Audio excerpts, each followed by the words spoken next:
Americans, I'm Paul Harvey. You know what the news is. In half a minute, you're going to hear the rest of the story. A word from Martha Washington. When my husband George was running for president, I couldn't register to vote. No woman could. Of course, in those days, even men had a hard time finding out where to register. But today, you can simply call your city hall for all the information you need. Don't forget to register in this election year. George says it's the bicentennial thing to do, and my George never tells a lie. A public service of this station, the American Revolution Bicentennial Administration, and the Ad Council. Dutch had his heart set on a career in radio. He was fresh out of Eureka College in Illinois, just graduated, eager to get ahead. What kind of experience do you have? Station managers asked. Well, the truth is that Dutch didn't have much experience. He'd been at school studying and all, but he had listened to the radio. He had listened a lot, and he did like sports. Having gone to college and having listened to the radio hardly constituted what you'd call formal training for anything in particular, so young Dutch wore out a lot of shoe leather looking for work until he came to Davenport, Iowa, and there, station manager of WOC radio, sat back in his chair, listened to the enthusiastic young graduate. He said, "You do have a flair for it, no question about that." Dutch grinned, a big boyish grin. He was in. Dutch was to be a sportscaster, $5 a game. To a young man on his first job, $5 was a fortune, and he was being paid for doing what he'd gladly have done for nothing anyway. Well, obviously, a fellow with such spirit would go places, and Dutch did. He became a favorite, a personality, a voice with which you could identify. His solid articulation, impeccable grammar, lightning-fast verbal reflexes got the message across. The timing of his delivery deliberately mirrored the excitement of each game. In a few months, offers came from other stations, larger stations, WHO, Des Moines. Before his career was through at WHO, Dutch would broadcast 600 Cubs baseball games, 45 University of Iowa football games. At last, Dutch was discovered. But not just as a sportscaster, for Dutch was remarkably, naturally talented in another field also. Before that transition was made, before Dutch left the microphone for greener pastures, fate stepped in and gave the boy broadcaster an unwitting glimpse into the future. What Dutch saw, but did not see in the crystal football, is the rest of the story. Now, this next was bound to happen sometime, somewhere. Somebody would come up with a way to cut the cost of operating your home's water heater. Johns Manville did it. Developed a water heater installation kit, which you can install yourself in less than an hour. It'll cost less than $20, and it'll start paying for itself immediately, and it'll help reduce your fuel bills indefinitely. The Johns Manville Water Heater Installation Kit. If you don't know the telephone number of your nearest dealer, use this one, toll free, 800-447-4700. In Illinois, you'll have to call 800-332-4400. November 11, 1933. Radio broadcaster Dutch is in the box ready. This particular University of Iowa football game was destined for drama. A tremendous snowstorm had stopped just half an hour before game time. The tarpaulin-covered field was laid bare. The Hawkeyes galloped onto the frostbitten gridiron, but the opponents were formidable, and the fight in the freezing cold was to be an exciting one, and Dutch from the announcer's booth gave it everything he had. Poised before the microphone, he rattled off statistics, stayed on top of the plays, swept his radio fans onto the icy playing field into the heat of football battle. But what Dutch could not possibly have realized at that time was that a page from a future chapter of his life was turning before his eyes. Down on the field, the opponent's center in the opponent's offensive squad was being substituted, so now the Hawkeyes' opponent had a new center, a replacement. Dutch announced this to the radio audience and then forgot about it. After all, a substitute center was nothing really to get excited about. But it might have been that he could have seen his own adversary 43 years from that day. For Dutch, who left the microphone for greener pastures, Dutch was Ronnie's radio nickname. You know him as Ronald Reagan. And that substitute center, whose game Dutch Reagan broadcast, would also leave the gridiron behind. And someday he'd substitute quarterback in the political arena. You know him, too. I'm not sure that old scores have much in common with future games. But if no one else cares, Jimmy Carter might be interested to know that in the game Dutch Reagan broadcast, the Hawkeyes' opponents, the Wolverines from Michigan, the team with the surprise substitute player, Jerry Ford, that team won. And now You know the rest of the story. When America needs a better idea, Ford puts it on wheels. LTD2 is gonna be a sportier, trimmer LTD with a smooth car ride and something new. The touch and spirit of Mustang 2. For 1977, Ford introduces a new look and a new idea. For 1977, Ford introduces the all-new LTD2, a trimmer LTD at a trimmer price. LTD2, the sporty midsize car that gives you roomy comfort and combines the quality and luxury of the LTD with the kick of a Mustang. LTD2, test drive one at your Ford dealer. When America needs a better idea, Ford puts it on wheels. Ford puts it on wheels.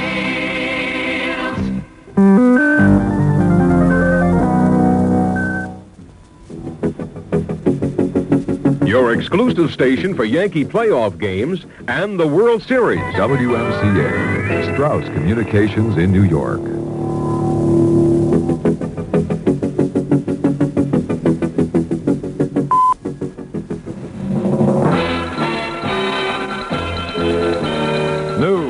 Of the hour, on the hour, from American Information Radio. This is Bob Windsor, and at this hour, the presidential campaign has moved into the Northeast, with President Ford welcomed by one of the largest crowds of his campaign in New York City. ABC's Charles Gibson reports. It was a good reception for the president. For 12 miles, he motorcaded through Brooklyn. The crowds along the route were good, 6 and 7 deep on some street corners where the president's limousine stopped. Police estimated the crowd at more than 125,000. Signs, for the most part, were friendly. There were a couple of eggs thrown at the president's car at one point. They splattered some Secret Service men in the car itself, but Mr. Ford did not seem to notice. At one point, crowd chants of "We want Ford" died down a bit. The president picked up the chant himself, yelling into a microphone, "We want Ford," a couple of times, and then leading the crowd as it continued. Charles Gibson, ABC News, with the president in New York. Earlier, the president told leaders of Eastern European American groups he made a mistake last week when he said Eastern Europe was not dominated by the Soviet Union. Most of the 16 leaders accepted the president's explanation. Jimmy Carter today urged President Ford to increase the price support loan level for wheat farmers in the U.S. Carter says the loan level is unrealistic at $1.50 a bushel. In Plains, Georgia, Carter also issued a statement charging the Ford administration with doing nothing in response to a Senate investigation of Medicaid fraud in the U.S. An investigation in Pittsburgh. That story coming up. Here's Stiller and Mira for Lanier dictating equipment. Oh, Miss Borghese, have you got a minute? Frankie Guback, I haven't seen you since I got that promotion. Can I have a word with you? Remember the old days? Do you still eat those hero sandwiches during your coffee break? You sure ate fast. How about the morning you threw the paper clips into the fan and they had to close down the office? Listen, there's something I have to know. Why were you promoted over me? I know how to get things done, Frankie. I use Lanier dictating equipment. While you talked into your hero sandwich, I talked into a Lanier standard cassette unit. I got letters out and you got heartburn. You always were faster. On the road, I used my pocket-sized portable or called work into the Lanier phone-in system. My work was done before you could find a pen. Ms. Borghese, can a man still make it in business? Yeah, if he has nice legs. I love your vest. How do you like smoking a pipe? Get more done with Lanier Business Products in the yellow pages under dictating machines.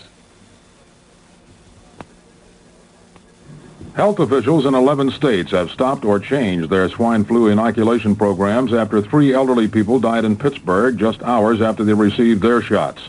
Medical experts from the Center for Disease Control are now in Pittsburgh investigating what may have caused those deaths. And in Atlanta, Director David Sensor of the CDC told reporters, "Well, it's most likely that these deaths are a cluster that's coincidental in time. We cannot just sit back and say that this is coincidence, and we need to assure the many people who want the vaccine that this was the case and that the specific vaccine used in the clinic at that time was not implicated in these deaths." That vaccine was part of a lot of 8 million doses made by Park Davis Company. Arab League spokesmen in Lebanon say the peace agreement between the fighting factions in the Lebanese civil war still stands despite an all-out Syrian offensive against Palestinian and leftist positions south of Beirut. The Syrians attacked near the port of Sidon, trying to cut a strategic road leading to the supply route of the Palestinians. We asked ABC's Jerry King in Beirut about that battle. Reports are so confusing right now. I have been to the area. Various other Western correspondents have been to the area. All of us have come to separate and different conclusions, except on the main theme, that this is not the fury of the Syrians that we expected. Everyone expects the Syrians will attack this area, but this does not look like the main drive now. ABC's Jerry King in Beirut. Reports from Detroit indicate the rank and file of the United Auto Workers Union are rejecting a new 3-year contract with the Ford Motor Company because of the negative votes of the union's skilled tradesmen. Official results might be announced tonight. This is Information Radio News.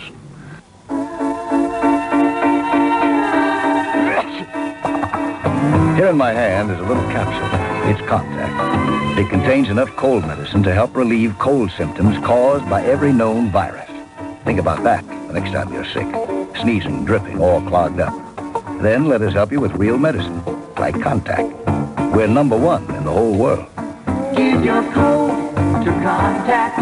Real medicine for real cold. Take only as directed. I'm Bob Windsor, and that's the news. Hear news of the hour, on the hour, around the clock from American Information Radio.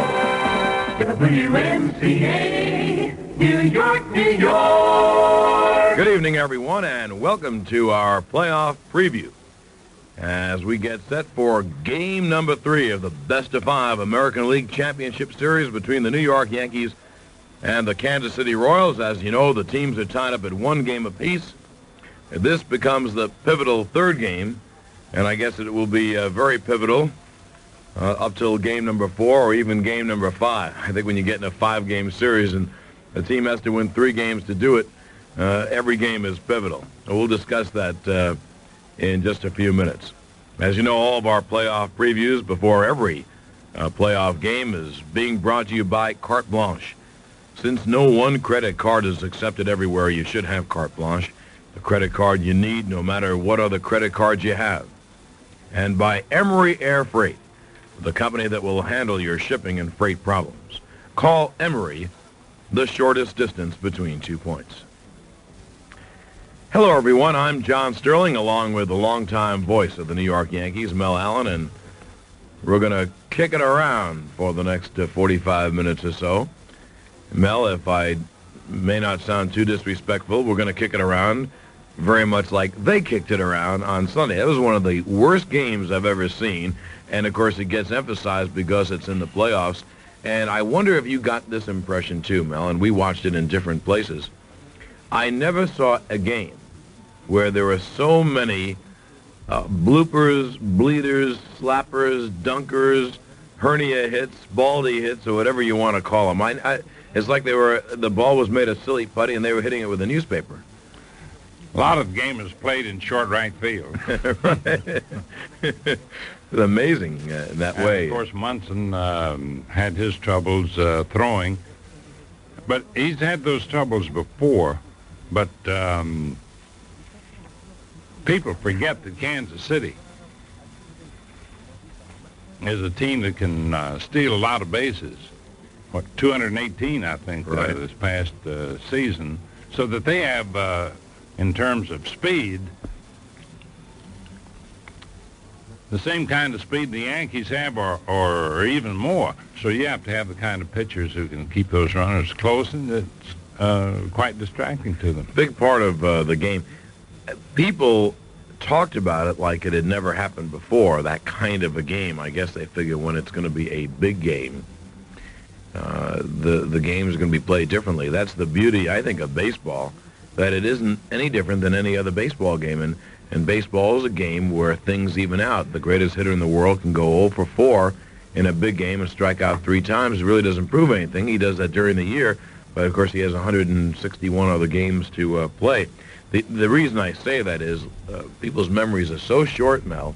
Last year, the Oakland A's, who had been there before, as they say, 4 straight years, they won 3 straight World Series, and we know there are only 2 of 5 divisional playoffs. Right, only 2 of the teams that ever won 3 straight World Series, or more than that, and they were both named the Yankees. But Oakland played this way in the championship playoff last year, and people could understand it. I mean, they shouldn't have been the ones who were nervous, and they played brutal baseball in the 3 games against the Red Sox. But the Yankees, playing it like they did and not hitting like they should, nothing hard except for Chambliss ground ball singles, they still had a 3-2 lead midway through that ball game, and they had a chance to, in effect, wrap up the series. That was a tremendous comeback by Kansas City. It certainly was, which indicated that while all the players in each team do feel pressure in a short series, nonetheless they are professionals. And only an occasional player here or there may feel that pressure very badly. I always go back, I think we mentioned that the other day, to Gil Hodges. He's such a typical example that always comes to my mind. Everybody knows the story, how in a World Series he went nothing for 21, but the next year the Yankees couldn't get him out. He hit about 458, something along those lines. And in the first World Series that he had ever played, without having played much all season, Gene Tennis, who I think had a couple of home runs during the year as a part-time player, brought up from Birmingham, the A's farm club, came in the World Series against Cincinnati, and he hit 3 home runs, and he tore the World Series apart. People didn't even know who Gene Tennis was and didn't know how to pronounce his name. Of course, now they do. He went on to become a pretty good player. Well, we have some things to talk about, Mel, and first of all, let me say to the people who are listening, I'm very glad you are. I hope you enjoy our little playoff preview. We have a tremendous night, and I might add early morning of sports. The Yankee-Royal game follows, game number 3, and pivotal game, must game, they're all corny things. You know, one of these two teams is going to win 2 games. Right. Whether they're going to win them 2 straight or 2 out of 3, that's what it amounts to. Correct. So the Yanks have nothing to kick about. They're in a 3-game series, and all 3 are going to be played in their own ballpark on natural turf, on natural grass. Nonetheless, the A's, the Royals have the edge on the Yankees in regular season play at Yankees. But I'll tell you, that edge was compiled during a 4-game series, and I saw every one of those games in July. And they were all 1-run games, as I recall. I think the Royals won 3 out of 4, and they were pretty close ball games.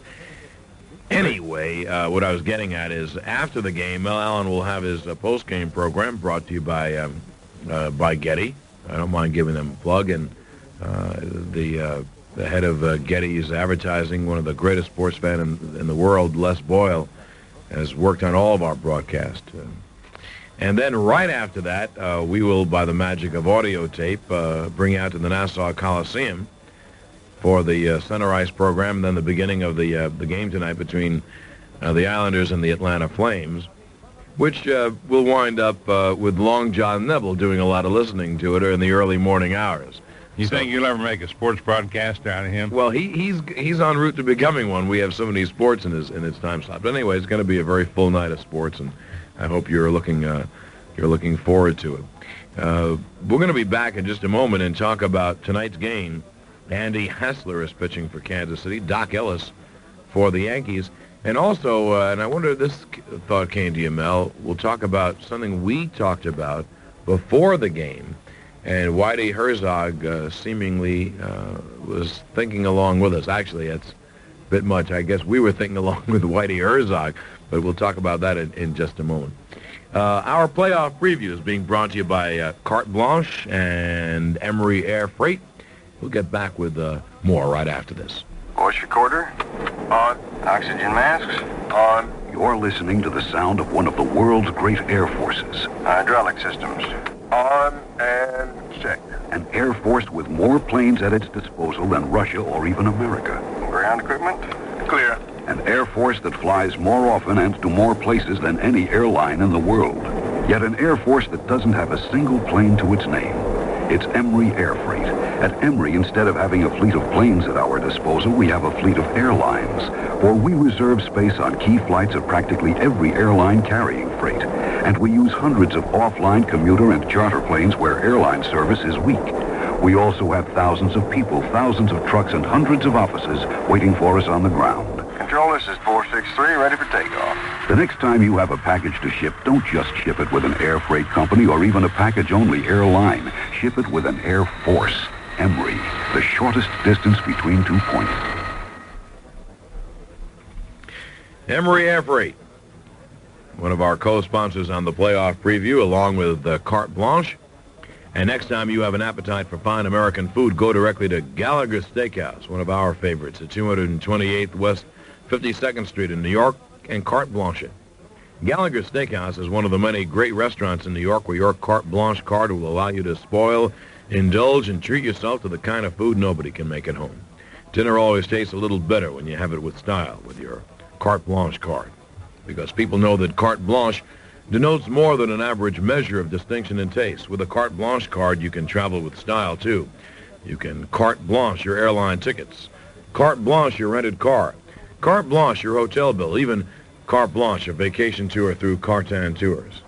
Keep your card with you wherever you go and Carte Blanche your way through over 250,000 doors across the country, including Gallagher Steakhouse. Carte Blanche it. You'll know you're going first class, and so will everyone else. Mel Allen, I bet you can't count the times you've eaten at Gallagher Steakhouse. I wish I had $1 for every time. Then I'd take you out to dinner with your date, and I'd have one, and we'd invite some kin folks, and we'd have a regular party. Mel, this would sound a bit much to say, as I said, that Whitey Herzog is thinking along with us, but we talked about how they had to win Game 2, and Dennis Leonard was all over the place. I mean, that was, we were talking about Nibbler's going to 3-2 driving you crazy. He was 3-2 on every batter. The first inning took forever. Galen Cisco had to go out there and settle him down. When the Yankees went ahead after Casey had gotten 2 runs, the Yankees might have had more. Herzog jumped out of the dugout, raced to the mound, and he brought in Paul Splitoff, who really hadn't pitched in the majors for a month or two, out with an injury, a left-hander who had given the Yankees trouble. And I thought it was a great move. I mean, it was a gamble. Maybe Splitoff wouldn't have it. Then he'd bring in someone else. And Splitoff held him at bay. And now you see that Herzog is going to go with any left-hander he can find. Sure. I have an idea that he had Splitoff ready as one of his so-called secret weapons. Right. He was gradually getting him ready after the problems he had had, because, as everyone knows, he was a 20-game winner 3 seasons ago. Right. And when he came in, he just took charge, and that was it. Mm. And then, of course, I like this, too. Everyone, the second guess is so easy. Oh, yeah. I mean, hindsight, 20/20. In the Cincinnati-Philadelphia game a couple of nights ago, the starting pitcher, Don Gullett, had also been injured, and he's been oft injured in his career, and he pitched 8 innings. And Anderson had a 6-1 lead, I think, and he didn't wait. He brought Raleigh Eastwick in at the beginning of the inning. Eastwick got in trouble right away and gave up a couple of runs, and people said that Anderson overmanaged. Well, I mean, and Eastwick had a fabulous year, right? And correct. Anderson didn't wait. Well, I think that was... As a matter of fact, in the first inning, if you recall, Gullett was having his troubles right at the outset. But a catcher is the fellow that can tell where that ball is moving. He's got good stuff on it. And he signals the manager or talks to him if the manager happens to come out. And they have a way of telling whether or not the fellow just doesn't... In other words, whether his curveball is flat, whether his fastball is not moving. In that case, they want to get him out of there. In the case of where a man is wild, but he is really got a lot on that ball, they'll go just a little bit longer with him, which Sparky did. I think Sparky's a wonderful guy. At least outwardly, he's cool. And as he says, the game is, fun. He tries to have as much fun as possible, but underneath that so-called fun, he wants to win, and he's just as tough as any other manager. And I like how he manages his pitching staff. They call him Captain Hook, but what he does is simply use his whole pitching staff to win a game. Bring in this guy. They're going to have their lefty hitters up in the 5th. Bring him in. We can always bring in our right-hander in the 6th, and we got someone left in reserve. Anyway, the point I was making about about making the move right away. In the ninth inning, after Splitoff had pitched so well for 5 innings or so, it's a long time for a guy who hasn't pitched much. He didn't wait. He brought in Steve Minguri as his top left-hand reliever at the beginning of the inning. In the ninth inning, Minguri got the side out. Now he has Hassler tonight, and even though he won't commit himself, he's going to bring Gura back for Game 4. And if there's a Game 5, he'll bring Splitoff back. And in back of them, he'll have his whole pitching staff. So he has 3 top-notch right-handers who throw hard. Leonard, Doug Bird, and Mark Littell has been his #1 right-hander in the bullpen. Right. And then he's got Minguri in the bullpen, and people knock his pitching staff. I don't think his pitching staff is so bad at all.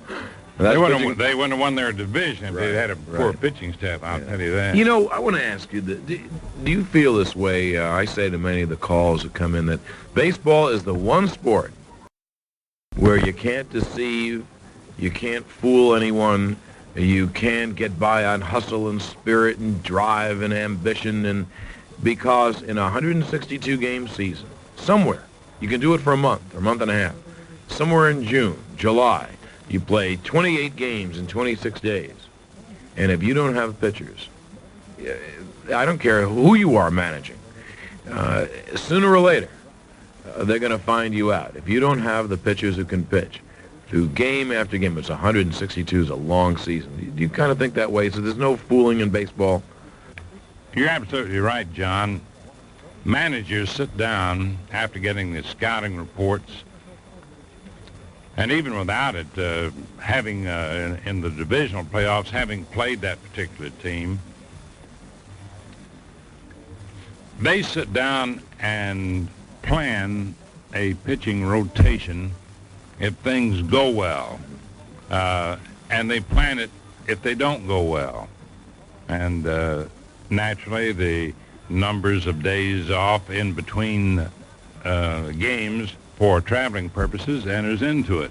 And they have a pretty good idea of what they're going to do even before the first game starts, depending naturally on whether they're ahead or behind.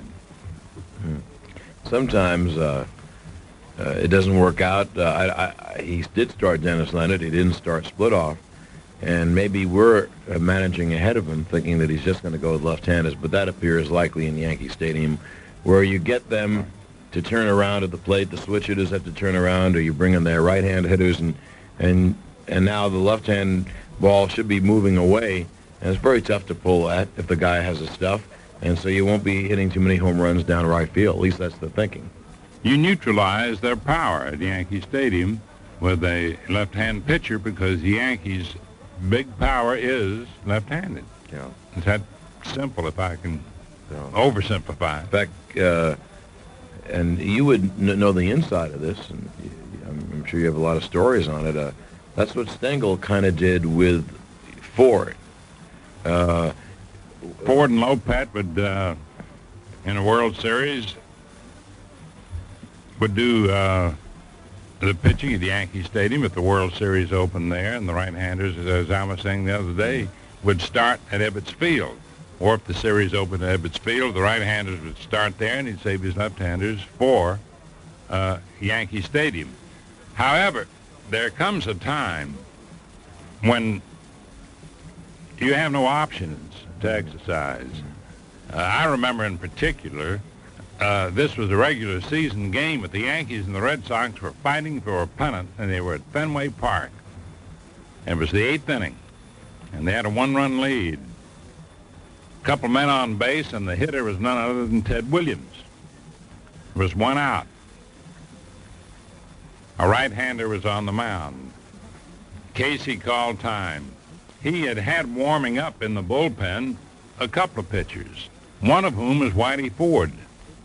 Now, they say, as you know, that Fenway Park is just death insofar as the left-hander is concerned. But Casey always remembered a guy named Mel Parnell, who was the 20-game winner at Fenway Park, pitching for the Red Sox. But fundamentally, he brought in Whitey Ford to pitch to Ted Williams in that spot. Whitey nibbled around with him, and finally he got him to hit a slider to second base because Ted was trying to pull that ball and made him hit a pitch breaking away from him, hit it to second base into a double play, and that ended the inning. So you see, there comes a time when you have a pitcher of the caliber of a Whitey Ford, even against as great a hitter as Ted Williams, the last man to ever hit over 400 in the major leagues. He brought his best to face their best. And I think any manager actually would do that. Yeah, I would imagine that, of course, the Yanks are going to go with Doc Ellis tonight because he's had a much better season. And I'm wondering if Martin is thinking if the Yankees... let's do some thinking with Martin. If the Yankees win tonight's game with Doc Ellis, now they have a 2-1 lead, do you bring Hunter back for the fourth game of the series, which would be a normal rest period? It'd be his fourth day, yeah. Would it be? He pitched Saturday, right? So Sunday, Monday, Tuesday, yeah. Or do you pitch Holtzman or Alexander, and then bring Hunter in pitch him in the fifth game? Or if you pitch Hunter in the fourth game, I love to look at the rotations. I want to see if I can manage. That's what makes baseball so exciting, you see. Let's say you pitch Hunter in the fourth game. I guess he probably will. Now what do you do for the fifth game if he loses? And it's 2-2. One thing we can say, if the Yankees lose tonight, absolutely they're going to pitch Hunter. I mean, the old line is, what are you going to save him for? The senior prom? I mean, right. You pitch him. Now, what happens? I wouldn't be surprised if he brought in Grant Jackson. Grant Jackson, toward the end of the season, pitched a couple of beautiful ball games. Yeah. And nobody's talked much about Grant Jackson. Yeah. It all depends on his temperament, for one thing, and Billy knows how he can withstand pressure. And I wouldn't be surprised if Grant Jackson could turn out to be a hero, so to speak. As you and I talked before the first game of this playoff, it may turn on somebody nobody had thought about. Mm-hmm. I hadn't even thought about that. And down the stretch when the Yankees, they weren't worried, but they wanted to get it over with. They lost to those games to the Orioles. They lost the first game to Detroit. And they pitched Grant Jackson the second game of a doubleheader, 20-night doubleheader. The one he pitched the shutout in. He pitched a shutout. Right. Okay, that's an added thought. Put that in. That's Mel Allen's thought, and that's a great thought. Put that in the back of your mind. A lot of people wonder, who's going to start? Holtzman, Alexander? Does he come back with Figueroa in the fifth game if Hunter pitches the fourth? If the series is tied 2-2, maybe he would start at Grant Jackson. It's really a thought. Okay, we're being brought to you, as you know, the playoff preview by both Emery Air Freight and Carte Blanche. We'll get back with more calls after this. Good day, ladies and gentlemen, and welcome to the friendly skies of United. This is Flight 917 to Chicago, and we should arrive on schedule. Hi there, ladies and gentlemen. Welcome to Eastern Airlines, the airline that has the right time and the right place for you. This is Flight 15 to Miami. And good afternoon, ladies and gentlemen. Welcome to TWA Flight 463 to Indianapolis. We'll be flying at an altitude of about 35,000 feet. At Emery Air Freight, instead of having a fleet of planes at our command, we have a fleet of airlines, because Emery reserves space on key flights of practically every airline that carries freight. What's more, we use hundreds of offline commuter and charter planes where airline service is weak or non-existent. So when you ship a package with Emery, it can go anywhere the big airlines can go, and a lot of places they can't go. Good afternoon, ladies and gentlemen. This is your captain speaking. Get yourself up, go Ozark. And this Ozark flight will be going to Waterloo, Iowa. Emery Air Freight, the shortest distance between 2 points. Emery Air Freight and Carte Blanche sending your way the playoff preview. And, of course, Getty will be along with Mel for the postgame, and then we'll have our New York Islander hockey game. And we'll look for you then. Islanders playing the Atlanta Flames tonight. The next time you have an appetite for fine Italian food, go directly to Romeo Salta at 30-32 West 56th Street in New York and Carte Blanche it. Romeo Salta is one of the many great restaurants in New York where your Carte Blanche card will allow you to spoil, indulge, and treat yourself to the kind of food that nobody can make at home. Dinner always tastes a little better when you have it with style, with your carte blanche card. Because people know carte blanche denotes more than an average measure of distinction and taste. With a carte blanche card, you can travel with style, too. You can carte blanche your airline tickets. You can carte blanche your rented car. You can carte blanche your hotel bill. Even carte blanche a vacation tour through Cartan Tours. Keep your card with you wherever you go and carte blanche your way through over 250,000 doors across the country, including Romeo Salta. Carte blanche it. You'll know you're going first class, and so will everyone else, too. And we're talking about there's no sense in holding anything back, because you hold something back, you'll be waiting till March and beginning the Grapefruit League if you hold anything back. But and we'll never have a chance to manage the Yankees if we hold anything back. Right. We might as well. We're going to manage all the way here. Now, there is a thought, though. Let's say you're in trouble in a ball game, and you are going to go to your bullpen early, and you're not going to hold anything back. You're going to use your whole staff. And the question comes to mind, do you use starting pitchers who may be very unfamiliar with coming out of the bullpen, or do you go to your normal relief pitchers? For example, Martin the other night went to Dick Tidrow, who's had a great year in relief. And there are people, Tidrow can do both. He can start and relieve, but there are people who never relieve, and I wonder if it's a totally different thing.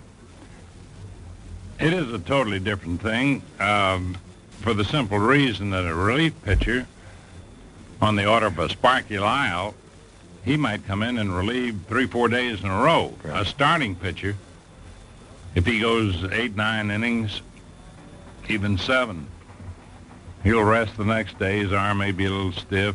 Then the next day he'll be down the bullpen, loosening up, getting ready for his normal rotation. But I can't help but go back a few years and think of a guy like Allie Reynolds. Right. Reynolds would pitch a ball game, but he'd be back down that bullpen if you needed him. Well, he's, again, one... He wouldn't be a long reliever, but... pitch both ways, yeah. Yes. 1950, the 4th game of the series. I never felt so sorry. I know. There are 68,000 people booing Casey Stengel for bringing Ford out. Actually, you're right. He was a rookie. He had a shutout going into the 9th inning. Woodling lost the ball in the sun. The Yankees are leading, I think, 5-0. Mm-hmm. Casey was the kind of a fellow, let's get it over with, for one thing. But primarily, you can win 3 in a row and be leading in a World Series, 3-0. But he recognizes that in baseball, as well as in other sports, the true meaning of that word momentum. One little play can just change the whole momentum of a ball game. That's what happened in the second game of this playoff situation. Right. It happened in the first game. Right. The Yankees got off to the big jump. And I think one thing that pepped up the Royals, for example, in the second game was the fact that the Yankees started out as if they were going to really get the big jump. Right. But after they settled Leonard down a little bit, when Munson hit the ball pretty hard. Right. And that's why they called it the game of inches, so to speak. A few inches either way, that would have been a base hit. Especially on but artificial it was a beautiful turf. double play ball. Yeah.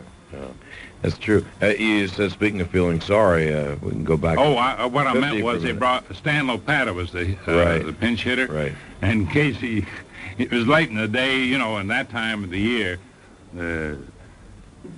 shadows on the field, halfway between the mound and home plate, and with Allie with his fastball. That's what Casey had in mind. So let's get it over with. And I never felt so sorry for a hitter in all my life as I did for Stan Lopata. He didn't have a chance. Because he didn't have a chance, provided Allie could get the ball in the strike zone, and he did. He just reared back and just fired it. I don't think Lopata ever saw the ball. I think he was just swinging at a motion. I don't think he ever saw anything but a blur. As one of your old friends, ex-Yankee who played, had a good major league career. I met him in Baltimore. He wound up, well, it was one of his stops, Baltimore. Woody Held said, swing as hard as you can, just in case you make contact. Yeah. So, that's right. Woody had pretty good power, just by way of diversion for a moment, for a small guy. Mm-hmm. I like Woody. One of the many guys who came up in that great Yankee system of George Weiss, and they packaged them together every couple of years to get the player they wanted, 4 or 5 pretty good kids. They came up with an awful lot of catchers. It was strange in the old farm system, the old scouting system. They happened to have come up with an enormous number of good catchers. Mm-hmm. Steve, like Nyhouse and Triandos.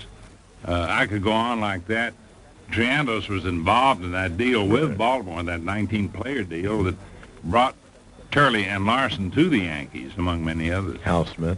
Yeah. Lou Berberette, they had a lot of guys. Oh, they had a flock of guys that just couldn't make it because they had a guy named Yogi Berra who eventually made the Hall of Fame. Yeah. That kept him on the bench. Yeah. What do you think of all the second guessing of Billy Martin's managing in the second game? I talked about it on the air none too gently last night. Here's a guy manages you through 162 games and have the best record in the American League. And he didn't bunt a couple of times, and then the guy made out. Munson's an example in the first inning. I don't know whoever bunts your number 3 hit at Thurman Munson and drove in 105 runs this year. I never heard of such a thing in the first inning in a scoreless game on AstroTurf. Well, and that's like marbles on ice. That surface in Kansas City. Forgetting the AstroTurf, that's something Martin either already knew just as a minor leaguer coming up, but certainly he learned it from Casey Stengel. Casey learned it from, let's say, John McGraw and Wilbert Robinson, going way back. Your numbers 3 and 4 hitters in the order, they're not put there to bunt. And you're giving up your strength when you maybe in the last half of the 9th inning of the 7th game of a World Series, some extraordinary situation might occur where you would go against the book, so to speak. Casey certainly went against the book so often during the regular season. He'd send up a left-hand batter to bat against a left-hand pitcher. I remember, for example, once he sent up Enos Slaughter to bat against the left-hand pitcher to pinch hit. After the ball game, the writers came down, wanted to know why he did that. And in Stengelese, I can't do Stengelese, but in his fashion, he said, well, he played with that fella out there in St. Louis so long he knew a left-hander could hit a left-hander. Well, you had to know he meant, of course, Stan Musial. Mm-hmm. And then everybody ran back upstairs to write their stories. I was left alone, having been off the air. I couldn't go back on the air, of course, and tell people that. Mm-hmm. He said, these fellows get in a hurry so much they don't let me finish. He said, there is one type of left-hander I wouldn't send Slaughter up against, and that is a real good sidearmer, Right. which is important. Sure. But anybody that threw 3/4 or overhand, it didn't make any difference to a fellow like Enos Slaughter. Yeah. That's, people categorize, put people in niches, and if a left-hander isn't going to come sidearm, so his ball is breaking really away, there's no reason that takes away the strength a left-hand pitcher has over a left-hand hitter. And also, it's true about Musial and Slaughter, along with, I guess, Harry Walker and a few other players. They had so many left-hand hitters there, that's all they saw was left-hand pitchers. The strange thing to me, just as we talk, we used to ask Moose Skowron why he could hit right-handers better than left-handers. He said, it's very simple. He said, it just happened that in all my career, coming up through the minor leagues and up to here, he said, more than 90% of the pitchers I faced were right-handers. So I was accustomed to seeing the ball come to me from a right-hand pitcher and coming to me from a certain direction and breaking in a certain way. And therefore, when a left-hander was pitching against me, it was odd. And that was quite interesting to me. Mm. He was the only one I ever heard talk about it that way. Oh, but I've heard that from a lot of right-hand hitters, that they prefer a right-hand pitcher. They see so many more because the spin is completely different with a left-handed pitch. I don't think Chris Chambliss hits left-hand pitchers any differently than his right-hand pitches for a left. There's one left-hand hitter. It really doesn't matter. I think Nettles very much very similar to. Billy Martin's been knocked for that too, and he hasn't really defended himself for not getting his left-hand hitters up. But the reasons he had a lead, this is my thinking anyway, he had a lead. Now, if he brings in his right-hand platoon, he empties his bench. Absolutely. And now they can then, so they have their right-hand pitcher come in. He only has to pitch to one hitter. Right, and they have 3 or 4 right-handers in the bullpen, and he has no bench left now. So I think Martin did the right thing. You have to do that. Now, once I remember that Casey used his bench early, but the situation was so vastly different. He was behind, let's say, something like 7-0 or 8-1. It was a situation like that. By the 5th inning, he had used 3 shortstops. After the ball game, anyway, the writers had came down to get some information from Casey. Why did you do this and why did you do that? Why did you use your pinch hitters? Why did you use your bench so early in the ball game? You didn't have anybody left to pinch hit in the 8th and 9th inning. Casey would just wait a little while and look at him and said, well, he said, we were behind 7 runs and we had the bases loaded.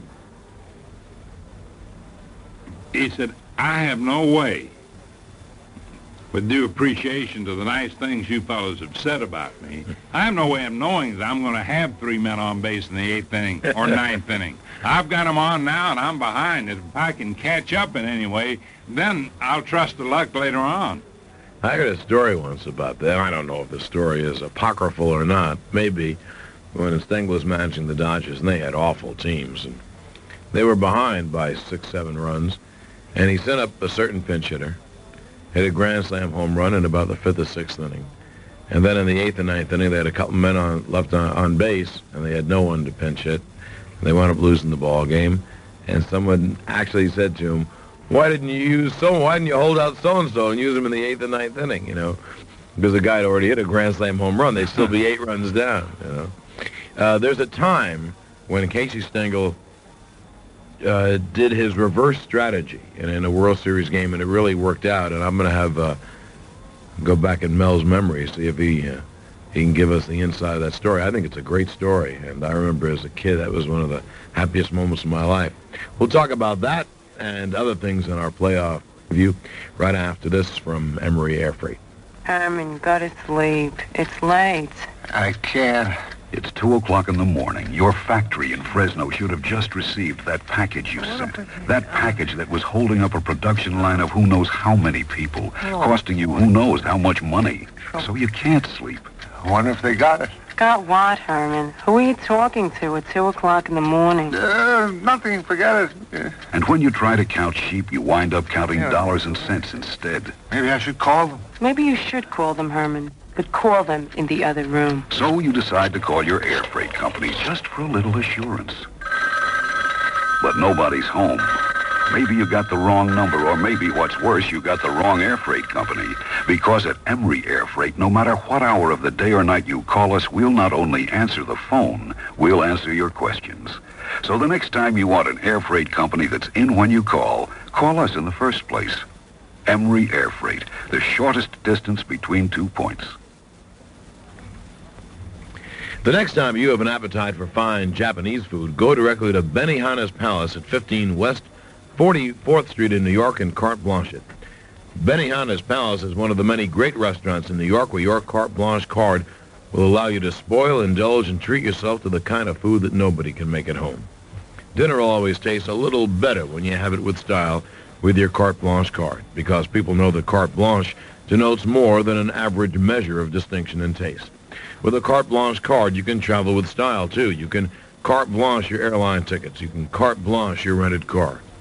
Carte Blanche your hotel bill. Even Carte Blanche your vacation tour through Cartan Tours. Keep the card with you wherever you go and Carte Blanche your way through over 250,000 doors across the country, including Benihana's Palace Restaurant. Carte Blanche it. You'll know you're going first class, and so will everyone else, too. John Sterling and Mel Allen with our playoff preview, Emery Air Freight and Carte Blanche, your sponsors. And now, testing Mel's memory. I want to talk about 1952 World Series, but I know that this one guy came in and saved World Series in 51 and 52, and it was almost the only pitching he did all year. Obviously, the guy is Bob Cassava, who was a left-hander, but 52 interested me because Casey brought him in against right-hand batters in tiny little bandbox of Ebbets Field. And how do you explain that? Well, I remember, since you refreshed my memory, I'm glad you did, because there were so many World Series during that stretch. The Yankees won 5 in a row, and they lost. They won 4 in a row, and they lost. They won 4 in a row. And sometimes they overlap in your mind until you refresh your memory. Let me just say one thing before you go on about life and luck and whatever. A really great broadcaster who retired the past year, and I would know, without knowing it really, I know he must be a good friend of yours, Byram Assam. Oh, yeah. Good golfer, too, by the way. Byram Assam broadcast baseball for, I don't know, 30 years or so, maybe more, and never had a team get into the World Series. The one year that the Phillies did, he had switched over to do the A's games that year. And, right. And you're talking about this, and you were with a ball club that was winning every year, which is a great break, really. It was fantastic, really, from the time I got out of the Army in 46. They didn't win. Men were coming back, of course, from service, but they still had a good team. It was I think they finished third. It was an interesting team. But then starting in 1947, from 47 through 64, they lost only about 4 times. But I think the thing that you are talking about, it was the last game of a 7-game series against the Dodgers. In fact, it almost seems to me every time the Yankees and Dodgers got together, it was a 7-game series. Of course, that's not true. I think one was 6 games, which the Yankees won. And, of course, the Dodgers won a 7-game series in 1955 for their first title. But it happened to be this kind of a series. In the second game, which was at Ebbets Field, if I remember correctly, the Dodgers had teed off, and it being somewhat of a bandbox, the old Phillies park was much smaller. They tell me Baker Bowl, and they had fellows like Klein, O'Doul, had tremendous batting averages. But in any case, the Dodgers were scoring a lot of runs that day, and Casey did something that nobody thought of at the moment. But he had it in the back of his mind, and we learned about it later. He had some rookies on that ball club, and they had never had their feet wet in postseason competition. So he started bringing them in, let them pitch an inning or two. And that got them used to pitching in a World Series in front of a big crowd, got them used to a little bit of the pressure. And it wound up in the 7th game at Ebbets Field. And by the way, in the 6th game, a lot of folks will remember when Jackie Robinson, the Yankees almost won that when Jackie Robinson hit a ball over Enos Slaughter's head in left center. Some people thought that Enos lost the ball. Some thought he should have gotten it. But in any case, it was a triple for Jackie Robinson. That won the ball game, sent it into the 7th game. And a rookie by the name of Johnny Cooks, who lives over here in Jersey, pitched a shutout. 2-hitter. And if he hadn't been in the World Series prior to that game, he was not one of the men that Casey was planning to use as a starter. But he had used him in the World Series to get him used to being in it in that 2nd game. Yeah, I remember when the Yankees really were shelled in that game, and he brought all those kids in, and then he had to go back to the stadium, and he won 3 straight. Of course, the third of the 3 straight was the perfect game, but Sturdivant pitched a big game, and Ford pitched a big game, and then he went back, and Turley lost that 1-0 10-inning game, and then Cook's 7th game. The story is told, Mel, that Yogi Berra went to Stengel and said, start Cooks. He has a great sinker. He'll make the Dodgers hit ground balls. Do you think there's truth in that? Yes. You see, in Ebbets Field, if you got that ball up just a little bit, I don't mean way up in the strike zone. If you got it up a little bit, guys like Campanella and Hodges, they'd rip them into the seats. Whereas in other ballparks, they might have gone for extra bases or be caught. In fact, Joe DiMaggio, who was an introvert during his career, at least to the extent that he didn't like to talk about his achievements. Mm-hmm. But about 3 years ago, at an old-timers day at Yankee Stadium, I said, Joe, before I got up here, checking your record, I saw where you had led the American League in home runs. I think it was his 3rd year up. And the total number of home runs he hit was 46. I said, had you played in any other ballpark but Yankee Stadium, how many home runs do you think you might have hit? Because Yankee Stadium is sort of lopsided in its contour. I have an aerial shot of it taken at night, and it shows it up so beautifully. From home plate to the left field bullpen, prior to the refurbishing of Yankee Stadium, the new Yankee Stadium as they call it, with the inner fence, it was 402 feet.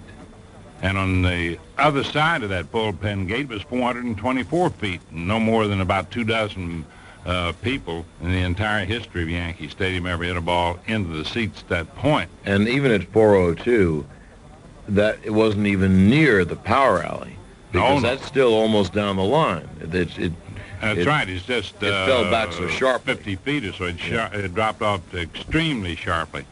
And Joe said that used to kill me. He said I'd hit balls out there and see these guys back up against the fence or within a few feet of the fence and make these high drives of mine look like a can of corn, to use the old cliche. But he said there'd been a home run in any other ballpark in the major leagues, and that was before expansion. And he says, I firmly believe, and he was never a braggart, by the way, that I would have hit at least 75, 76 home runs. Isn't that amazing? If a right-hand hitter like DiMaggio, a big pull hitter, hit 46 home runs, which I know he did, I don't think there's any question about it. He'd have to hit so many long fly balls. And you always wonder, which is what makes baseball, I guess, that kind of a game, what would have happened if DiMaggio played, not just in Boston, they talk about Fenway Park, but a place where he just can hit home runs. Ebbets Field is a great example. What a great place that was to hit, because there wasn't any area of the ballpark which was deep.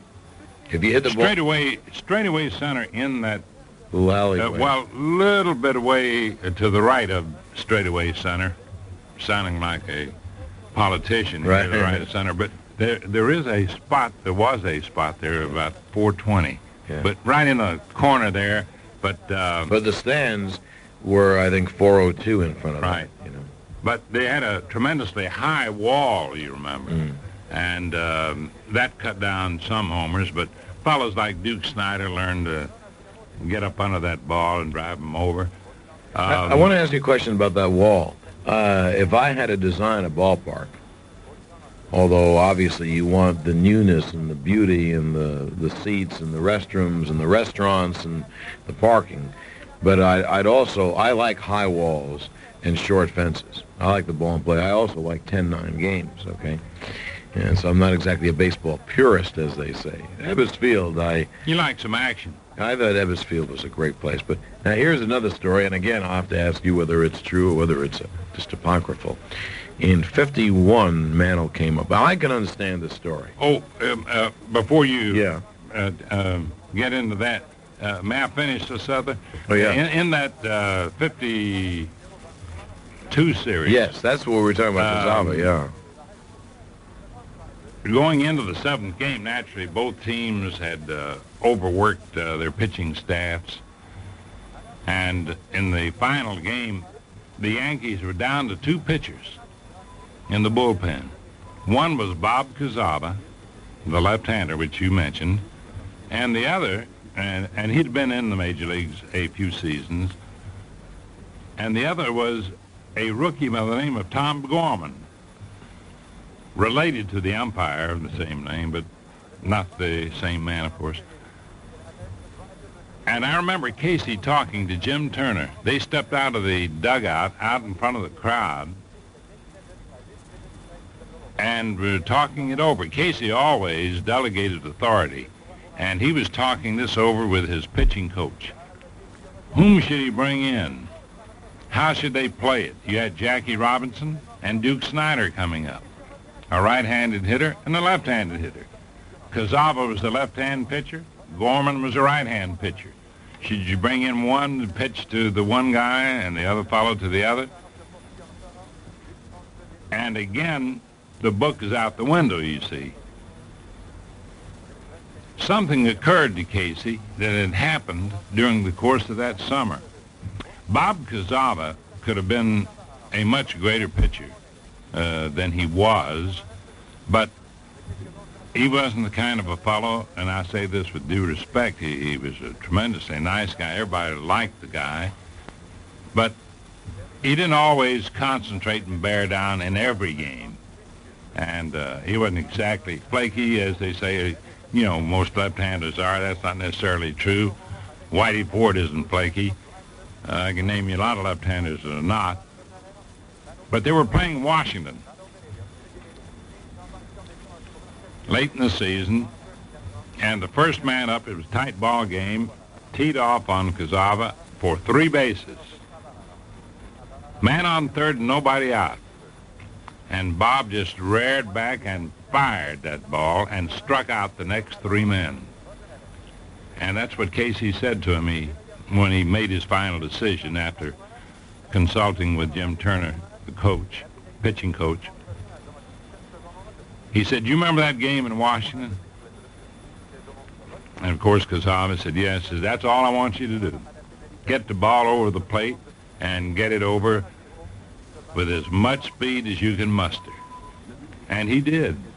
And you know what happened. He got out 2 great ball players, and Duke Snider and Jackie Robinson. Although, with 2 men on base, and the 2 of them running with 2 outs on the pop-up, Joe Collins was playing first base, and he must have lost the ball in the sun or thought somebody else was going to get it, although it was toward between the pitcher and first base.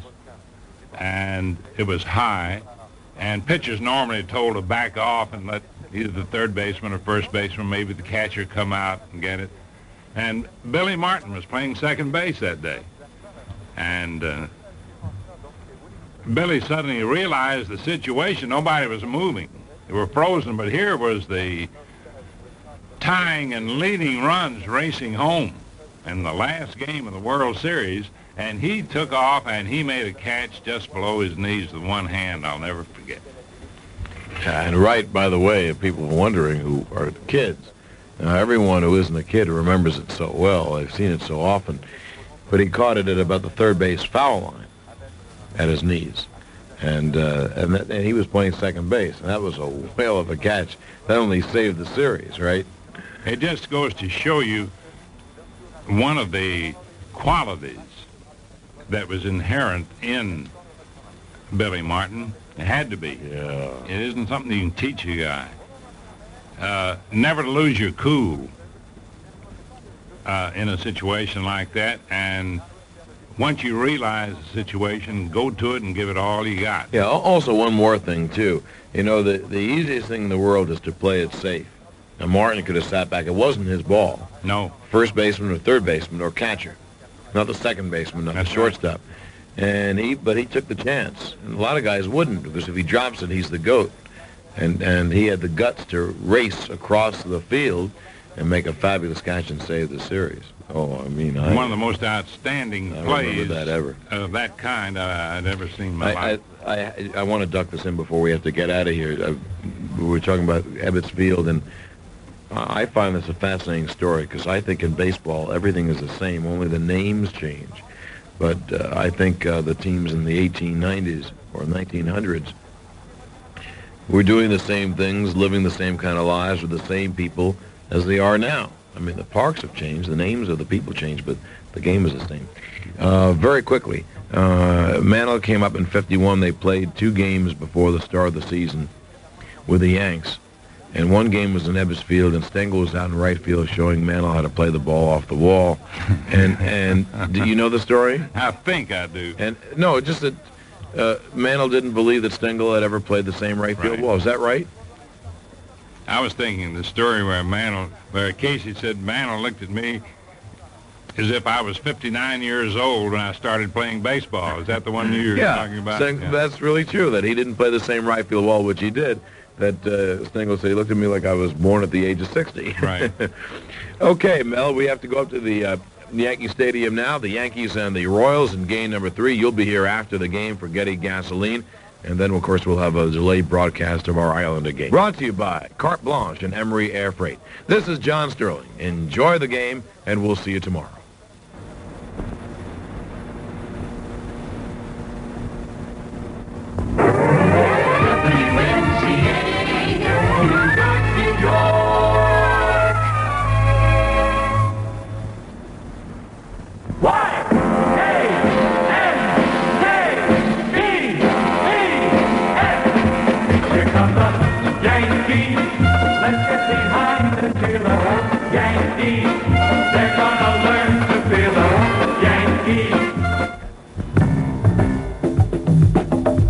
The biggest city in the world has everything. Culture, coups, candidates, and killers. And somewhere in this city is one innocent citizen and one tough cop. He to defend her life, and she to damn his. You should be very, very careful, Miss Devereaux. What you're saying could ruin a fine man's career. I'm saying that he didn't have a knife in his hand when Officer Lacey shot him. Deadly Hero, starring Don Murray, Dion Williams, and James Earl Jones. Deadly Hero, an AFCO Embassy release. Rated R. Under 17, not admitted without parent. Deadly Hero plus The Reavers starts Friday at a Showcase Theater near you. Yankee on Deck is being brought to you by Boulevard AMC at 212th and Northern Boulevard. See the brand new AMC cars from Big Al. Hey everybody, this is Frank Messer in the New York Yankee on Deck Circle just before game number 3 of the American League Championship Series. The New York Yankees and the Kansas City Royals. The series is all evened up, 1 win apiece. The Yankees won the first game. The Royals took the second game Sunday night out in Kansas City. I think that was just what the Yankees expected to do, is split in Kansas City. And now the Yankees are back on home ground for the next 2 games, 3 if necessary. What preparations go into a championship series game at home? We're going to ask that question of Yankee Vice President in charge of operations, Cedric Tallis, in just 1 minute. Hi, I'm Sally Jesse Raphael. Every day from 1 to 3, we conduct a kind of underground of ideas and esoteric information. We also visit with the people that New Yorkers care about before they hit the top. Remember, if you miss it, you won't know what you've missed.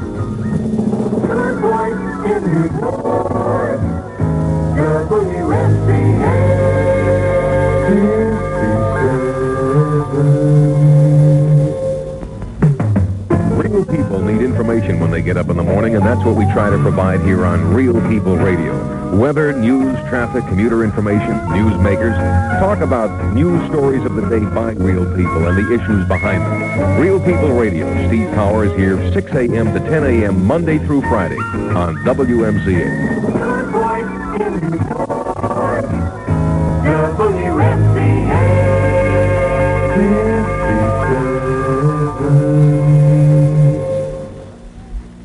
Cedric Ellis, this is the first time since 1964 Yankee fans have had a chance to rejoice after the end of the regular season. A crowd of better than 50,000 expected here at Yankee Stadium tonight for this American League Championship Series game. And as Vice President in charge of operations, I'd like to ask you just what preparations had to go in to make this possible. Well, Frank, naturally we have to start thinking about the preparations and the event many, many months before it actually occurs. Of course, your club may not win the championship, but you more or less have to have things ready to go, so all you have to do is push a button.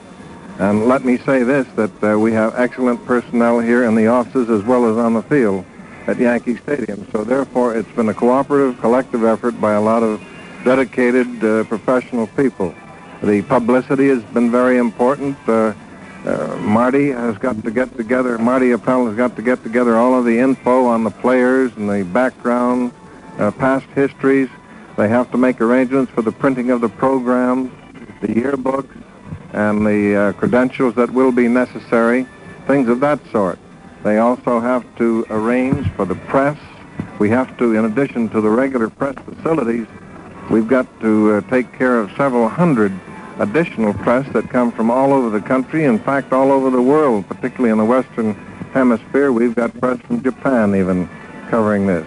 Now, since the press box no way could be large enough to handle all these, you have to then take some of your seats away and provide temporary facilities for typewriters and things of that nature. First of all, let me say this. We're very proud of the Yankee Stadium field, and Jim Esposito and his grounds crew, I believe, have done a remarkable job, because not only have we had 80-odd ball games here during the year, but we've had about 15 soccer games. We had a heavyweight fight with 20,000 people on the field itself. We had 3 Major League football games and other events that contributed to the wear and tear on the stadium. But it looks spotless. It's Esposito and his crew have brought the grass to the best condition that it's been all year, and I must say that we in Yankee Stadium prefer the natural grass to the artificial turf. Cedric Ellis, we want to talk about the preparations made for the fans themselves when we come back in just 1 minute. This is probably the most exciting time of the year. The playoffs are going on, the World Series is coming up, and the new cars for 77 are out. And no one has a bigger selection of better deals on all the new 77s than Big Al Saleo of Boulevard AMC Jeep. He's got the roomy wide-angle Pacer wagon, the power-packed AMX, and the all-new economical Little Gremlins, plus Hornets, Matadors, and all the other AMC Jeep All-Stars for 1977. And on top of his already low prices and generous trade-in allowances, Big Al has the Cruncher, AMC's exclusive buyer protection plan, which now includes a second-year guarantee on the powertrain. So visit Boulevard AMC Jeep at 212th and Northern Boulevard in Bayside, Queens, between the Clearview and Cross Island Expressways. That's 212th and Northern Boulevard, Bayside. Or call Big Al at 423-7700 and find out what the excitement is all about. Cedric Ellis, mentally, I'm sure you started preparing for the championship series many, many weeks ago, because I am told that you predicted way back in April that it would be the New York Yankees and the Kansas City Royals in the championship series. Yes, that's one prediction that came true, and I hope that my other prediction that the Yankees would win the playoff and go into the World Series will hold out. But because of our expectations that maybe this was the year for us, Pat Kelly, the stadium manager, and his assistants have been working on preparations for the comfort and everything that goes to make the fans' pleasure complete. We've got to have security, the concession areas and all of that. The seats all have to be checked to make sure that every seat is in good condition. And it's really a mammoth undertaking, but in addition to that, you've got to run your operation from day to day. So all in all, it's quite a big undertaking, and you're sitting here right now in a city of 55,000, which means... Stadium of 55,000. No, it's a city of 55,000. My point is that the stadium itself is like a city, because you have got to have backup facilities for your electricity. You've got to have the water and all of the various paraphernalia that goes into any city of 55,000. And you might say that we're the government. and the police force and everything of that nature, plus the sanitation department. Yes, it is a city. How large a staff do you have for an event like this? Well, it's hard to really, it fluctuates according to the size of the event, but in security people alone, you'll have in excess of 100. You'll have several hundred ushers and ticket takers and sellers, so forth. It is quite an addition to the economy of the area. Any major league ball club employs several hundreds of people, so it's quite a... and then you've got your accounting department that have to keep track of the pay, your union agreements, labor agreements, and all of those various things, first aid facilities, and various things that they're too numerous to really to go into full detail. It's going to take a lot more than 5 or 10 minutes to do this. I've got to say this to all the Yankee fans who come out for the Championship Series games and hopefully World Series games later on this month. Your comfort, your convenience, you can thank Cedric Tallis, Vice President of Operations for the New York Yankees for it. Cedric, one final question. The series is evened up 1-1 now. You predicted the Yankees and the Royals at the start of the year. What's your prediction for this series? Yankees in 5. The Yankees in 5. Cedric Tallis, thank you very much. I know you've been a very, very busy man today. I appreciate you taking time to talk with us. And today's gift for our on-deck circle guest is an APF pocket calculator from Two Guys Discount Department Store. Two Guys is the only place where you'll find the widest selection of top-quality name-brand goods for you, your home, car, and leisure time activities. All at everyday low discount prices. After the game, it's Two Guys naturally. Cedric Tallis, thank you for making my job so much easier this year. Thank you very much, Frank. Now, stay tuned for New York Yankee baseball.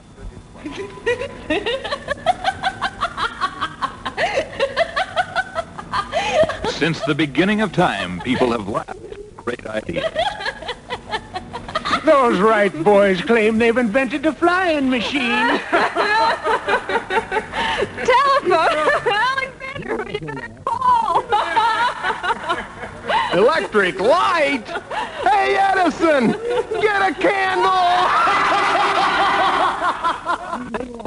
In 1921, when White Castle unveiled the little square hamburger. Then they tasted its pure American beef and savory chopped onions. And another funny little idea made history. The White Castle hamburger. Without it, all hamburgers would be the same. All 29 White Castles in the New York, New Jersey area are open 24 hours a day. Locations in New Jersey area, Chestnut and 5 Points in Union, Kennedy and Newark in Jersey City, and on Bloomfield and New Jersey Highway 23 in Verona.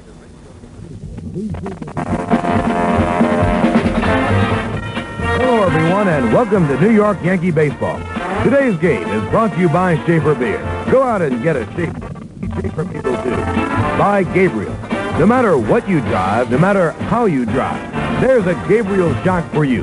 Gabriel, King of the Road. By Household Finance. A company that says never borrow money needlessly. Household Finance. By Chrysler Plymouth. It's the year to say yes to Motor Trend's Car of the Year, Chrysler Plymouth. By Getty Premium and new Getty Unleaded Regular, the higher octane gasoline with a lower price. By the people from Colonial Yankee France, the all-beef taste that takes you out to the ball game. And by Lincoln Savings Bank, the bank who makes friends for life. The Lincoln Savings Bank in Brooklyn, Queens, Nassau, and Manhattan.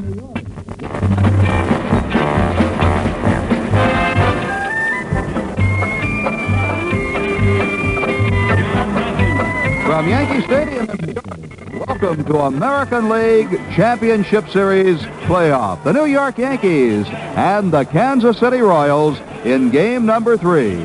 I'm Frank. I'll be joined later by Phil Rizzuto and Bill White for all the action in this third game of the playoffs.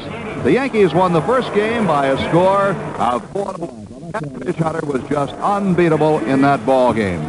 Then Kansas City came back to take the second game on Sunday night by a score of 7-3 as Paul Split came on and pitched nearly flawless relief ball. Right now on the playing field, the Kansas City Royals are being introduced individually by New York Yankee Stadium public address announcer Bob Shepard. In just a few moments, the New York Yankees will be introduced. The crowd here tonight has been entertained by the Caballeros. the American Legion Drum and Bugle Corps champions every year since 1949. And now you can tell from the roar of the crowd that the New York Yankees are taking the field. The Yankees, the players, their coaching staff, trainer Gene Monahan, and a gentleman who has been associated with the New York Yankees for 50 years, clubhouse manager Pete Sheehy, one of the truly great gentlemen in baseball. It is not a capacity crowd at the moment here at Yankee Stadium. However, we expect that before the game gets underway or before the game is underway very long, tickets at a premium for this game, just as they will be for tomorrow afternoon's game. In case you had not heard, the National League Series is all over. The Cincinnati Reds, with their awesome power and great base running, came from behind to defeat the Philadelphia Phillies 7-6 this afternoon. That series in 3 games.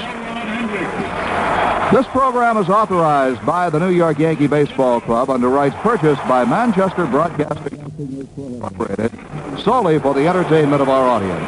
Any broadcast, rebroadcast, or other use of this game without the expressed written consent of the Yankees and Manchester Broadcasting Incorporated. New York Yankee Baseball is a production of Manchester Broadcasting Productions Incorporated, which has contracted for and has exclusive rights to the games, including selection of the announcers with the approval of the Yankees and this station. The pitchers for tonight for the New York Yankees, right-hander Doc Ellis. Ellis, over the season, won 17 games while losing 8. He made 32 starts. He pitched 8 complete games and had 1 shutout. Ellis pitched over the season to an earned run average of 3.15. He was tagged for 14 home runs. City Royals, a left-hander, Andy Hassler. Andy Hassler won 5 and lost 12 during the regular season. All 5 wins coming for the Kansas City Royals. Named him from the California Angels. He started 18 games. He pitched 4 complete games, and he pitched 1 shutout. Over 156, he struck out 61 and pitched to an earned run average of 3.61. Announced and brought onto the playing field the manager of the Kansas City Royals, Whitey Herzog. This is the first American League Championship Series game to be played in New York. Yes, there have been National League Championship Series games played at Yankee Stadium. And just a note in history, it was 12 years ago today that the Yankees last played a postseason game at Yankee Stadium. That, of course, was in the 1964 World Series against the St. Louis Cardinals. Let's look at starting pitchers for tonight's game. Doc Ellis for the Yankees will be making his 6th championship series appearance in the last 7 years. Here in the 74 playoffs, really. He'll be making his 4th start and has a 1-win, 2-loss record, having beaten the Giants in 1971 while losing to 1970 and 1972. His career earned run average for NLCS competition was 3.27 earned while with the Pittsburgh Pirates. In the championship series, he pitched 2 innings of shutout ball in relief against the Cincinnati Reds. This season, Doc 17-8, his best year since 1970. He was 19-9 with the Pirates. Doc tied Catfish Hunter for 2nd on the Yankee staff in victories, and along the way recorded winning streaks of 7 and 4. He was 13-4 from June 8 to the end of the season. He won his first 4 American League decisions, giving him 100 career victories. He's now all the way in the ballgame. 88 lifetime in the major leagues. Doc faced Kansas City only once this season. It was in Kansas City, and it was a 2-1 victory in 10 innings, Doc going all the way in the ballgame. He allowed 5 hits, including a solo homer by Al Cowens, who will be in the starting lineup tonight for Kansas City. Doc walked 2 and struck out 2 in that ball game. And in broke a streak of 4 consecutive starts without a victory for Doc Ellis. The left-hander Andy Hassler, who will be Kansas City Royals tonight, is making his 19th start of the season. That's including the regular season. His 15th start with the Royals, his 3rd against the Yankees. Although Hassler did not record any decisions against New York this year, he pitched very effectively against the Yankees, including his 1/3 of an inning. He worked a total of 18 innings, allowed only 10 base hits, 2 runs, 1 of which was unearned, walked 5, and struck out 10, and pitched to an earned run average of .50. His first start for Kansas City came against the Yankees on July 7th. He did not figure in the decision despite 7 2/3 strong, which gave out 4 hits and an unearned run with 1 walk and 5 strikeouts. The Royals went on to win 2-1 over Catfish Hunter in that ball game. Again tonight, the Kansas City Royals are playing without one of their most important ball players. There's the cheer for Yankee manager Billy Martin. As we started to say, the Kansas City Royals are playing without one of their most important men. Center fielder Amos Otis is still out of action with a bad... The outfielder suffered the injury in the first inning of the first game in Kansas City Saturday afternoon while attempting to beat out a first-inning bunt. He stepped on the first and sprained ankle. He is in uniform and on the Royals bench, but certainly is not expected to play. Starters are being introduced. Let's run down the starting lineup. For the Royals, leading off and playing left field, Jim Wolford. Wolford is in the series. He batted .249 during the year. In center field, batting second, Al Collins, 2 for 8 in the series and a .265 hitter over the season. George, who led the American League in hitting with .333, will be at third base. And Brett is the top hitter in this series for Kansas City, 4 hits in 7 for the season. John, a very disappointing year for home runs, but a very good year for runs batted in, will be at first base and hit cleanup.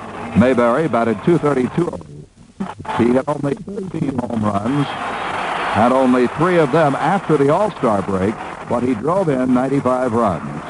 The designated hitter will be Hal McRae. McRae batted .332 over the year, finished just 1 point behind teammate George Brett, and posted the highest batting average for a right-hand hitter in the American League in 17 years.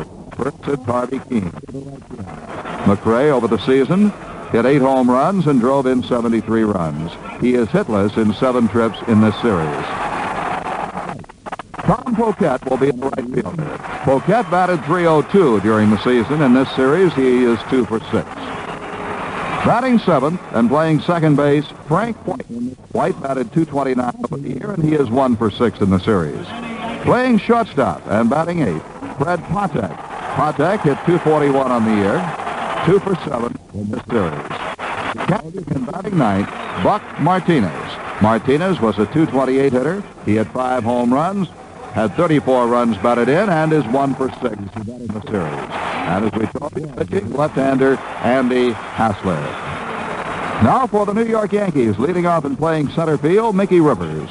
Rivers, one of 2 Yankees, 300 or better, 3 his average for the year, 2 for 9 in this series. Roy White will be in left field. Roy has gone 3 for 8 in the first 2 games, and he batted .286 for the season. Catching third, Thurman Munson, the Yankees' other 300 hitter, batting .302 for the year, and finishing second in the American League in runs batted in with 105. Munson is 3 for 10 in the series. Lou Piniella will be the designated hitter and bat 4th. Piniella batted .281 on the year, 2 for 5 in this series in the 1 game he has played. Chris Chambliss will be at first base. Chris has had a good series, 5 hits in 9 at-bats. During the season, he hit .293 with 17 homers and 96 runs batted in. Greg Nettles will be at third base and bat 6th. Nettles led the American League in home runs with 32. He drove in 93 runs, and in this series, he is 1 for 7. Elliot Maddox will be in right field. Willie Randolph at second base. And Fred Stanley will be the shortstop. We'll give you more figures on them as we go along. But right now, ladies and gentlemen, Mrs. Oscar Gamble, Juanita Gamble, the wife of the Yankee right fielder, will sing our national anthem.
Decked all right. Now watch this, Bill. Nothing up my sleeve except my arm, of course. Okay? Ta-da! Hey, that was good. And you got all this from the Baby Ruth and Butterfinger people? Right. Details at your favorite store. Gee, I wonder if the Yankees could use a book of tricks. If all you need is money, come to HFC. We're Household Finance, and last year we helped over 2 million people get the most out of life, whether it was a dream vacation, a snowmobile, or a stereo. That's why we're here. HFC, an equal opportunity lender. So come on in, come on in, come on in to HFC. Household Finance, where people use our money to get the most out of life. Come on in to HFC. Well, the umpires and the managers are going over ground rules down at home plate. Whitey Herzog of the Kansas City Royals, Billy Martin, the manager of the New York Yankees. And the umpires tonight are at home plate, Joe Brinkman. Check that. At home plate, George Maloney. At first base, Bill Haller. At second base, Arthur France. At third base, Larry McCoy. In left field, Joe Brinkman. And in right field, it will be Larry Barnett. Doc Ellis has not yet begun his warm-up pitches. We talked to Yankee pitching coach and Hall of Famer Bob Lemon before the ball game and asked what kind of a game he thought Ellis would have to pitch against the Kansas City Royals. He said the Doc would just have to pitch his normal game with that good hard slider low and away from the right-hand batters and a pitch that would move in on the left-hand hitters. He said when a Kansas City batter who was a low ball hitter was up there, Ellis would just have to challenge him with his best stuff and do the best he could with it. Doc Ellis is a native of Los Angeles, California. He is 31 years old, makes his home now in Pittsburgh. The Yankees acquired him from the Pittsburgh Pirates along with pitcher Ken Brett and second baseman Willie Randolph for pitcher George Doc Medich following the 1975 season. And that turned out to be an outstanding trade for the New York Yankees. And now again, the Yankees take the field, running out to their defensive positions. When we say an outstanding trade for the New York Yankees, it not only brought them Doc Ellis, who came up with a 17-victory season for the Yankees, but it also brought them an outstanding young second baseman, Willie Randolph, who should be around in the pinstripes of the Yankees for a good many years. Willie Randolph, only 22 years old, a rookie. He has done just about everything he has been asked to do this year. The only disappointment for Willie Randolph is that he has not been able to play every day, missing some action because of injuries. Let's take a quick look ahead to tomorrow afternoon's game. Manager Whitey Herzog is expected to start Larry Gura in Game 4 tomorrow afternoon, a left-hander. In fact, Herzog has said that that's all the Yankees are going to see from now on is left-hand pitching. Well, if he sticks with that, he'll pitch Larry Gura tomorrow afternoon, and then if we have to have another game on Thursday night, it would be Paul Splittorff, who pitched such an excellent game in relief on Sunday night. A couple of notes as we wait for Doc Ellis to take his warm-up throws. Doc, of course, is the Yankee player representative, and he is a Yankee author. His biography hit the book stands late last month. Donald Hall is the author, and it's called Doc Ellis in the Country of Baseball. We pause 15 seconds for station identification on the New York Yankee Home of Champions radio network. WMCA, Strauss Communications in New York. This is Mel Allen. Instead of having a fleet of planes, Emory has a fleet of airlines. Emory Air Freight, the shortest distance between 2 points. And now the first ball ceremonies. We had been told that New York City Mayor Abraham Beame would throw out the first ball, but we understand that His Honor is not here, and instead his grandson is throwing out the first ball. We should not say that Mayor Beame is not here. I looked down there in the box area, and the grandson has thrown out the first ball to Yankee catcher Thurman Munson. Let's set the Yankees up defensively for you now. In left field, it is Roy White. In center field, Mickey Rivers, and in right field, Elliott Maddox. Of the three, Elliott Maddox much the stronger throwing arm. On the infield, Greg Nettles, who I think should win the Gold Glove at third base this year in the American League. At shortstop, Fred Stanley, whose range is not as great as that of Freddie Patek, his adversary tonight. Woody Randolph is at second base. Chris Chambliss at first, and Thurman Munson, a leading candidate for most valuable player in the American League, is the catcher. Jim Walford, a right-hand batter, steps in, and we are ready to go. Doc Ellis into the windup, and the first pitch to him. Fastball is inside, and this game is underway. The Yankees spread the outfield on Walford with Mickey Rivers a step toward right. The infield plays him up the middle. The kick and the pitch. Down low, 2 balls and no strikes.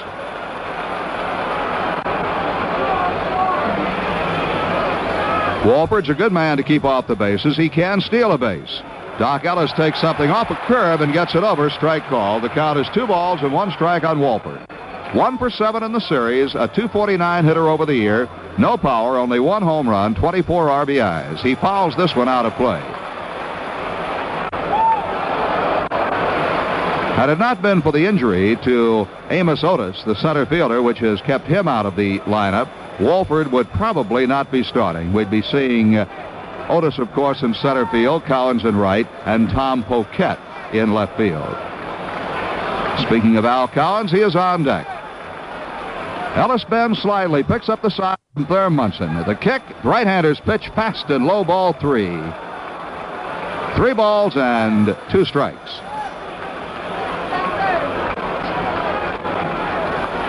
Ellis deals again, and he misses low ball 4. Walford is on. So the Royals have a base runner, and the batter will be Al Cowens, the center fielder. Cowens hit .265 on the season. He is 2 for 8 in this series. Right-hand batter. Cowens possesses probably the most accurate throwing arm in the KC Royals outfield. He has outstanding speed. Once 2 hits in the same inning in a ball game. He's batting with a man on, and he squares to bunt. The pitch is low, ball 1. Well, right now, Doc Ellis having a little control problem early in the ball game.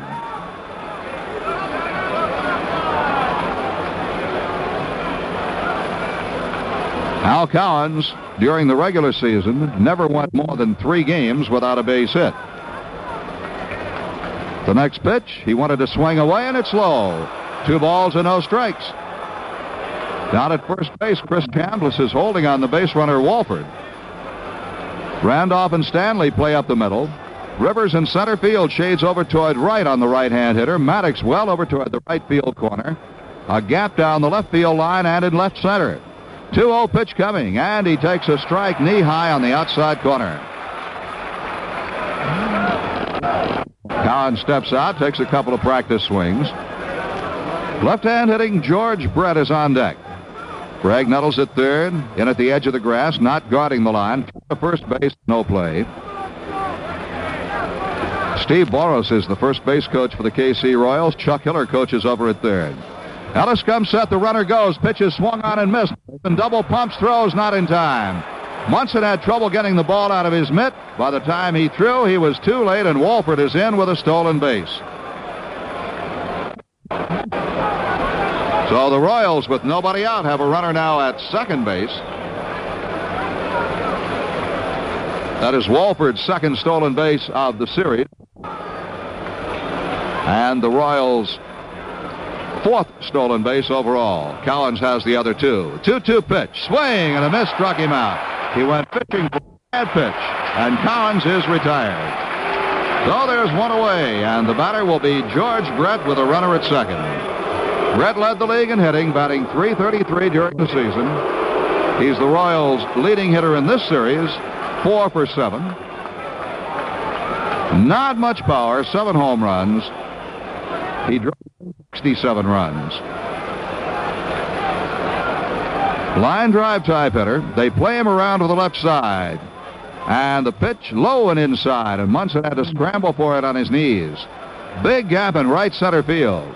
As Elliot Maddox plays more or less straight away. And Mickey Rivers has gone well over toward the left side. Roy White is guarding the line.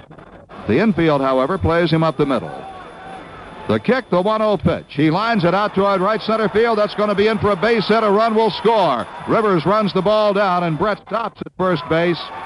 Walford scores, and the Kansas City Royals jump on top 1-0. George Brett lining a base hit into right center. That's where they had given him the gap in right center field. Rivers had shaded well over toward the left side. The ball would not have been catchable, however, even if Rivers were straight away. So Brett has his 5th hit of the series. The Royals are on the board, and John Mayberry the batter. Mayberry hit .232 over the year. 13 home runs, 95 runs batted in. And the pitch to him is inside.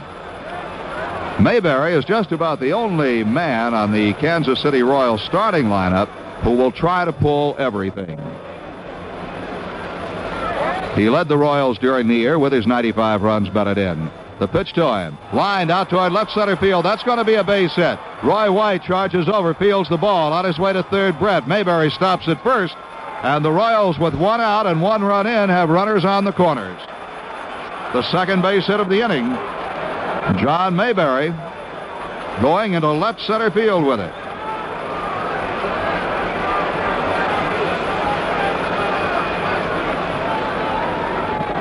And now the batter is Hal McRae, the designated hitter. McRae hit .332 during the year. 1 point behind his teammate George Brett. The best batting average by a right-hand hitter since Harvey Keene hit .353 in 1959. Very, very deep in the batter's box. He is 0 for 7 in this series, and that is almost unbelievable. He's too good a hitter for that. He swings and misses a breaking ball, strike 1. McRae during the year had 34 doubles, 5 triples, 8 home runs, and he drove in 73 runs. Tom Poquette is on deck. The pitch to right-hander McRae popped up into shallow right center field. Maddox coming hard for it. Elliott's under it. He makes the catch. Here comes the runner, Brett, from third to throw to the plate, and he's safe at home. Elliott Maddox throw not in time to get Brett, and the Royals take a 2-0 lead. That ball was not hit deep. It was popped into shallow right center field. Elliott Maddox crossed in front of Mickey Rivers. Maddox with a much stronger arm, but not in time to get Brett coming in from third. When that ball was hit, I really didn't think it would be deep enough to get the run in, but the Royals are a gambling, very aggressive team the way they're starting out here in the first inning. There are 2 down. Mayberry at first base, and the batter will be the right fielder, Tom Poquette, a left-hand batter. Poquette is 2 for 6 in the series. He batted .302 over the season. And a pitch gets away from Munson, and down to second base goes Mayberry. Pitch was low and inside, and we'll see what the official score will rule. A passed ball is charged to Thurman Munson. The ball was low and inside, but playable by the Yankee catcher. So Mayberry has moved to second base, where he is in scoring position. 1 ball, no strikes on Poquette, and Yankee skipper Billy Martin is out at the mound. In the Yankee bullpen, left-hander Grant Jackson is now warming up. Martin talking with Ellis, shortstop Fred Stanley, and of course Thurman Munson. Now Martin heads back to the dugout. Tom Poquette was rather seriously injured during the season when he ran into the wall at Kansas City, chasing a drive that wound up to be an inside-the-park home run. He hit the wall with his face, had to undergo surgery to repair the cheekbones. 1-0 pitch to him. He swings and misses on a fastball, 1-1.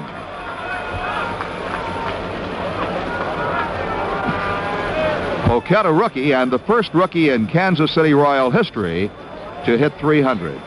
No power. He's a slap hitter.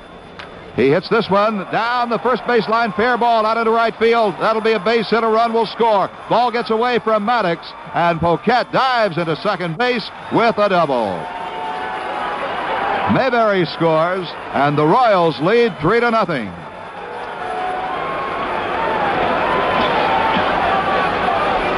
That is Poquette's 3rd hit of the series. And now the batter will be Frank White.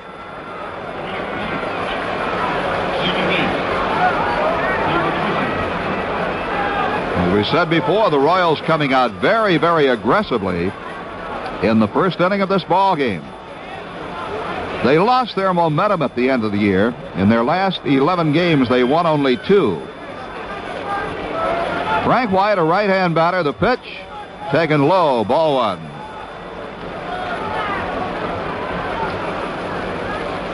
Frank White, good speed, good range, excellent shortstop.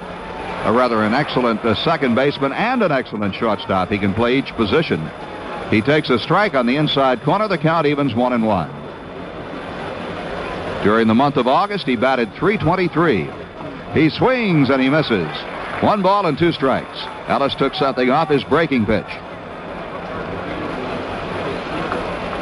Rivers shallow in center field. Maddox straight away in right. Roy White straight away in left. A gap in left center.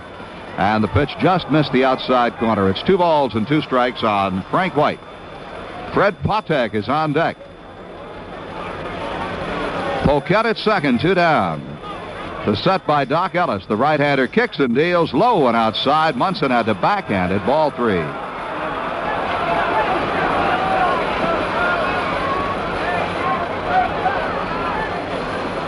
Ellis bends in for the sign. 3-2 pitch coming. He popped it up first base side. Chris Chambliss near the line is under it and makes the catch in foul territory to retire the side. But the Royals score 3 runs on 3 base hits. There was a passed ball in the inning, and 1 man is left on. At the end of 1/2 inning, the score is Kansas City 3 and the Yankees coming to bat. Get the jump on the rest. Get there first with the best. Get yourself up. Go Ozark. You're a hard man to beat. You've got wings on your feet. Get yourself up. Go Ozark. You're gonna win every time. With a going airline. Get yourself up. Go Ozark. If you're a businessman who's going places, Ozark is your airline. Our #1 priority is to get you where you're going as quickly, comfortably, and efficiently as possible. That's why we plan our flight schedules and connections for the business flyer, and why we'll arrange for a rental car ready to go at your destination. If you're a businessman who's going places, Ozark is your airline. Get yourself up, go Ozark. You can go direct to Central Illinois on Ozark jets and avoid changing planes. Call your professional travel advisor or Ozark for schedule information.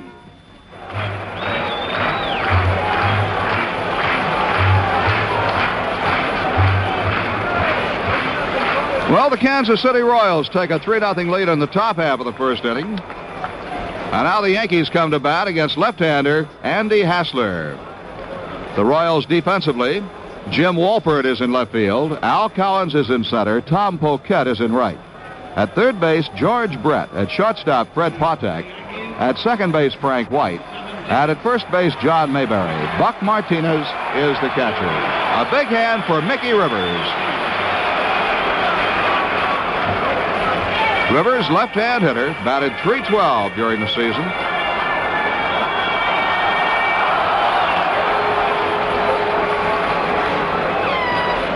George Brett at third, in on the grass. Now the Yankees say they will try to bunt on Hassler, who suffered a bad back in a free-for-all out in Oakland late in the season. Left-hander's first pitch, and Rivers wanted to bunt, took the bat away. It's a ball outside. Rivers might be the fastest man in baseball. Very seldom caught stealing. He likes to chop down on the ball. 1-0 pitch to him, and a slow curve is high. 2 balls and no strikes. So Hassler misses on his first 2 pitches. George Brett, his third baseman, goes over to say something to him. Out in left field, Wolpert very shallow and over toward the line. The center fielder Collins shades towards left. They give Rivers the right field corner. 2-0 pitch, and a fastball gets the inside corner. Rivers gave ground. 2 balls and 1 strike. Royals lead 3-0, bottom half of the first. Hassler peers in, starts the wind, the kick and the pitch. Breaking ball misses high and outside, and the count is 3-1 on Mick the Quick. Mickey, one of 2 Yankees to hit over 300. He batted .312 to lead the club. 3-1 pitch on the way. Strike called, and it's 3-2. Curveball on 3-1. Mickey Rivers scored 95 runs and drove in 67 runs as the leadoff man for the Yankees. And all this despite the fact that he missed 22 games over the season with injuries. 3 balls, 2 strikes to count. Now the windup by Hassler. Here comes the pitch, and Rivers bounces it to the left side. Fielded by the shortstop, Patek. Quick throw, safe! Rivers beats it out. That will be an infield hit. And there is the Yankee speed for you. Mickey Rivers, a blaze of speed going down the line. He hit the ball off the end of the bat. The third baseman, Brett, could not get to it. Patek, with a very strong arm, fired true to first base, but not in time. So the Yankees have the leadoff man on. And here is Roy White, the left fielder. A switch hitter. He'll bat right against Hassler. White over the year batted .286. In this series, he is 3 for 8.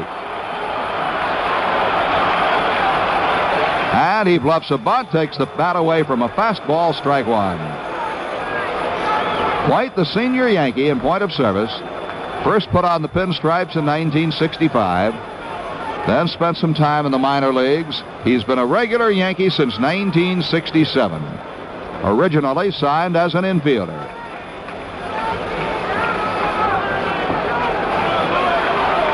Rivers at first, Mayberry holding him on. No balls and 1 strike the count on Roy White.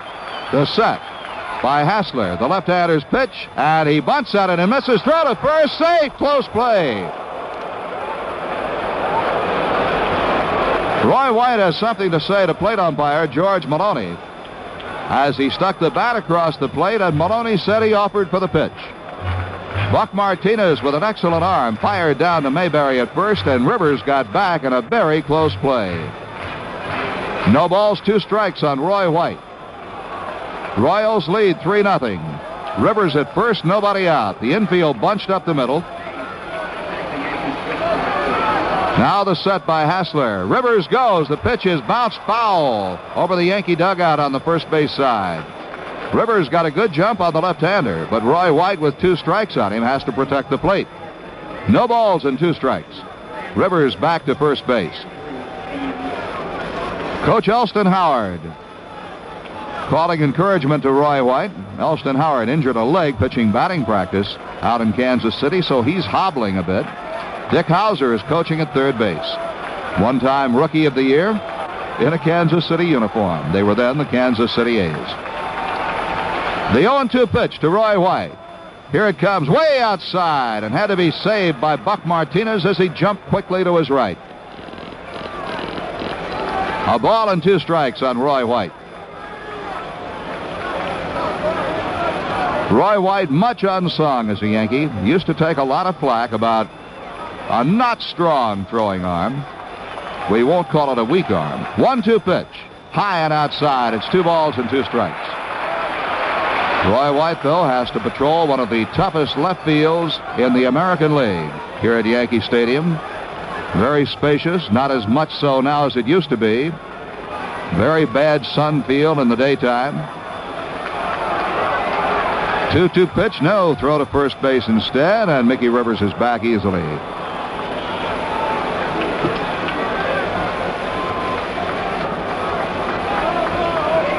Hassler again bends down for the sign.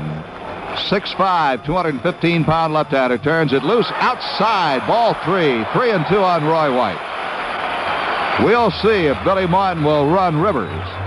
Even though the Yankees are down 3-0, Roy White is not prone to strike out that much. So we might see Rivers go on 3-2. We'll watch him. He's going. The pitch is swung on and missed. Throw to second base. Double play. He's out at second. Rivers is cut down by the fine throwing arm of Buck Martinez to the second baseman, Frank White, covering. Score at 2-4, so Roy White does strike out into a double play. Thurman Munson now the batter. Thurman, the Yankee captain, and the first they've had since Lou Gehrig. Thurman hit .302 over the year, finished second in the league, and runs batted in with 105. Right-hand hitter, feet close, he takes outside, ball 1. Munson in this series has gone 3 for 10. Lou Piniella is on deck. 2 outs, bases empty. Royals lead 3-0 first inning. Hassler winds and deals. Fastball is swung on and fouled in and out of the mitt of the catcher Martinez. 1 ball and 1 strike on Thurman Munson. For some unknown reason, Munson in this series has had trouble hitting the ball to right field. Thurman has pulled just about everything, and he's pulled just about everything to the shortstop. He tries to check his swing, and he went around, says first base umpire Haller. It's a ball and 2 strikes. In 10 at-bats in the series, Munson has hit 6 ground balls to the shortstop. One of them he beat out for a base hit.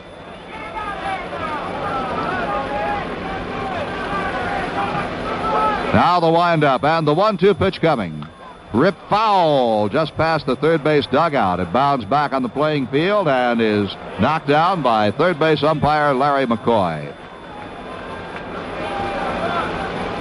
1 ball and 2 strikes on Munson. Hassler with a new baseball to work with.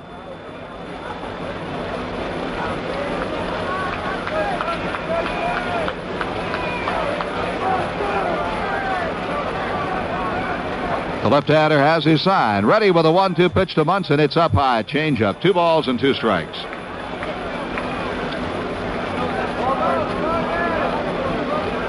Hassler now takes a bit of a breather. Takes the cap off. Mops away the perspiration.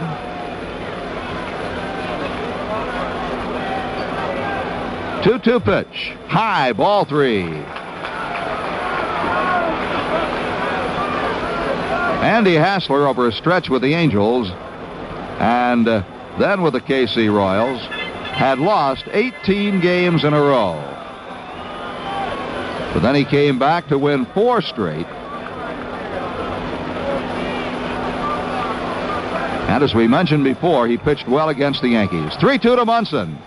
Lined out of the right field, but right at the right fielder, Poquette, who puts it away to retire the side. For the Yankees, no runs, a base hit, nobody left. And at the end of one, it's Kansas City 3 and the Yankees nothing. I want a beer like no other beer. I'm Schaefer, people. I want flavor that won't disappear. I'm Schaefer, people. Consistency makes a great beer, and Schaefer's consistently great tasting every single time because Schaefer's brewed the old world way. Kreuzening, we call it. Since 1842, Kreuzening, the extra step of brewing twice, has kept Schaefer consistently fresh and crisp, consistently great tasting beer after Schaefer beer. I want a beer like no other beer. I'm Schaefer, people. I want flavor that won't disappear. I'm Schaefer, people. A Schaefer beer goes straight to your thirst. Your last one tastes as good as your first. Go out and get a Schaefer and be Schaefer people too. Go out and get a Schaefer and be Schaefer people too. Well, game number 4 of this championship series will be played here at Yankee Stadium tomorrow afternoon. We don't want to talk about the pitchers for tomorrow because we have been advised the managers will make their decision during the course of this ball game. However, we did mention earlier that Whitey Herzog had said it would be Larry Gura, and we would presume Catfish Hunter for the Yankees. And right now, we'd like to take time out to wish a very happy birthday to Hall of Famer and now American League Chairman of the Board, Joe Cronin, an outstanding shortstop, manager, and general manager here at Yankee Stadium for the ball game tonight, celebrating his 70th birthday. Fred Patek will lead off. For Kansas City, right-hand hitting shortstop. He batted .241 over the year, and he takes a slider for a strike.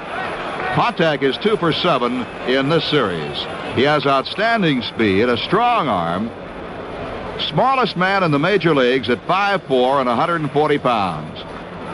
Ellis ready, the 0-1 pitch. Another slider, another strike. And now Nettles at third can back up.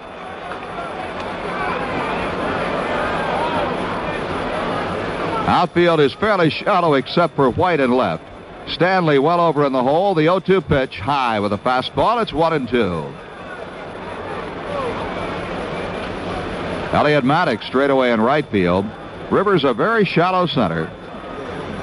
And the 1-ball, 2-strike pitch from Doc Ellis. Hit on the ground, right side, backhanded by Chambliss. Throws to Ellis covering. They've got him. Good play. Chambliss, quick move to his right. And Doc Ellis got a good break over to first base to take the throw. 1 out, and it brings up the catcher, Buck Martinez. Right-hand hitter. Martinez, an excellent defensive catcher. He has no power. During the season, he had 5 home runs, 2 of which won ball games, and he batted .228. 1 out, nobody on. The Royals lead 3-0. The Yankees play Martinez straight away. The outfield is spread, the infield up the middle. Nettles is back off at third. Ellis kicks and deals. The slider is over. Strike call. Now Ellis is getting that slider down around the knees where he wants it. He did not do so in the first inning, obviously, as they scored 3 runs. The 0-1 pitch. Swing and a miss as he took something off the pitch. 0-2. Royals scored 3 runs on 3 hits in the first inning. They had a stolen base, and Thurman Munson was charged with a passed ball, and they both contributed. The 0-2 delivery. Strike 3 call. Got the outside corner. Martinez is caught looking, and Doc Ellis has picked up his second strikeout of the ball game. And now Jim Wolford. Wolford walked in the first inning, stole second, and came in to score on George Brett's base hit to right center field. Right-hand hitter deep in the batter's box. And he bounces one back up the middle to his left. Stanley's got it behind second. Throw to first. He's out. Fred Stanley showing good range going to his left. And the Royals are retired 1-2-3. At the end of 1.5, it's Kansas City 3 and the Yankees nothing. Take one fresh egg. Fry it. Add 1 slice of ham. Sizzle it. Top with a slice of American cheese. Sandwich them all into a buttered, toasted bun, and you have the Breakfast Jack, a deliciously different sandwich from Jack in the Box that's made to order for people who are up early or up late. The Breakfast Jack. That's what's cooking at Jack in the Box. If all you need is money, come on into HFC. Is there something you want that would make your life a whole lot easier, more enjoyable? An HFC shopper's loan could be the best way to get it. Come on in and ask about a shopper's loan. Household finance, an equal opportunity lender. So come on in, come on in, come on in to HFC. Household finance, where people use our money to get the most out of life. Come on in to HFC.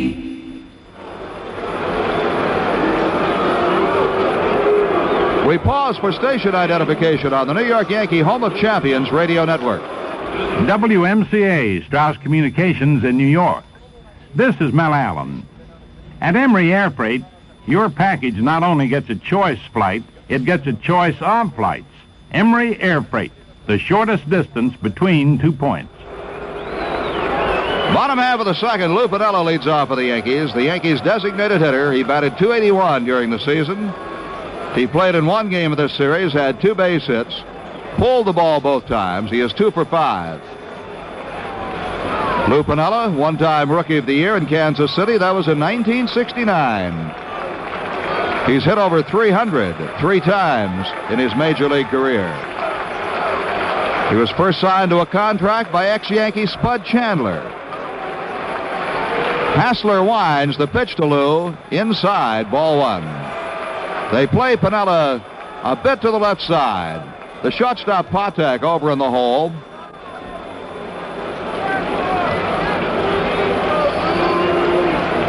Hassler winds, kicks and deals. Breaking ball is bounced over the pitcher's glove. Patek up with it. The throw to first base, he's out. Fred Patek, good range as he fielded that ball right at the bag at second.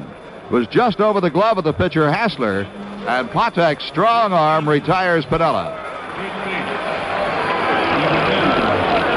Chris Chambliss will step in. Chambliss batted .293 over the regular season. He is 5 for 9 in this series to lead the Yankee hitters. Chambliss hit 17 home runs and had 96 RBIs for the Yankees this year. The pitch to him, outside. Chris Chambliss, another Yankee player who was once Rookie of the Year. That was in 1971 at Cleveland. He was 3rd in the American League in hits this year with 188. Left-hand batter takes a breaking ball outside. It's 2 balls and no strikes.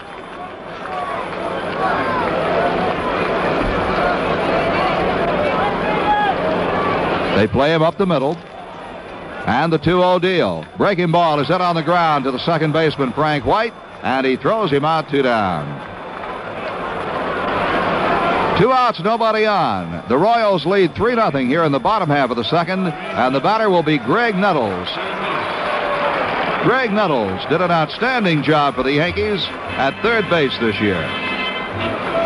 And, of course, I think most baseball fans realize he led the American League in home runs with 32. Left-hand hitter, and the pitch to him, low and inside. Greg Nettles was the first Yankee since Roger Maris in 1961 to lead the American League in home runs. Maris, of course, that year hit 61. 1-0 delivery. Breaking ball is high. The second baseman, Frank White, plays Nettles back about 2 steps in the right field grass. The shortstop, Patek, almost behind second. George Brett, the third baseman, very wide of the bag. The outfield around to the right side. 2-0 delivery, low and outside, ball 3.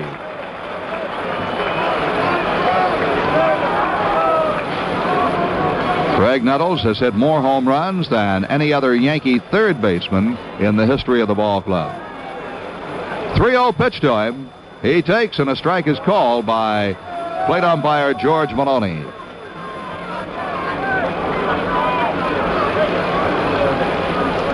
Three-one delivery.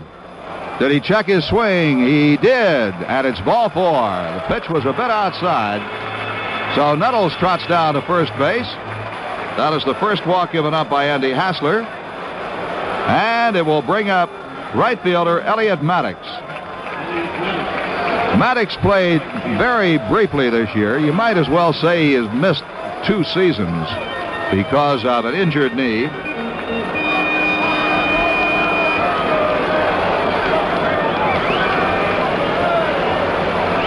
Right-hand batter and the pitch inside. Maddox is 1 for 4 in the series. In limited duty this year, he batted .217. In 1974, Maddox hit .303 after being cast off by both the Tigers and the Texas Rangers. Really came into his own as a Yankee. 1-0 delivery, low and inside, almost hit him in the right foot. 2 balls and no strikes. His right knee is still a question mark, although Elliott tells me it gets stronger all the time. Buck Martinez has gone out to the mound to talk to Hassler. Don't talk to Elliot Maddox about Friday the 13th, because it was on a Friday the 13th that he tore the knee up. He said he hoped he never had to play another game on a Friday the 13th. 2-0 pitch. Breaking ball is over, 2-1.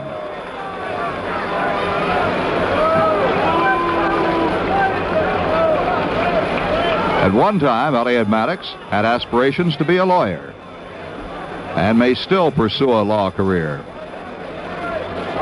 The 2-1 pitch to him. He bounces it foul off his foot. Rolls down and is fielded by the first baseman Mayberry, who flips it to the umpire, Bill Haller. Haller rubs the ball up and wings it back to Andy Hassler. The Royals lead 3-0. The Yankees have Greg Nettles down at first base. There are 2 out. Look around this ballpark now. It's hard to find an empty seat. They say jammed to the rafters. And the rafters here are way up yonder. Now the crowd starts getting in the ball game. The Royal bench trying to get the attention of Poquette in right field and wave him in, and now he does come in. 2-2 pitch. String and a foul at the feet of the catcher Martinez. So Maddox is still alive. Willie Randolph is on deck. Cheerleading near the on-deck circle, Yankee bat boy Joe D'Ambrosia. Very fine young man who's done an excellent job this year. 2-2 pitch coming. Swing and a miss. He struck him out, and the side is retired. No runs, no hits, no errors. A walk and a man is left. At the end of 2, the score, Kansas City 3 and the Yankees nothing.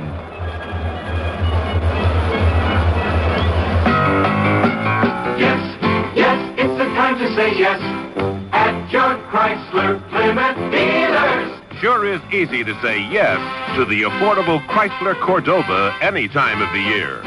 But right now, it's the end of the model year, and that means you can get a clearance deal on a luxurious Cordoba. Sound good to you? Yes, it's the time to say yes at your Chrysler Plymouth dealers. And Cordoba is one personal midsize luxury car that has a lot going for it, like many standard luxuries. No wonder Cordoba is the most successful Chrysler ever introduced. And right now, you can get a clearance deal that'll put you behind the wheel of a luxurious Chrysler Cordoba. Yes, it's the time to say yes at your Chrysler Plymouth dealers. Get your year-end clearance deal at your local Chrysler Plymouth dealer. Yes!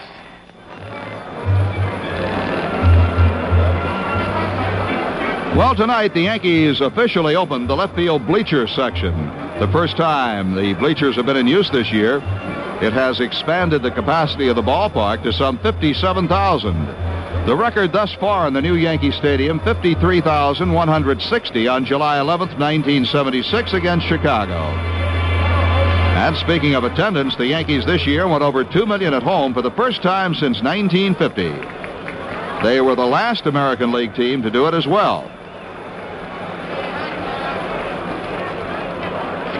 For the first time in baseball history, youngsters who might not otherwise have the opportunity are watching the American League Championship Series as guests of the Yankees, some 2,500 of them in that bleacher section we were talking about.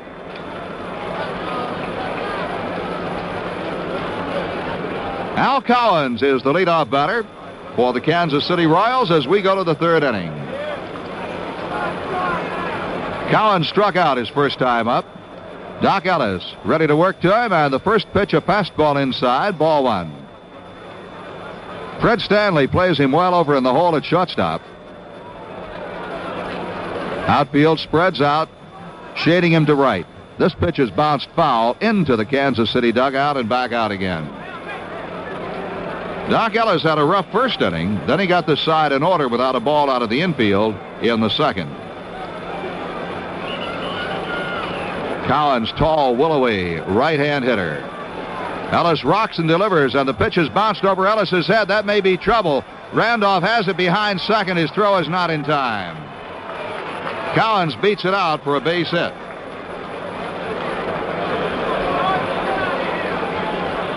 So Cowens is on, and he is a threat to steal a base. During the regular season, Cowens stole 23 bases. He has had 2 stolen bases so far in the championship series. The batter, George Brett, the league's leading hitter. And Brett singled for his 5th hit of the series and drove in a run in the first inning. He also scored a run.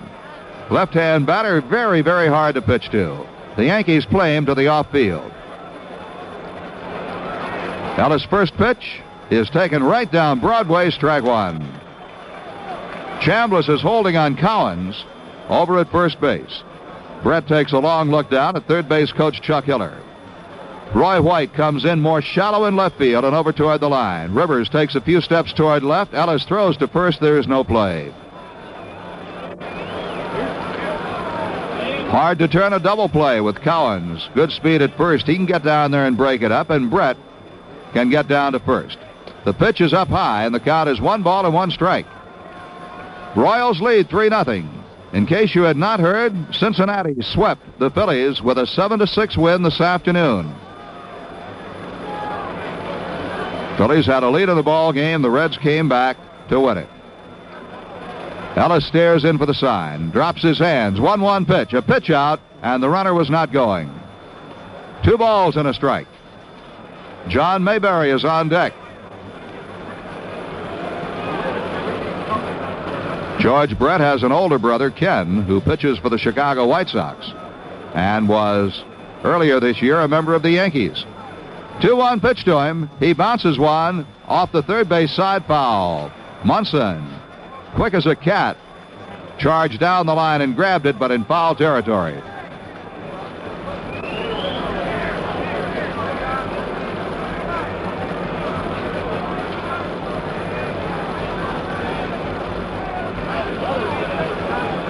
George Brett had led the Kansas City Royals with 195 hits, which he had last year.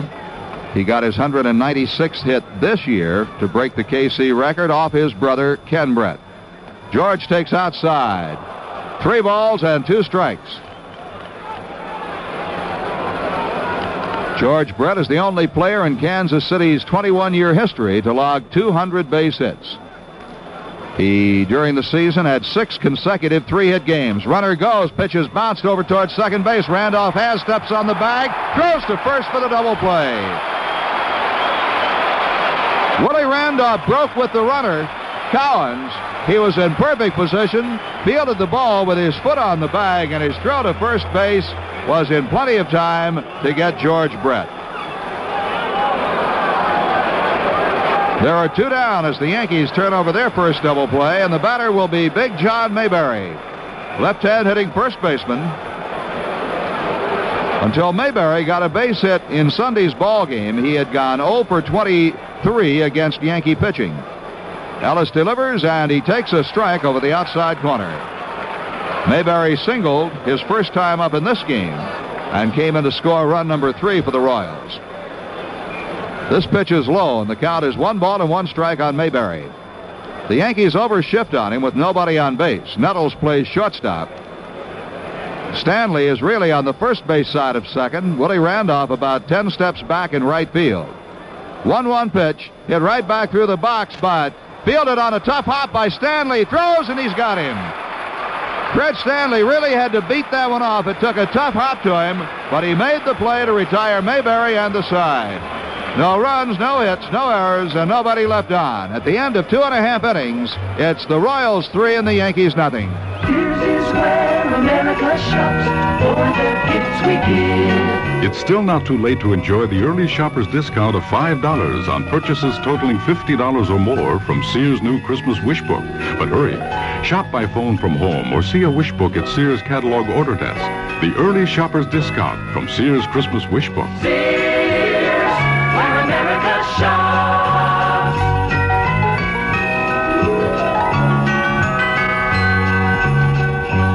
Hi, this is Dick Clark. May I get personal with you for a minute? You know, even if you shower twice a day, you can't wash away jock itch. What you need is something made specifically for jock itch, and that's Cruex. C-R-U-E-X. Cruex medicated powder relieves the itching, the chafing, the rash. And because it's medicated, it can fight the cause of that itch. So if you suffer from chafing, rash, or jock itch, get Cruex, C-R-U-E-X, and get relief.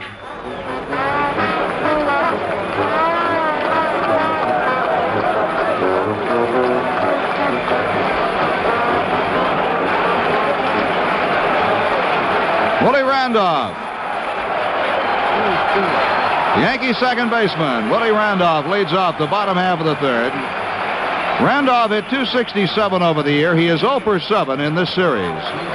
We might mention that before the ball game tonight, Jim Palmer of the Baltimore Orioles was named winner of the 4th annual Joe Cronin Award. The award is for significant achievement in baseball, a rough equivalent to a Player of the Year presentation, and Mr. Cronin presented the award in person on the playing field.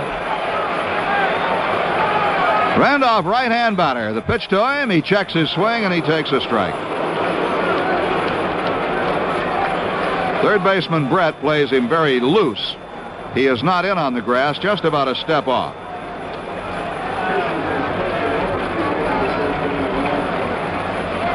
There's the wind, the 0-1 pitch. He wanted to bunt, and the pitch was outside. Pops out of the mitt of the catcher, Martinez.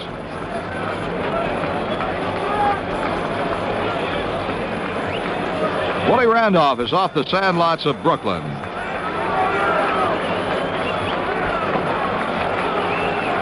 One delivery up high. I have a feeling had Randolph not been injured and missed quite a few games this year, and had it not been for a kid named Mark Fidrich at Detroit, Randolph would have been Rookie of the Year in the American League. The 2-1 pitch to him. Hit on the ground, left side, deep in the hole. Patek has it, strong arm, he throws, he's out. Fred Patek going deep in the hole, and with that rifle arm, throws out the speedy Willie Randolph, one away. That will bring up Fred Stanley, the Yankee shortstop. Stanley hit .238 over the season. In this series, he has gone 4 for 7. He really bolstered the Yankee infield this year. 1 out, nobody on. They play Stanley up the middle with the center fielder Cowan shaded toward right. In left field, Wolford is shallow. The right fielder Poquette is shallow. The pitch to the right-hand batter, low and inside. He jumps rope to get out of the way of it.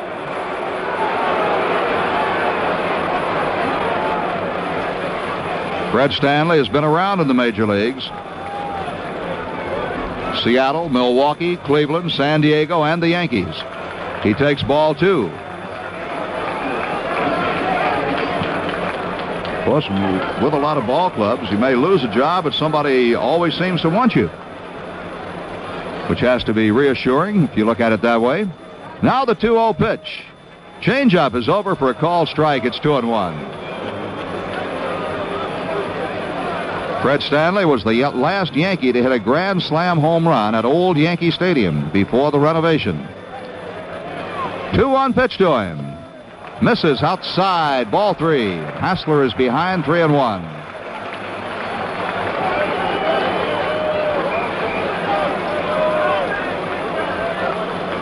One out. The base is empty. The windup by the left-hander. The kick and the pitch. Fastball knee-high for a strike, and it's 3-2.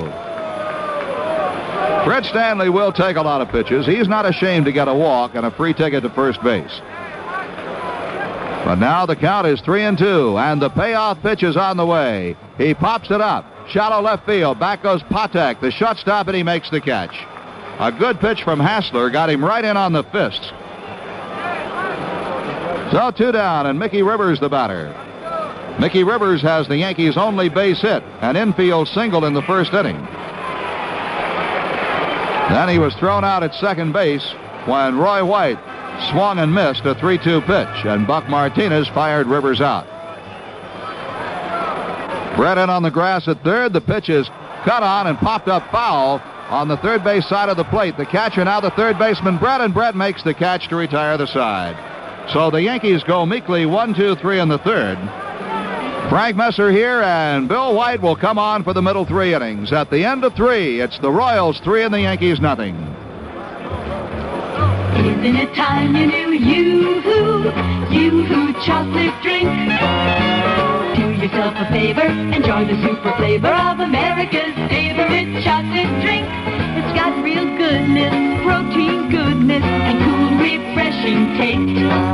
It's the chocolate charge up that's non-carbonated, doesn't even have to be refrigerated. So isn't it time you knew Yoo-hoo chocolate drink? It's so delicious, Yoo-hoo chocolate drink. Isn't it time you knew Yoo-hoo? Great chocolate taste, so refreshing. And Yoo-hoo contains high-quality protein made from 99% fat-free milk. Yoo-hoo is not carbonated, needs no refrigeration before it's opened. Get Yoo-hoo and keep your action going. So isn't it time you knew Yoo-hoo chocolate drink? It's so delicious, Yoo-hoo chocolate drink. Yoo-hoo! Yoo-hoo is another fine product of Iroquois brands.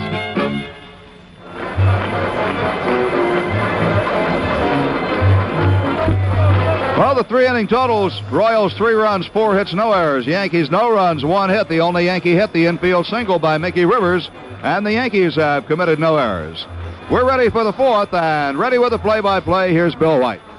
All right, Franklin, and Hal McRae will lead off for the Kansas City Royals here in the top half of the 4th inning. Frank mentioned to you the Royals scored all 3 of their runs in the top of the first, and they lead it 3-0. Overall, the Royals have 3 runs on 4 base hits. The Yankees no runs on 1. McRae is looking for his his second base hit of the series. He's 1 for 7. Drove in a run with a sacrifice fly in the first. Right-handed batter. And he's hit. McRae nipped on his shoulder by a fastball. It tailed up and in, and he goes to first base. So Hal McRae leads off the 4th. He's gotten hit. He's on at first base. That'll bring on Tom Poquette.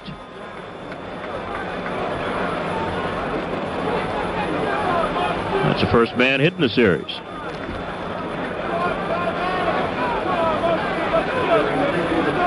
Oh, McRae on at first. Poquette, who doubled down the right field line, driving in around the first inning, steps in. He bats left-handed. And Ellis sets. And the pitch, there goes McRae on the outside corner. Strike through the second, have got him. Stanley slapping the tag on Hal McRae, trying to steal. And there's 1 away. The put out, 2-6. Well, the Royals now 1 for 2 in the stolen base category against Doc Ellis and Thurm Munson in this ball game. Pitch was a strike to Poquette. Ellis winds, and the pitch. A curveball is a called strike 2. On the year, Poquette batted .302 for the Royals, hit 2 home runs, drove in 34 runs. The Yankees play him straight away. The 2-strike pitch. Curveball on the outside corner, called strike 3. 2 outs. 3rd strikeout for Doc Ellis. Poquette still arguing with home plate umpire George Maloney. Now he walks away. The batter, Frank White, to second base, but he's been up once. Fouled out to Chambliss. Now the Royals so far not playing like an underdog. They lost Saturday afternoon, won Sunday night. Swing and a miss by White. And they're winning this one 3-0 with 2 outs. Nobody on in the 4th inning. White's been up once, fouled out. Ellis looks in at Munson for a sign and rocks. The 1-strike pitch. Fastball, low, 1 ball, 1 strike. Full house here at Yankee Stadium. Can't see an empty seat. The 1-1. Swung on, bounced back slowly toward third. Charged by Nettles. Off balance throw, just in time. Nipped White by half a step. Good play by Greg Nettles. A little check swing bouncer down the third base side. Nettles charged and got his man. No runs, no hits, nobody left on base.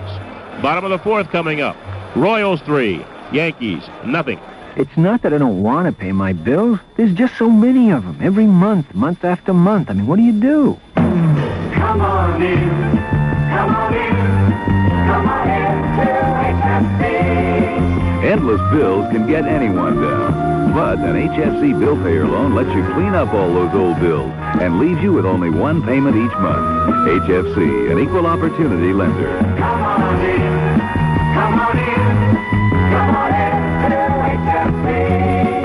You can use our money to get where you want to be. So come on in, come on in, come on in to HFC. Household Finance, where people use our money to get the most out of life. Come on in to HFC. For a large or small loan, call HFC in New York, New Jersey, or Connecticut. See your phone book for the household finance office nearest you.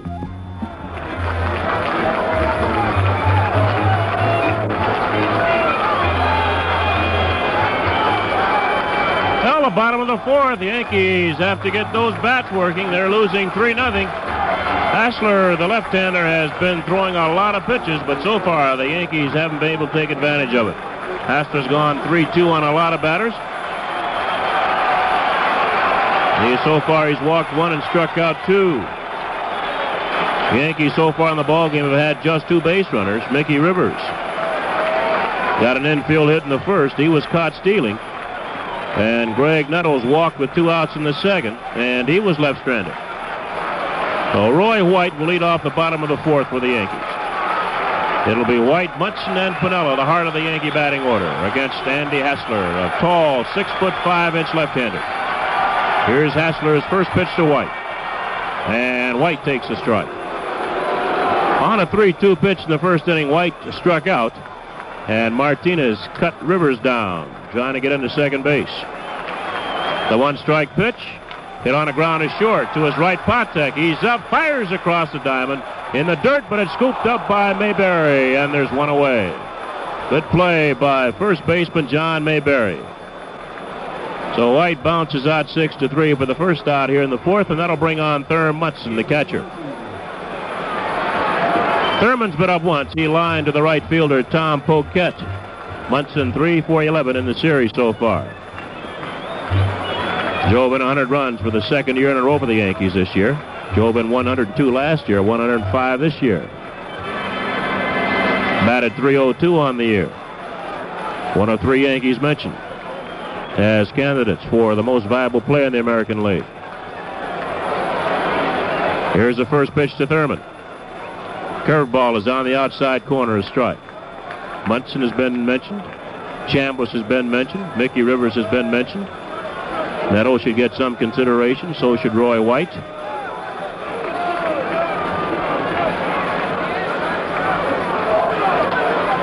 The 1-strike pitch. Curveball hit on the ground to shortstop. Nice hop for Patek. Throws on the 1st, and there are 2 outs. Oh, 2 up and 2 down. The batter will be Lou Piniella. Out there on the field in the light blue uniform, you've got to think about George Brett when you're thinking about a candidate on the Kansas City Royals for the most valuable player in the American League. Also a guy not playing, Amos Otis, who twisted his ankle trying to beat out a bunt in the opener Saturday. His first time up against Catfish Hunter.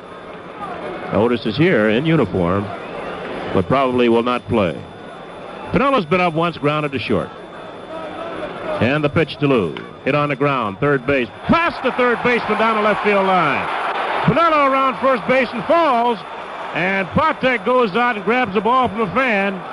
And for some reason, they're going to send Piniella on to second base. In that corner down there, a fan got over the railing and grabbed the ball. Piniella had slipped. But the umpires are going to let him go to second base anyway. Patek was out there fighting a fan for the baseball. And in the umpire's opinion, Piniella would have gotten a double out of the play. So he's down at second. Whitey Herzog now is going to talk. He wants to talk to Bill Haller. And he's got a gripe. I don't know if the umpire saw Piniella slip as he went to touch first base or not. Herzog now pointing it out. Of course, with fan interference, you do not have to give the player the extra base. It's the umpire's discretion. Now, if the ball bounces into the stands, it's an automatic ground rule double. But when a fan touches the ball, the umpire can say just how far that base runner would have gone. And we can thank Bill Grieve for that interpretation. Bill out in Yonkers, veteran umpire. Tries to keep us aware of different situations. So Piniella, a double because of fan interference. He's down at second base, 2 outs. The batter, Chris Chambliss. Actually, the ball could have been played by Brett. It smashed down there. He tried to backhand and bounced over his glove. Now Hassler sets. And the pitch to Chambliss. On the outside corner is struck. Chris has been up once. He's bounced to second. He's 5 for 10 in the series. Got a lot of key hits early for the Yankees. Got a little tired later on. Bat slowed up. Still hit 17 home runs. Drove in 96 runs. Hassler now checks Piniella at second base. The 1-strike pitch. Swung on, driven deep to right. Going back is Poquette. That ball is gone. A 2-run home run for Chris Chambliss. Listen to those fans.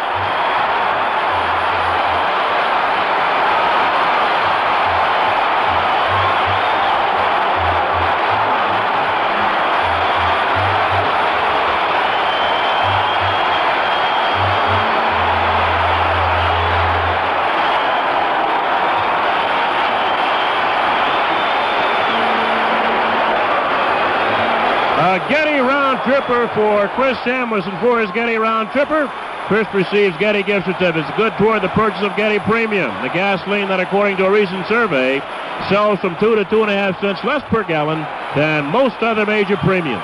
Getty's got what's best for your car.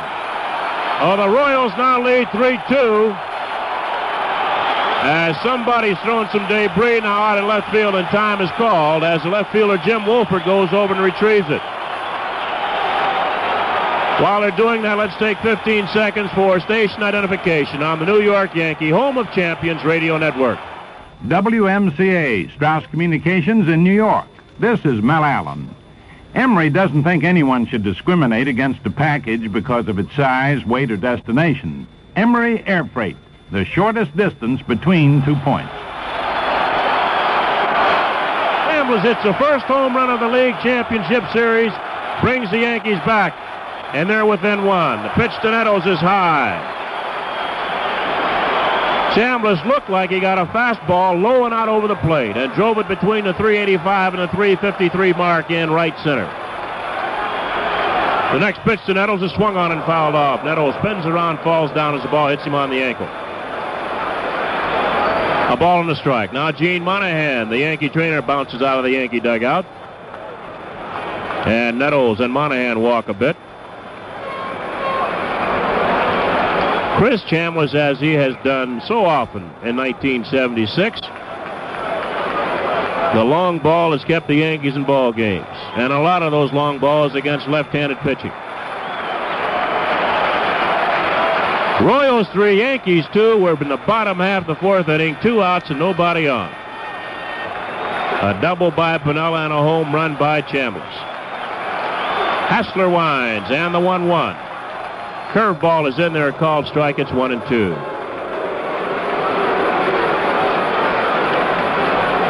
In 39 games against left-handers here at the stadium, the Yankees won 16 and they lost 23. The 1-2 to Nettles. Fastball is high. It's 2 balls, 2 strikes. On the year, the Yankees beat right-handers 65% of the time, left-handers 57% of the time. Not much difference. Here's the 2-2 to Nettles. Breaking ball is low and the count is full. 3 balls, 2 strikes. On deck is Elliott Maddox. Nobody getting loose in the Royal bullpen out in left center. Here's a wind by Hassler, and the 3-2 pitch to Nettles. Swung on and missed. Got him with a curveball. Yankees scored twice on 2 base hits. They leave nobody on base. Now 10-4. The Royals 3, the Yankees 2. Jump on the rest. Get there first with the best. Get yourself up, go Ozark. You're a hard man to beat. You've got wings on your feet. Get yourself up, go Ozark. You're gonna win every time. With a going airline. Get yourself up, go Ozark. If you're a businessman who's going places, Ozark is your airline. Our number 1 priority is to get you where you're going as quickly, comfortably, and efficiently as possible. That's why we plan our flight schedules and connections for the business flyer, and why we'll arrange for a rental car ready to go at your destination. If you're a businessman who's going places, Ozark is your airline. Get yourself up, go Ozark. You can go direct to Central Illinois on Ozark jets and avoid changing planes. Call your professional travel advisor or Ozark for schedule information.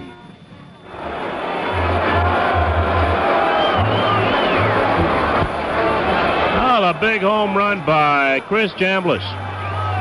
The first home run hit this year in the American League Championship Series. Chipped away at the Royal lead. Yankees are now down 1 as we go into the top of the 5th. And the Royals will have the bottom part of their batting order up against Doc Ellis, Freddie Patek, Buck Martinez, and Jim Wolford.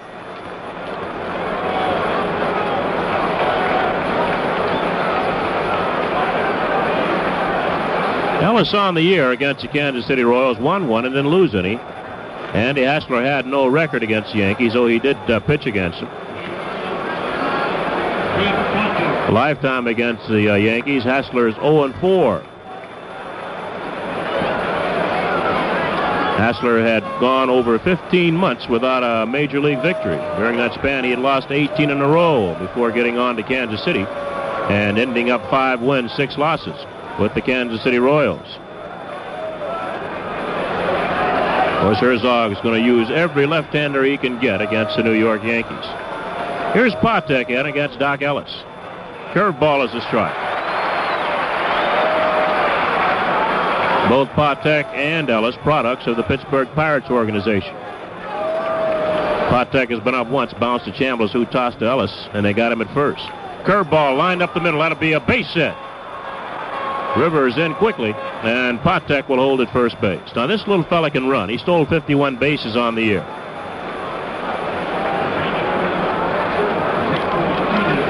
And now Nettles over talking to Ellis and reminding him that Patek can get from first to second fairly quick.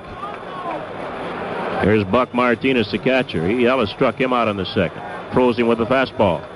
After getting him with a couple of breaking balls, he had Martinez looking for the curve and threw the fastball by him. Patek with a good-sized lead off first, and Ellis goes there, and Patek dives back in. He's safe. The Royals are 1 for 2 in the stolen base category this afternoon, or this evening. Wolford stole 1 in the first. McRae was cut down in the 4th. Pitch to Martinez is high ball. Royals scored all 3 of their runs in the top of the first. Yankees bounced back on the 2-run home run by Chris Chambliss, the bottom of last inning, the 4th. And the Royals lead 3-2 here in the top of the 5th. The base hit by Patek was a 5th against Doc Ellis. Pitch out, and Patek was not going. It's 2 balls and no strikes on Martinez. Now Buck backs out, looks down at his third base coach, Chuck Hiller, and gets back in. Ellis looking for sign. Now he sets at the belt. goes to first base, and Patek is back. Grant Jackson up, along with Dick Tidrow in the Yankee bullpen. Jackson the left-hander, Tidrow the right-hander. As Ellis sets. The pitch, runner going, swung on and missed. Throw the second is out in time. A high tag by Stanley. And now, I tell you, Patek almost got thrown out of the ball game as he threw his helmet down, and Art France started to thumb him out as they're down arguing now with Art France. The first base coach, Steve Burrows, Chuck Hiller, the third base coach, and now Whitey Herzog. And now Billy Martin talking to Bill Haller because he wants Patek thrown out of this ball game because the rules definitely state you cannot throw equipment. Now Burrows gets Patek and leads him away, and once again Freddie throws that helmet down. And Martin arguing now with Bill Haller.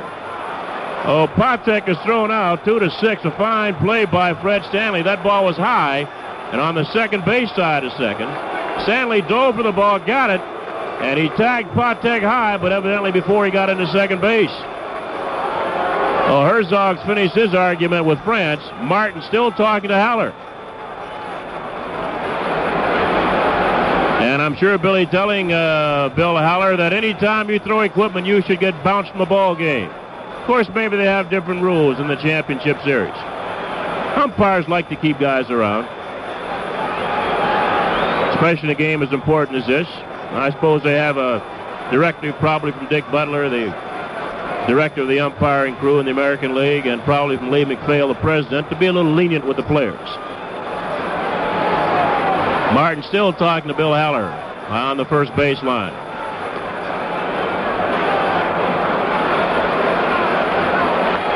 And I believe Billy, no, I guess he doesn't. I thought perhaps he might want to protest this game, but he goes back in the dugout. Martinez had taken a half-hearted swing of the ball simply to protect Patek and keep Munson back. So the count on him now is 2 balls and a strike. And the 2-1 pitch. Hit on the ground to second. A high chopper to Randolph. Willie's there. Flips on to Chambliss, and there's 2 outs.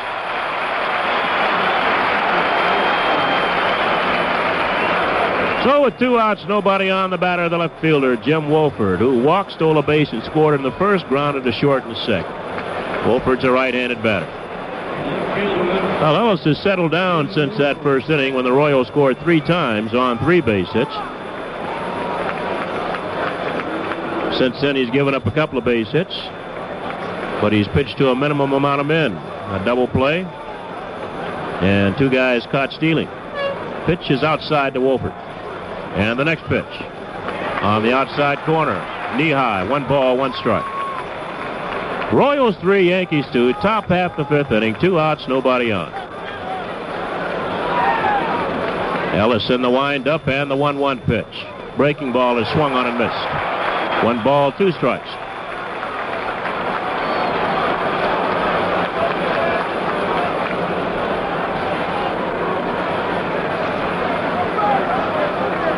Ellis taking a lot of time. He rocks, and the 1-2 pitch.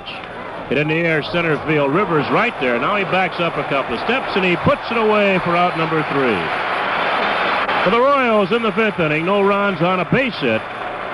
Nobody left on base. We go to the bottom of the 5th here at Yankee Stadium. The Kansas City Royals 3, the New York Yankees 2. It was an idea whose time had come, and New York wanted it. The state legislature passed a new banking bill. The governor signed it. It's law. Now you can have your checking account at the bank that pays the highest allowable interest in your savings. The Lincoln. Free checking. No monthly charges, no minimum balances, no strings.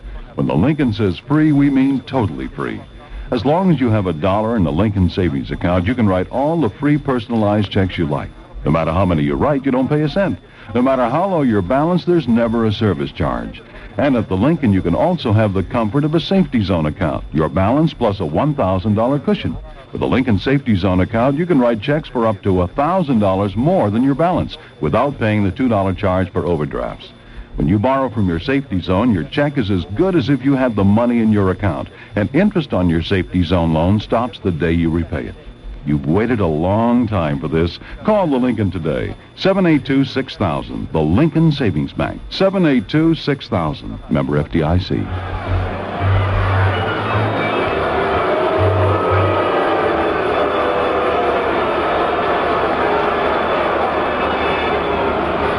bottom of the fifth. Royals lead 3-2 over the Yankees. And Andy Hassler will have to deal with the bottom third of the Yankee batting order. Elliott Maddox, Willie Randolph, and Fred Stanley, all right-handed batters. Royals took a 3-0 lead into the bottom of the fourth, but Chambliss turned that around with the first home run of this American League Championship Series with Lou Piniella on at second base. They cut that Royal lead from 3-0 to 3-2 as we wait now for Elliott Maddox to step in. Hassler struck out Maddox in the second inning, so Elliott is 0 for 1.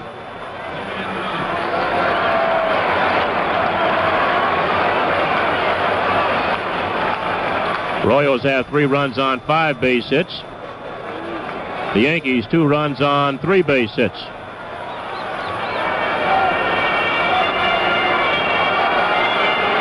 George Maloney now wants somebody to turn a light off in the broadcast booth and the television booth, and it's turned off.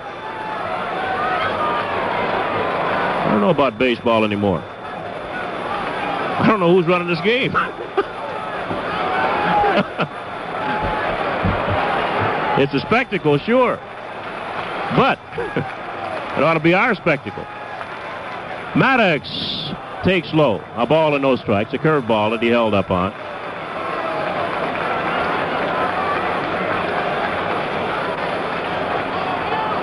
Brett, the third baseman, even with the bag, just wide of third. Potek, the shortstop. White, the second baseman. Mayberry shorting up a bit at first. Fastball hit on the ground is short. Potek's right there. Digs it out. Goes on the first base, and there's one away. Potek has been fairly busy. Let's see, 1, 2, 3, 4, 5 put-out assists for him. As Maddox just bounced out 6-3, and that'll bring on Willie Randolph.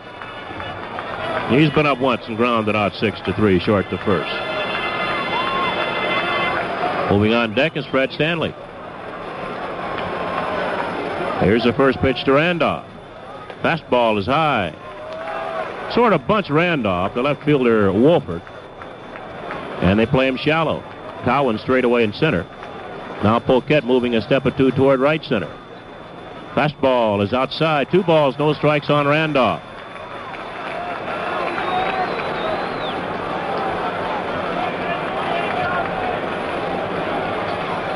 Hassler looks for a sign. Still looking. Now he rocks. 2-0. Outside, ball 3. 3 balls, no strikes. Well, early in the ball game, Hassler threw a lot of pitches. Seems as though he was either behind or 3-2 against all the Yankee batters, but he continually wiggled out of trouble. That's bound to tell on you in late innings. Fastball is laid right, and it's 3-1 on Randolph.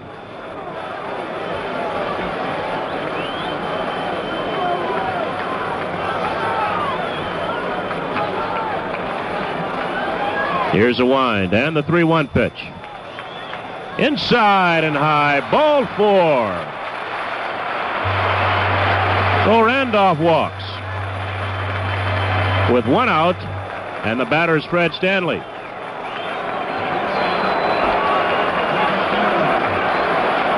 Randolph stole 37 bases for the Yankees during the season.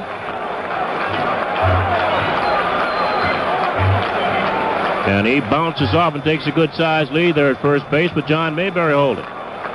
Fred Stanley steps in. Here's a set and the throw to first base, and Willie gets back easily. Stanley's been up 8 times in the series. He has 4 base hits, 2 doubles and 2 singles. He popped the third against Hassler back in the third. Another throw to first base, and Randolph gets back, and Ellie Howard now really yelling at first base umpire Bill Haller. He wants a ball call.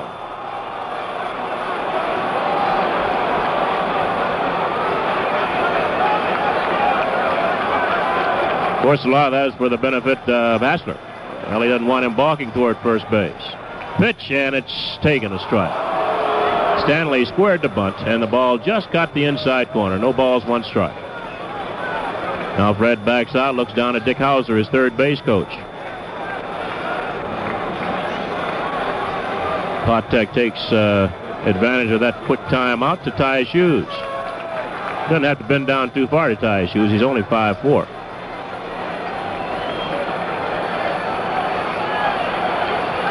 Now everybody's ready. Van Hassler sets. The pitch, Stanley squares and fouls it. And it's... Now wait a minute. They call out a ball. Did he get that bat back? It's a ball. He got the bat back in time. It's a ball and a strike. Looked like Stanley squared to bunt the ball and fouled it off. And it looked as though it was caught by the catcher, Buck Martinez, but it was not. He got the bat back in time, didn't touch it. Now Randolph off first. One man out. Hassler goes to first base. And Randolph gets back.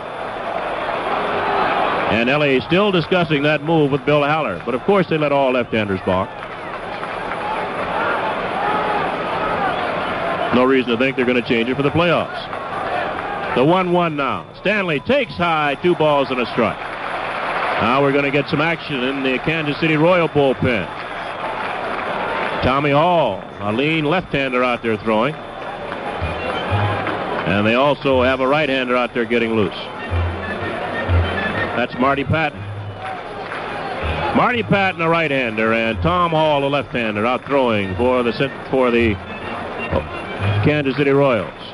Thinking about Tom Hall, he once pitched for the Cincinnati Reds. Of course, the Reds beat the Phillies and won that National League Championship Series. 3-0. Reds won it 7-6, scoring 3 times in the ninth. Here's a 2-1 to Stanley. Low, ball 3, 3 balls and a strike. Now time's called. John Mayberry wants to talk to Hassler. Now Dick Hauser calls time. He wants to talk to Stanley. Royals have a 3-2 lead and a cliffhanger here at Yankee Stadium. This is the 3rd game of the American League Championship Series. Yankees won Saturday afternoon for Catfish Hunter in the opener. The Royals came back and won Sunday night for... Is that a left-hander? Here's a pitch now to Stanley, and he bunts it and fouls it.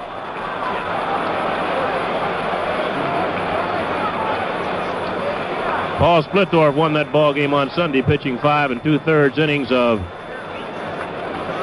scoreless baseball. He gave up 4 hits, struck out 1, walked 2 in relief of Denny Leonard. Well, this series is all tied up at 1 apiece, and this is a crucial one. Well, the count is full on Fred Stanley. With 1 out. Randolph off first base. And a throw to first base. Randolph gets back. Ed Hassler has some kind of move toward first. About as close as a balk as you can get. Now the lefty sets. And the pitch. Randolph going. Line foul. Upper deck right side. Count remains 3-2. And the shortstop, Potek, covering.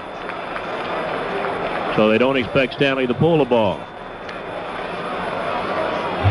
Randolph now going back slowly to first base, looking over his shoulder at Dick Hauser. 3 balls, 2 strikes on Fred Stanley. 1 out, 1 on. Royals lead 3-2. We're in the bottom of the 5th. And the pitch, Randolph going, hit on the ground at first base. Mayberry gobbles it up, and he'll take it himself. His only play is at first base. So moving Randolph prevented a possible force at second place because Willie is down there with 2 outs now. And the batter's Mickey Rivers. Rivers chopped 1 to short and beat it out in the first. He fouled out to Mayberry at first base in the 3rd. He's 1 for 2. 3 for 11 in the series so far.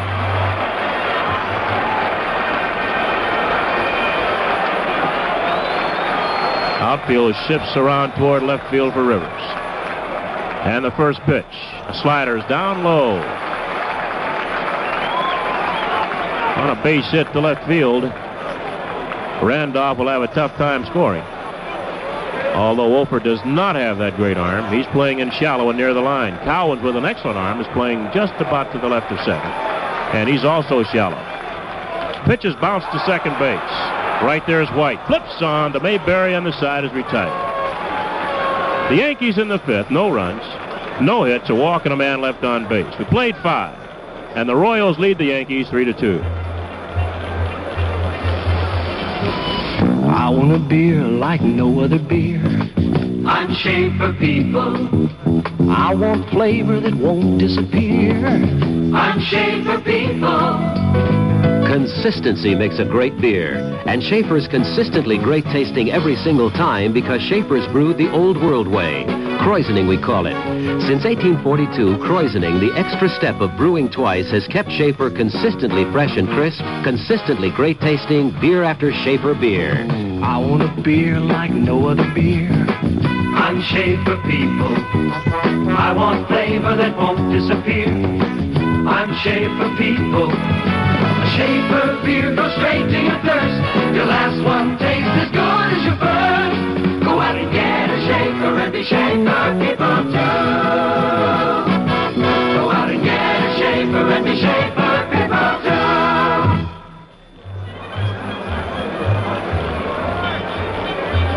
Well, we'll get Al Cowens, George Brett, and John Mayberry against Doc Ellis here in the top half of the sixth inning. The Royals lead the Yankees 3-2. The Royals scored their 3 runs in the first inning against Doc Ellis.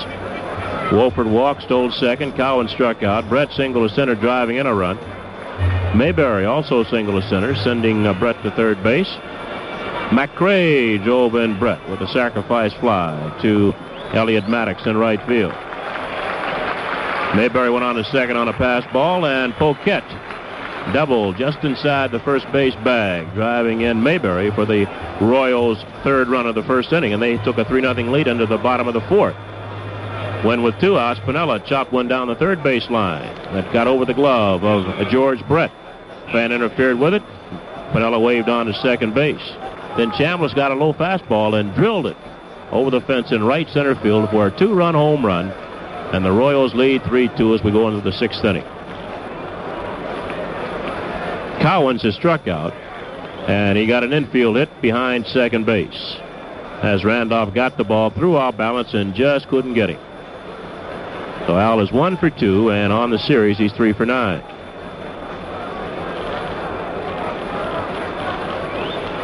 The Royals have 3 runs on 5 hits. The Yankees 2 runs on 3 base hits against left-hander Anthony Hassler.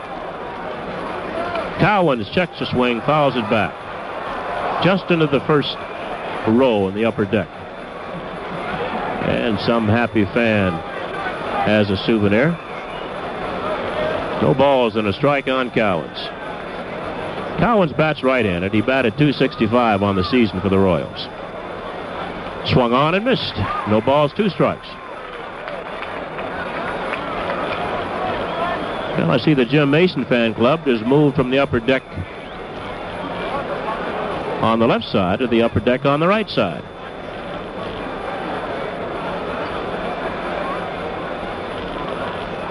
Very loyal fans. 2-strike pitch. Chopped to third. Nettles to his left. Comes up with it. Throws to first. He better hurry. Got him by a half a step. Nettles ranging far to his left. Dove for the ball. Got up and got Cowens. 1 out. Nettles sort of grows on you, especially with the glove.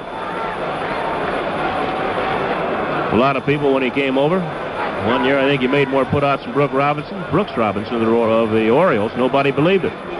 Nettles has good range. Here's George Brett, the Royal third baseman. Curveball is low. Brett singled in a run, scored himself in the first, and bounced into a double play in the third. Fastball line, base hit, right field. Maddox backs up, takes a second hop, and Brett will hold at first base. So George Brett picks up his 6th base hit of the championship series. He's 6 for 10. And he can hit. He's on at first base, the batter John Mayberry. Single to center, scored in the first. Grounded to short in the third. 1 for 2.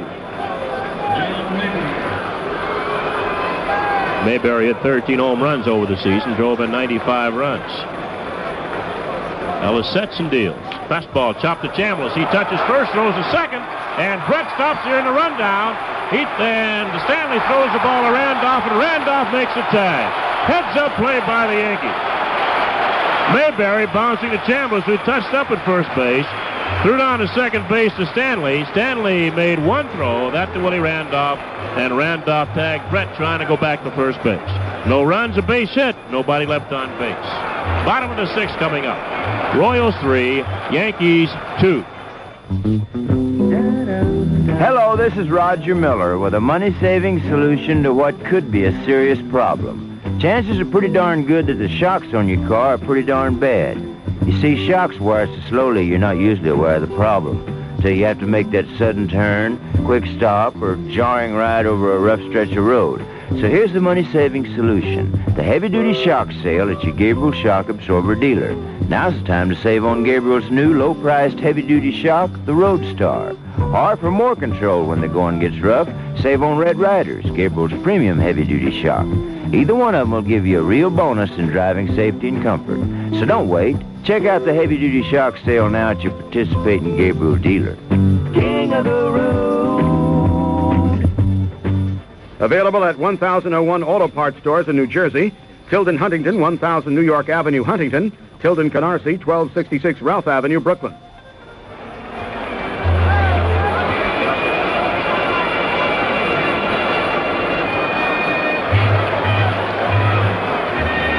We understand that both pitchers will name their starting pitchers for tomorrow afternoon after tonight's ball game.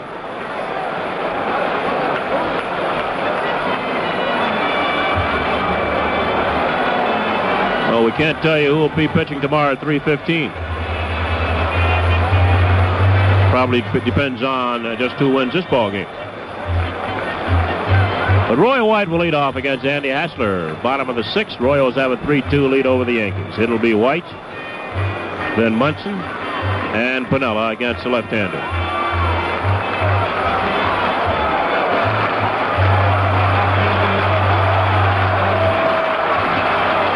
The Royals have a right-hander warming up slowly in their bullpen.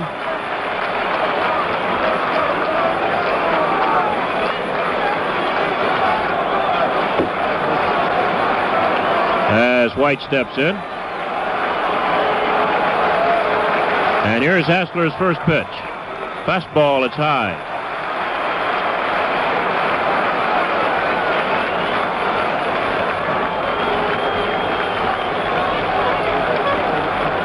White is struck out and bounced to short. And he fakes a bunt, takes outside. 2 balls, no strikes. Al Fitzmaurice, a right-hander, getting loose for the Royals in their bullpen.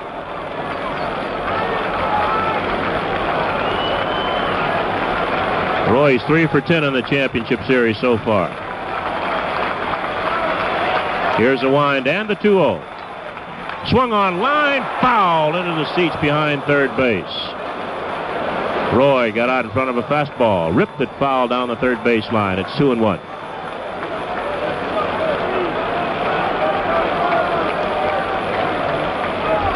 Hassler back up top looking at Martinez for Son. Here's a 2-1 to White. He checks a swing, takes a curveball low. 3-1.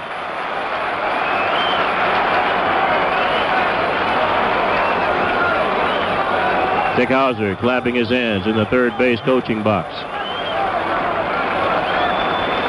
Here's a 3-1 to White.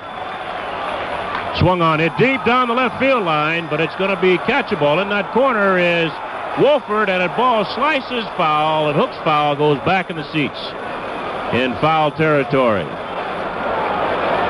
Well, the count is full on White. 3 balls and 2 strikes.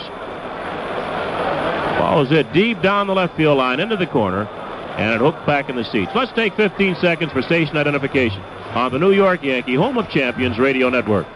WMCA Strauss Communications in New York. This is Mel Allen. On its 30th birthday, Emery Air Freight has this advice for you. Never trust an air freight company under 30. On the count, 3 balls, 2 strikes on White. Leading off here in the 6th, and the pitch. High and away, ball 4.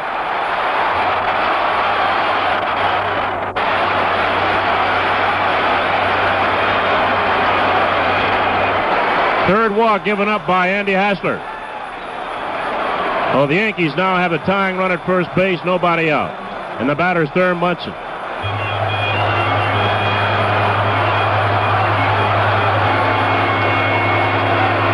Munson is lined to right, bounces short. He's 0 for 2.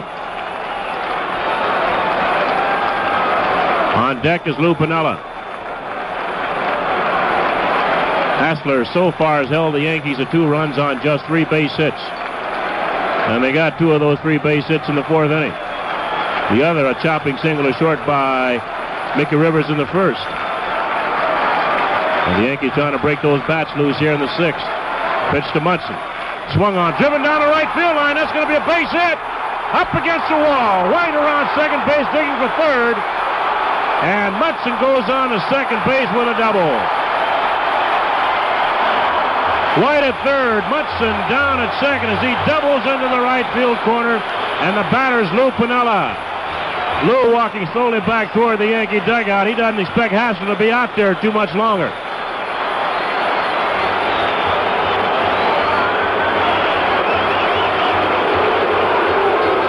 Let's see, Tom Hall, the left-hander, gets back up. And Marty Patton is up. And Whitey Herzog is out of the Royal dugout, walking slowly out toward the mound. The Yankees have a tying run at third base. The go-ahead run down at second. There's nobody out here in the 6th inning. The Royals leading 3-2. Herzog now out looking up at Hassler.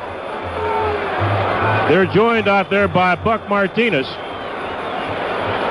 and by Freddie Patek, and that's going to be all for Andy Hassler.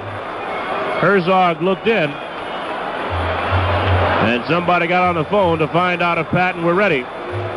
And Marty Patton, the right-hander, is going to be the new pitcher for the Kansas City Royals here in the bottom half of the 6th inning. Hassler leaves.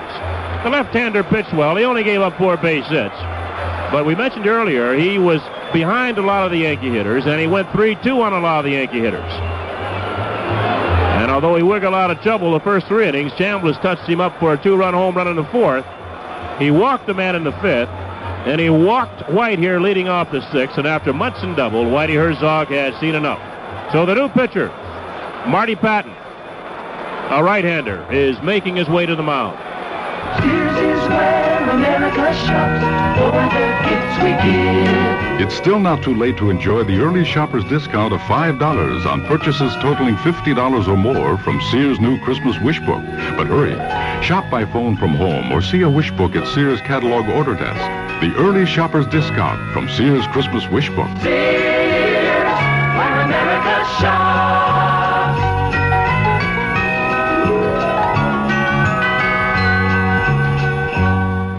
If all you need is money, come on into HFC. We're Household Finance, and last year we helped over 2 million people get the most out of life, whether it was a dream vacation, a snowmobile, or a stereo. That's why we're here. HFC, an equal opportunity lender. So come on in, come on in, come on in to HFC. Household Finance, where people use our money to get the most out of life. Come on in to HFC.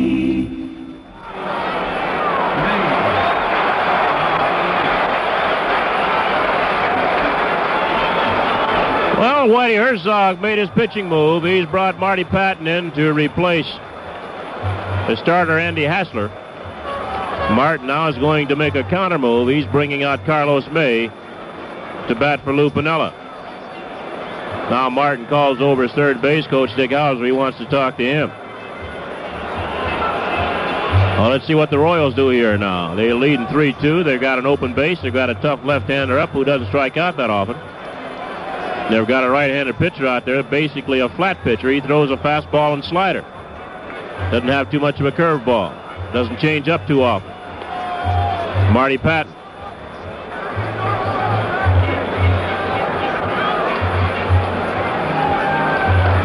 Well, the Yankees have a tying run at third base. That's Roy White.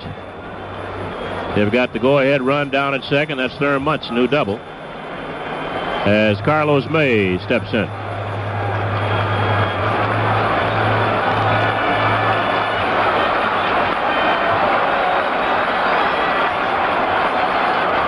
May has been up 5 times in this series so far. He has 2 base hits, and it looks like the Royals are going to put him on.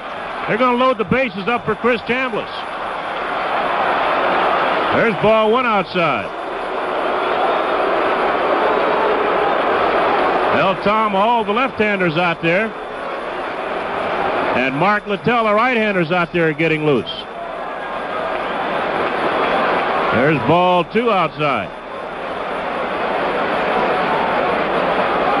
Helmet came flying out of the Yankee dugout. Ball 3 outside. And here's ball 4 to Carlos May, and the bases will be loaded. So Carlos May intensely passed. Out pops Whitey Herzog. And we're probably going to get that left-hander, Tom Hall, to pitch to Chris Chambliss. So Patton's job was simply to come on. And in playing that checkered game, Martin brought out Piniella, sent up the left-hander Carlos May. Herzog back out there again. And it looks like he wants the left-hander Tom Hall to pitch to Chris Chambliss. Now, Hall can be wild. So Tom Hall, the left-hander, coming on as Patton comes on and walks Carlos May intentionally.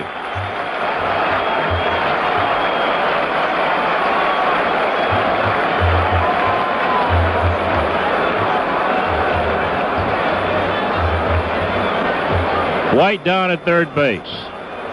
Munson down at second. Carlos May on at first. There are no outs. We're in the bottom of the 6th. The Royals lead the Yankees 3-2, but that lead in jeopardy.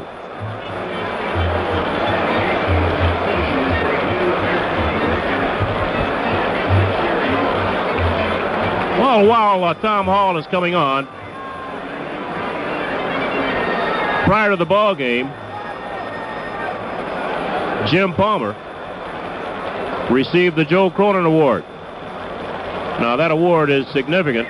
It's for a significant achievement in baseball, and it's a rough equivalent to the Player of the Year presentation. Of course, Palmer this year won 22 games with the Baltimore Orioles, most in the league, and he also led the American League in innings pitched with 315, games started with 40, and he was 5th in the ERA race with 2.51. And, of course, he's among the candidates for the Cy Young Award. He's already won it twice, won it in 1973 and 1975. So prior to the ball game, and we'd like to congratulate him. Understand he's a fine young man. Jim Palmer received the Joe Cronin Award for significant achievement. Of course, Cronin, now a longtime president of the American League, after playing and managing for many years in the American League, is now chairman of the board of the American League. Well, Tom Hall has just been announced.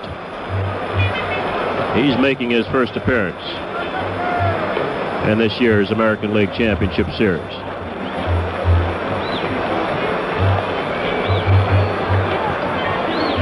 The Yankees have another baseball first. They gave away over 2,500 tickets to youngsters representing all 5 boroughs. They gave them away primarily through the Police Athletic League. And they're sitting out in the new left field section. The program was personally financed in part by George Steinbrenner, the Yankee principal owner, and the Fisher brothers, who are real estate developers here in New York. So a lot of youngsters out there in that new section in left field were given free tickets and getting their first chance to see the American League Championship Series. Well, Tom Hall has just finished warming up, and Chris Chambliss steps up. The Royal bullpen still busy. Left-hander Steve Mingori's up throwing now, along with right-hander Mark Littell.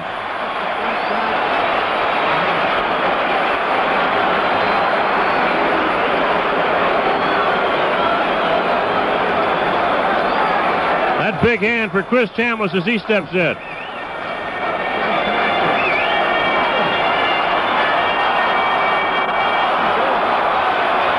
To understand, Frank Sinatra's here. Did you say that, Bill Kane?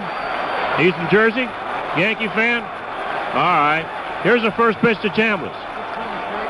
Curveball is a strike. understand he's a good friend of Jackie Farrell, longtime Yankee Director of Public Relations, Speakers Bureau. Bases loaded, nobody out. The count, no balls, and a strike on Chambliss. Royals lead 3-2 in the bottom of the sixth. Hall gets his sign, winds, kicks, and deals. Fastball hit foul left side. That's back in the seats. No balls, 2 strikes. Greg Nettles, another left-handed hitter on deck.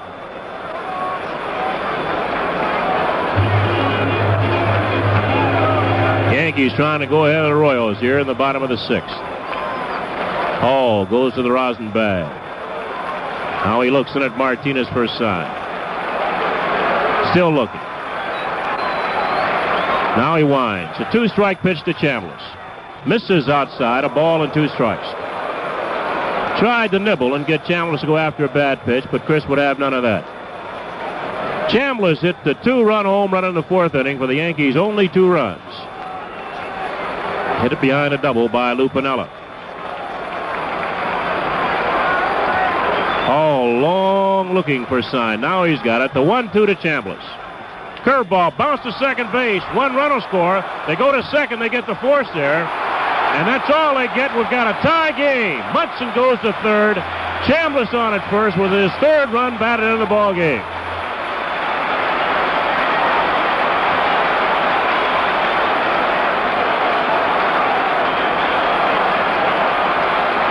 White scored easily. The put out on May at second base was 4-6. No chance for a double play. And now Greg Nettles the batter, and the Yankees have a chance to go ahead. Now they want John Mayberry to play behind Chambliss at first base. Hauser now running over saying something to Herm Munson at third. Nettles has walked, and Nettles has struck out. Oh, he's 0 for 1. 1 for 8 in the series. Greg batted .254 on the year for the Yankees. Led the American League with 32 home runs.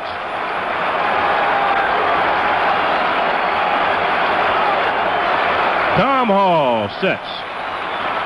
And the pitch. High with the slider. 1 ball, no strikes. On deck is Elliot Maddox. Yankees fighting back from a 3-0 deficit. Picked up 2 in the 4th on the 2-run home run by Chambliss.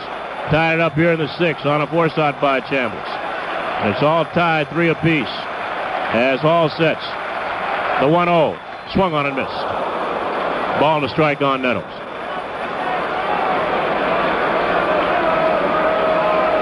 Hall once again goes to the rosin bag.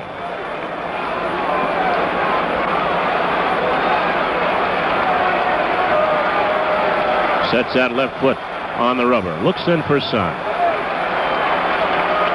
Still looking. Now he's straight. Stops at the belt. The 1-1 pitch. Swung on line, left center field. Base hit. 1 run will score. Yankees now lead 4-3.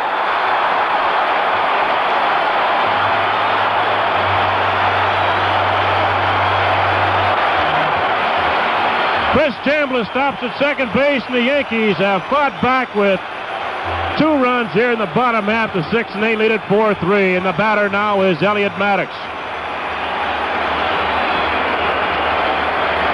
And out pops Whitey Herzog again. We might have another pitching change. Mark Littell, a right-hander, is out there getting loose. But he wants a left-hander, Mingori. Just before he gets to the third base foul line, Whitey Herzog flipped up that left hand. And that's Mingori. He had Mingori, a left-hander, out there warming along with Mark Littell. So Tom Hall leaves. A odd situation here, taking out Hall, a left-hander, and bringing on Mingori, another left-hander, with a right-hander, Mark Littell warming.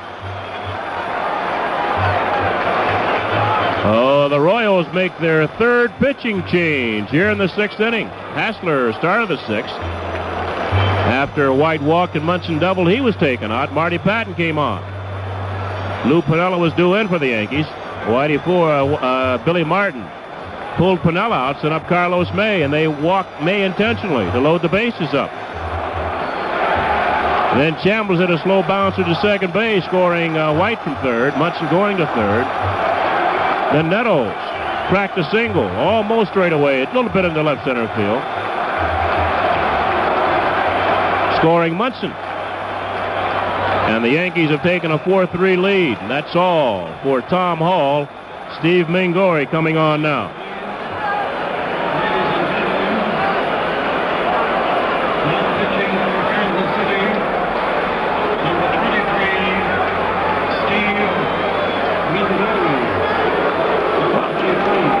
By the way, the Yankee Championship Series program and magazine, it's a collector's item, is available to fans by mail. If you weren't fortunate enough to get a ticket to see this spectacular here at the stadium, you can pick up the Yankee Championship Series program and magazine. If you want it, send $1.50, including postseason handling. That $1.50 includes postseason handling. Send it to Championship Magazine, Yankee Stadium, Bronx, New York, 10451. For $1.50, you'll get the Championship Magazine. That's Championship Series program and magazine. Send your $1.50 to, probably send it by check or money order, to Championship Magazine, Yankee Stadium, Bronx, New York, 10451. Also a reminder that the remaining bleacher tickets will go on sale at 10 o'clock tomorrow morning for $4 each, with a limit of 4 per customer. Now, if Thursday's game is necessary, tickets will be available starting at 3 p.m. on the same basis. So tomorrow at 10, you'll be able to pick up 4 bleacher seats for $4 a piece, and that'll start at 10 o'clock in the morning. And if Thursday's game is necessary, tickets will be available starting at 3. You'll still be able to buy 4 per customer at $4 each. Now Mingori has finished, and Elliot Maddox was called back. He said something to Roy White. Now Elliott will go back up there. The Yankees have runners at first and second. Chambliss down at second. Nettles on at first. And Maddox steps in. Elliott has struck out, and he's grounded to short. He's 0 for 2.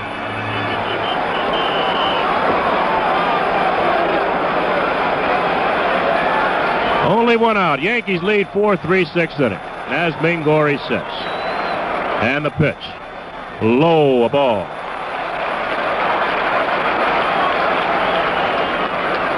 During the season, Maddox was only up 46 times. He had 10 base hits. He got in 18 ball games. Still bothered by that bad right knee. Operated on last year. Long recuperation period. Here's the 1-0 to Maddox. He checks the swing, takes outside, 2 balls, no strikes. On deck is Willie Randolph. And if Maddox gets on, we might see another pitcher for the Kansas City Royals.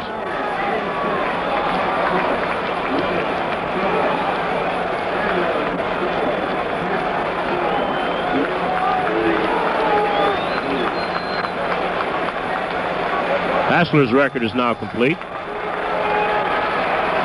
as Mingori sets. Here's the 2-0 to Maddox. On the inside corner, it's 2-1. A good fastball that tailed back over the inside corner. It's 2 balls and a strike on Maddox. Hassler went 5 innings plus 2 men in the 6th. Gave up 4 runs on 4 hits. Struck out 3, walked 3. As Mingori sets. The 2-1. Curveball just missed outside and low. It's 3-1.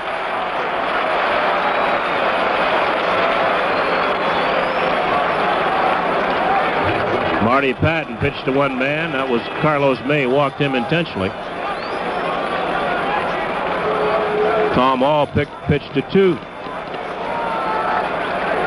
Chambliss doesn't have too big a lead off second. Now he bounces off. Nettles off first. Pitch is popped foul down the right side. It'll be back in the seats.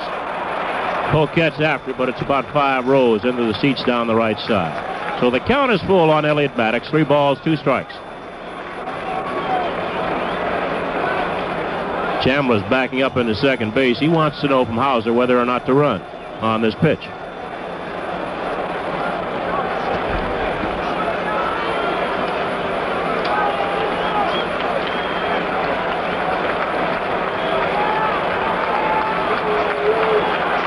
Maddox struck out 3 times in those 46 plate appearances. He struck out once in 2 plate appearances tonight. Runners are not going. The pitch is line right center field, base hit. Chambliss around third. He's going to score. Nettles digging to third. He'll be held there. And Maddox slides into second base with a double.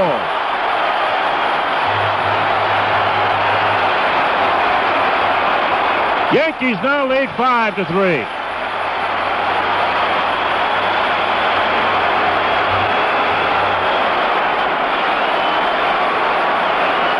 And here comes Whitey Herzog again, and we're going to get the right-hander, Mark Littell, I believe. Herzog, yep, he wants him.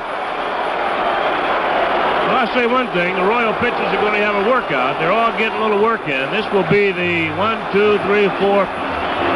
5th pitcher used by the Kansas City Royals here in the bottom half of the 6th inning. Mingori is sent to an early shower, and the right-hander, Mark Littell, will come on. And he'll pitch to Willie Randolph.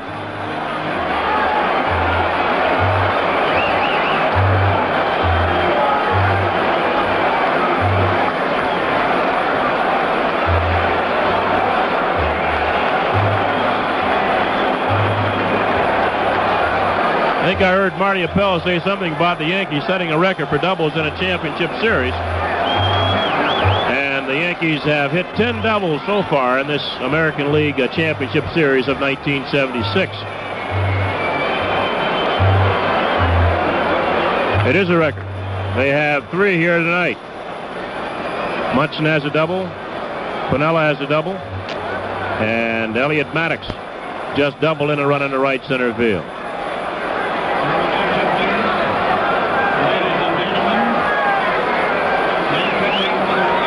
So 10 doubles, a new American League Championship Series record. And the Yankees lead 5-3. Hits are all even now at 6 apiece. Neither team has made an error. And we're still in the bottom half of the 6th inning. Royals had a 3-0 lead after 3.5 innings of play. Chris Chambliss did a little bit about that with a 2-run homer in the bottom of the 4th. Made it 3-2 Royals. Then in the bottom of the 6th, this inning, Roy White walked. Munson double. White holding third. Whitey Herzog decided to change pitches. He went out and got a right-hander, Marty Patton, to pitch to Lou Piniella. Martin decided to bring Piniella out, send up Carlos May. Patton intentionally walked Carlos May to load the bases. Herzog came back out again, went out to his bullpen, brought in the left-hander Tom Hall. He got Chambliss on a slow bounce to the second as they forced Carlos May at second base with a run scoring to tie the ball game up. Then Greg Nettles, single, center field, driving in another run to give the Yankees a 4-3 lead. That was all for Tom Hall. Instead of bringing on the right-hander, whom he had out there warming up Littell, Herzog brought on the left-hander, Mingori. And Mingori served up a 3-2 double in the right center field to Elliot Maddox, with Chambliss scoring and Nettles going to third. Now the right-hander, Mark Littell, is out on the mound. And he'll have to pitch to Willie Randolph. I think Billy Martin might rub a little salt in the wound by squeezing. We'll see. Here's Littell's last warm-up.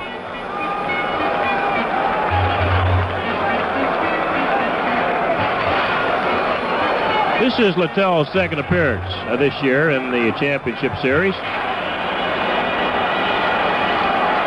He got Munson out in the 9th inning of the opener Saturday afternoon.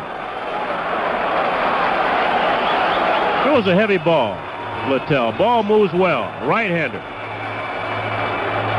Now the Royals will bring their infield in now as Littell gets ready to deal with Willie Randolph.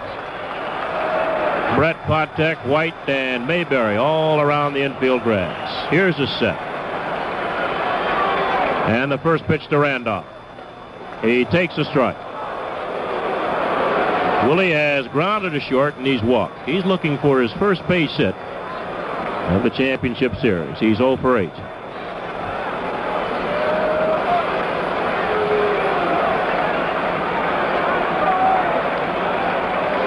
Littell sets. The 1-strike pitch. Inside. A ball and a strike.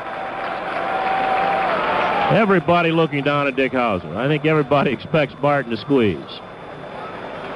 Nettles looking at him off third. Randolph picked up his sign from Dick Hauser. As Littell backs off. Runners at second and third, one out. Sixth inning, the Yankees lead 5-3 over the Royals. Here's the set. Squeezes on, and it's bunted straight, but it's foul. They had to squeeze on. Randolph got on top of it and bounced back foul. Nettles off and running with the pitch. It's a ball and 2 strikes on Randolph. I tell you, Littell throws a good sinker. It's hard to really bunt that pitch. Ball's going down. It's hard. And Willie tried to bunt it. He got on top of it and fouled it back. Fortunately for the Yankees, he did get a piece of it. Because had he missed it, Nettles would have been a dead duck. So Gregg back at third.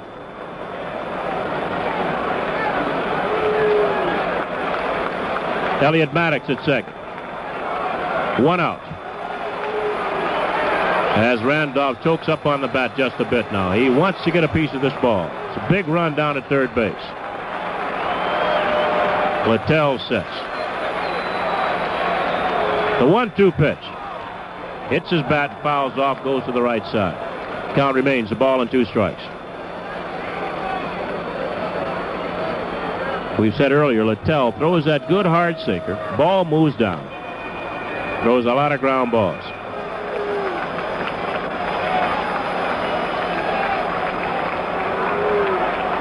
Takes a lot of time getting his sign. Now he's ready.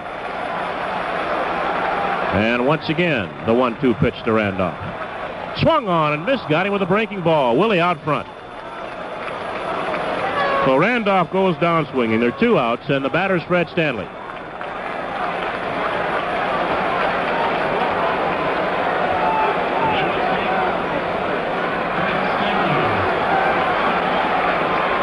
Now time is called. Martinez wants to talk to Littell. Stanley's had a good series so far. He's been up 9 times. He has 4 base hits, including 2 doubles. You spend so much time going over a White, a Munson, a Rivers, a Chambliss, a Nettles, a Randolph, a Piniella, a Carlos May, Oscar Gamble. Sometimes you forget about a guy like Fred Stanley. Guys like that really come through in big games because they've simply been ignored. Here's the first pitch to Fred.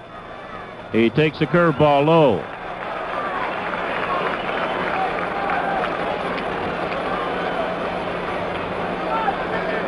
Everybody figures you get the big guys out, the rest of the team will tumble. Well, that doesn't happen all the time.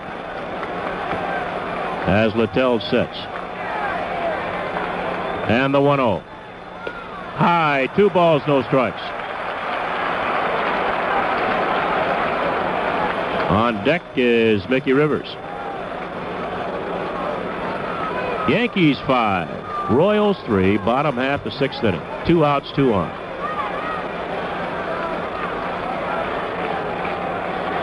Littell takes a lot of time. Now the right-hander sets. Here's a 2-0 to Stanley. Inside and high, almost hit him. 3 balls, no strikes.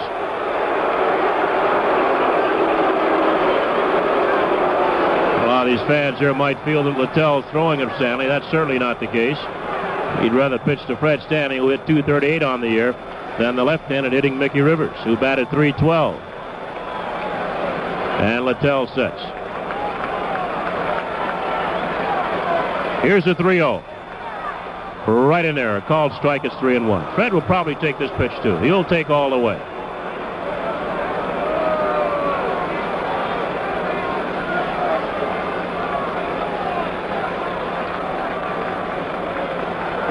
Al Fitzmaurice up again, warming for the Kansas City Royals. Herzog has used 4 pitchers in addition to a starter, Andy Hassler, here in the 6th. Here's a 3-1 now to Stanley. And it's taken high, ball 4, bases loaded. And the Yankees are batted around here in the 6th inning. And let's take 15 seconds for station identification on the New York Yankee, home of champions, radio network. WMCA, Strauss Communications in New York. This is Mel Allen. A package shouldn't have to go out of its way to get where it's going. Emery Air Freight, the shortest distance between 2 points. All right, bases loaded, 2 outs for Mickey Rivers. Yankees have a 5-3 lead, playing the bottom of the 6th. Littell is setting, checking the runners, and the pitch to Rivers, and he takes high a ball. Here comes Galen Cisco, the pitching coach, former Met. He's walking slowly out to the mound.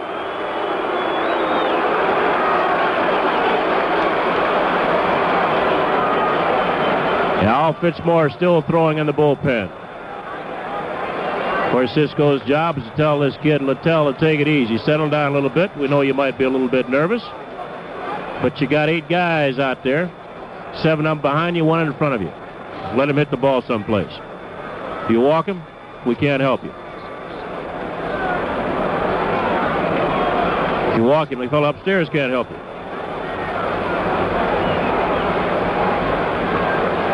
Well, evidently they're going to let him stay in. Martinez back behind the plate. Brett back to third. Cisco jogging back to the dugout. They count a ball, no strikes on Rivers.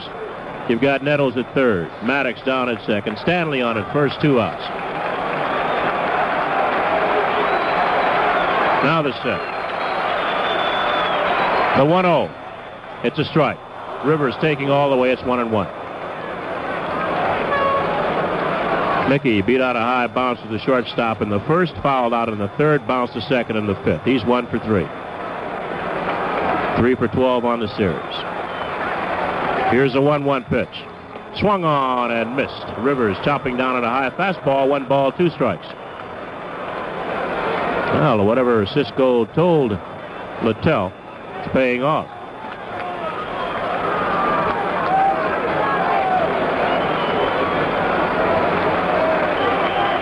Now Littell, long look for sign. Now he's ready. And the 1-2 pitch. Swung on, popped up left side. The shortstop, Patek, is there near the foul line. He's got it, and the side is retired. But the Yankees send 9 men to bat in the 6th inning. They score 3 times, and at the end of 6, the Yankees lead the Royals 5-3. If you're like most buyers of regular gasoline, you probably think unleaded gasolines just don't perform.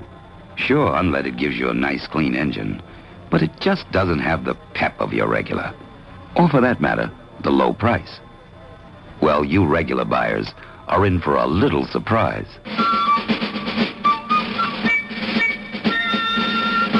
Getty Unleaded Regular. Getty's unleaded gasoline has a high enough octane to be classified as regular. Most unleadeds don't.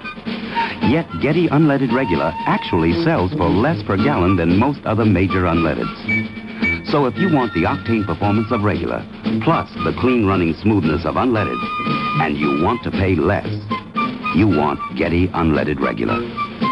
Getty. Once again, we've got what's best for your car.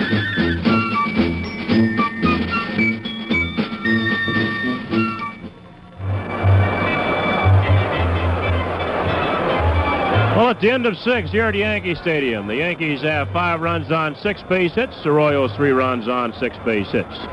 Probably the happiest guy in this ballpark tonight, just stepping in behind the mic. Here's the scooter, longtime Yankee shortstop, Phil Rizzuto. All right, William, thank you, and you're absolutely right. Feeling kind of low through those first 3 innings when the Yankees were trailing 3-0, and the Yankees picked up 2 in the 4th, 3 in the 6th. They lead 5-3. Told you about all the celebrities here tonight, along with Henry Kissinger and Cary Grant, and one of my all-time favorites, Frank Sinatra.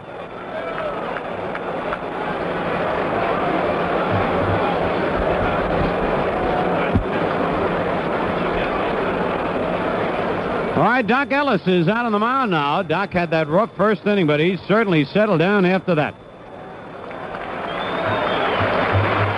And now they are welcoming Bruce Jenner, the Olympic gold medal decathlon champion.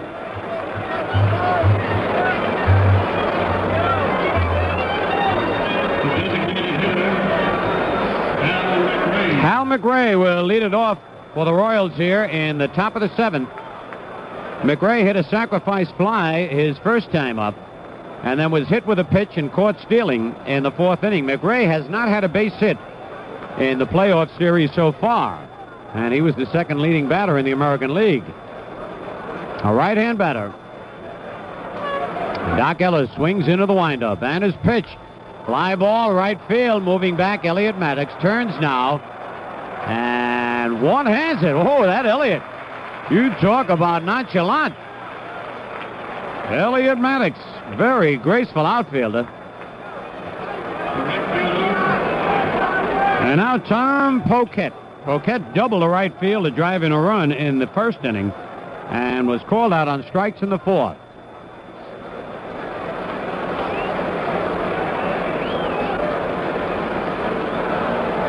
Left-hand batter.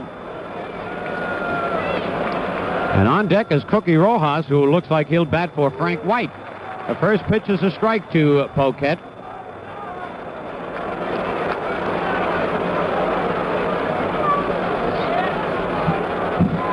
Doc Ellis rocks back, and the changeup bounced to first. Foul ball. Grabbed by Chambliss, who slipped in the grass in foul territory.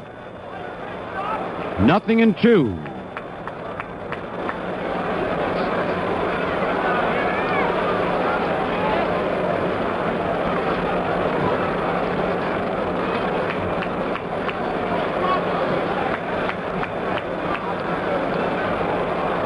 All right, let's see if Ellis nibbles a little bit.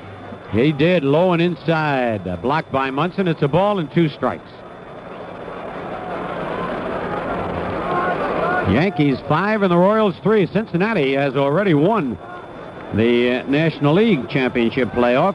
They are in the World Series. And what an awesome display they put on today to beat the Phillies. The 1-2 pitch, a little foul, and no, Nettles will not be able to get it. It's over the dugout and back a couple of rows into the crowd. Count holds at a ball and 2 strikes. 1 out, nobody on in the top of the 7th. Couldn't ask for a prettier night for a ball game. 3/4 moon shining down on beautiful new Yankee Stadium. Full house. Just like old times. If we could get Sinatra up here to sing that, it would be perfect. The pitch. Swing and a miss. Strike 3. Doc Ellis took enough off that to have Poquette out in front. 2 away. Now Cookie Rojas will bat for Frank White. Rojas has been about 1 time in the playoffs without a base hit. 2 out, nobody on.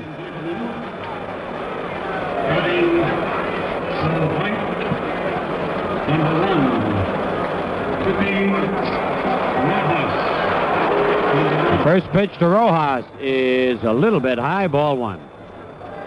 On deck, Freddie Patek. Royals scored all 3 of their runs in the 1st inning. Since then, Ellis has settled down. That's low, 2-0.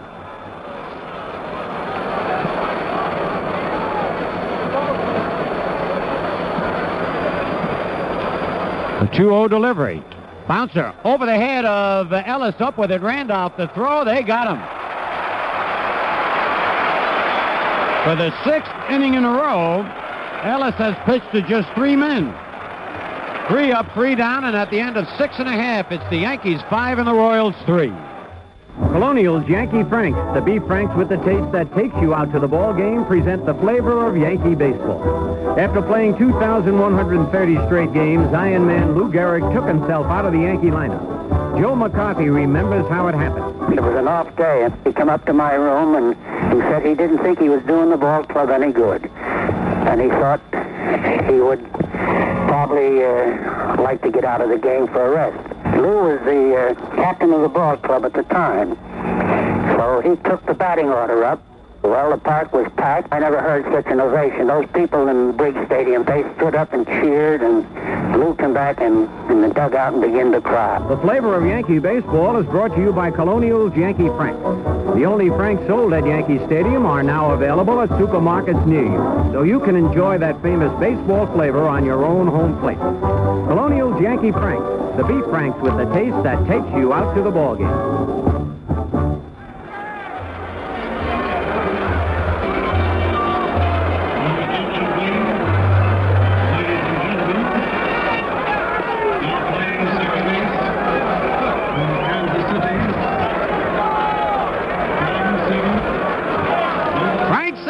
Just wave back to me. Oh, my night is complete. I could jump out of this booth and probably fly around Yankee Stadium. Well, what arguments I used to have over Frank Sinatra when I was in the Navy. Yeah, those huckleberries are comparing Bing Crosby with Frank Sinatra. Here's a new record for New Yankee Stadium. 56,808.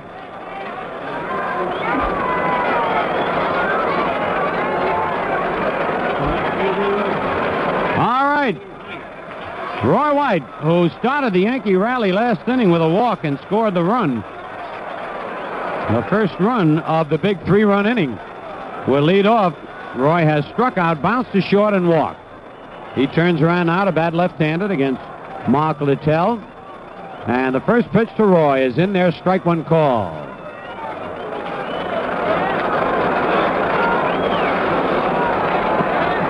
On deck, Thurman Munson. Big right-hander. Kicks and delivers inside, 1-1.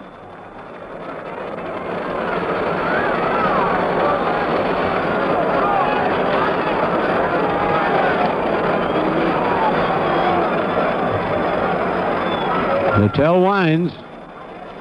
Inside again, 2 balls and a strike. Littell throws hard. He throws a heavy baseball. Remember, the pitcher of record is Andy Hassler, who started the ball game.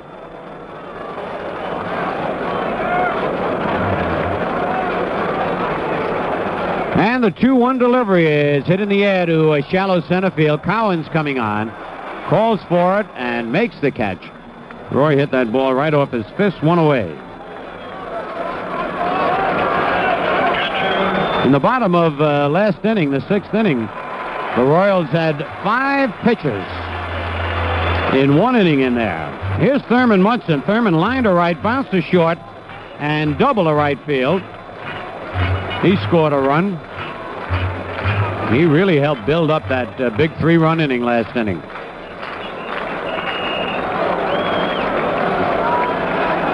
Thurman now has 4 base hits in this series in 13 at-bats. 1 out, nobody on.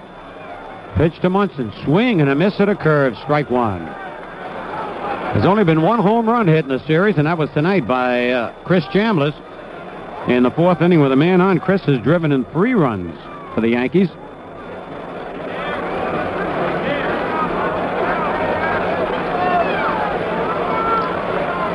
Fastball line, base hit to left field.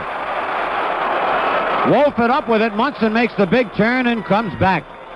Good hustling play by Wolford. A long single for Thurman Munson, his second base hit of the ball game.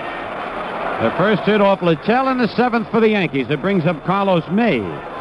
Carlos came on as a pinch hitter for Lou Piniella last inning and received an intentional walk.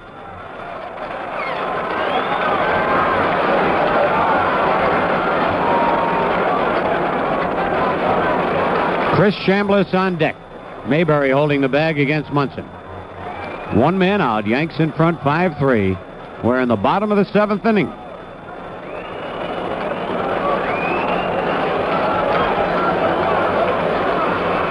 Littell comes to the belt. And the pitch to May is right in there. Strike 1 call.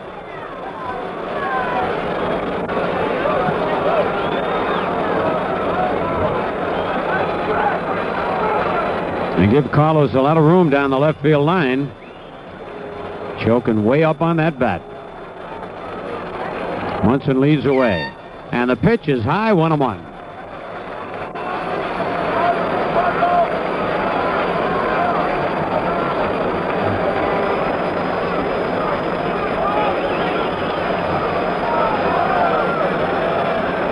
Munson leading off first. Littell takes a long time. Now he's got the sign. Checks Munson. Throws over there. Thurman is back.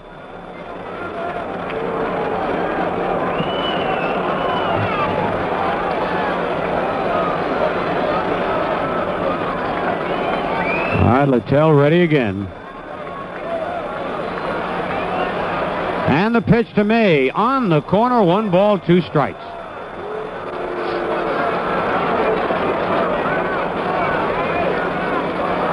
Billy Martin and Yogi Berra standing side by side in the dugout.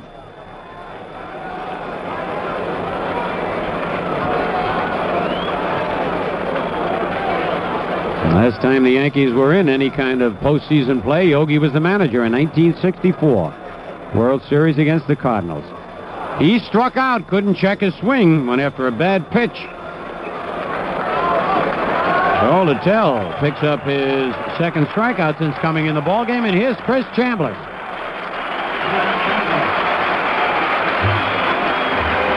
Chris gets a good hand. Bounced to second. Homered with a man on and drove in another run with a ground out. 2 men are out. Let's see if Munson tries to steal a base. Stretch by Littell. And the pitch to Chambliss popped up. It might be out of play. Martinez chasing it.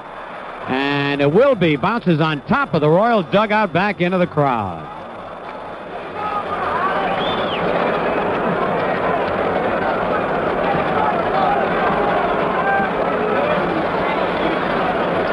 One strike on Chambliss, and Nettles comes up now to have a little talk with Chris.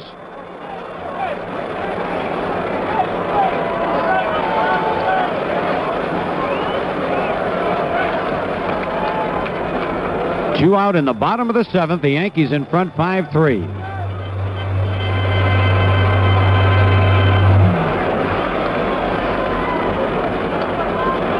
Mayberry holding the bag against Thurman Munson.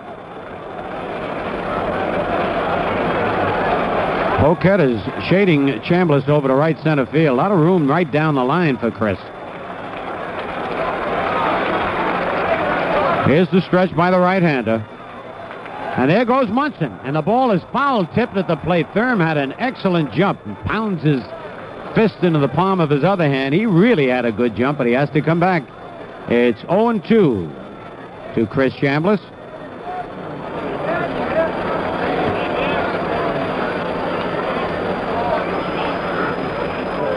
Greg Nettles on deck.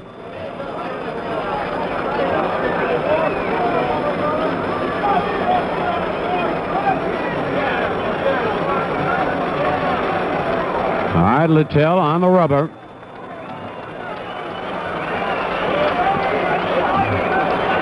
Stretch by the right-hander. Throw to first. Munson back easily. And Mayberry throws that change of pace back to the pitcher.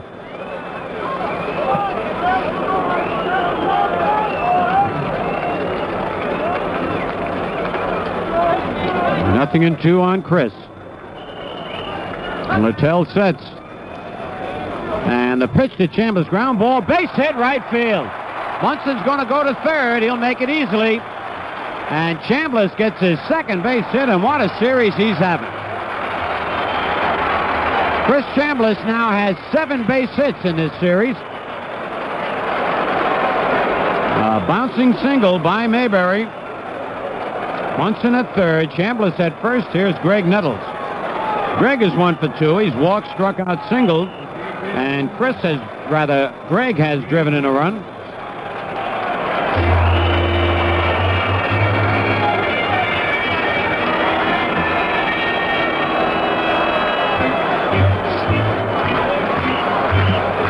First and third for the Yankees. They lead at 5-3 here in the bottom of the 7th. 2 out.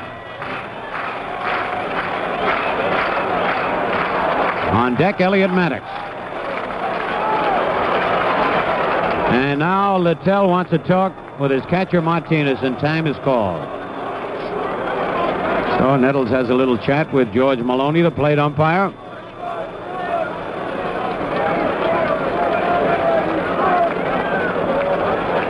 And we're about ready to go. Or they give Nettles a lot of room down that left field line. Wolford well over to left center. Munson off third, Chambliss off first. And the pitch to Nettles, low, ball one. Nelson Howard walks over to have a little chat with Chambliss. And now Nettles wants Maloney to take a look at that ball. He does, and said nothing wrong with it, keeps it in play.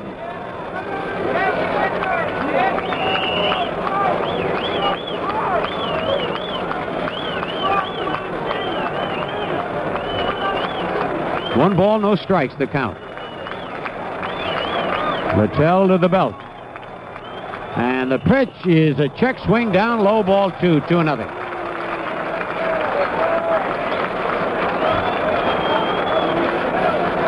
Last inning, the Yankees sent 9 men to the plate when they scored the 3 runs.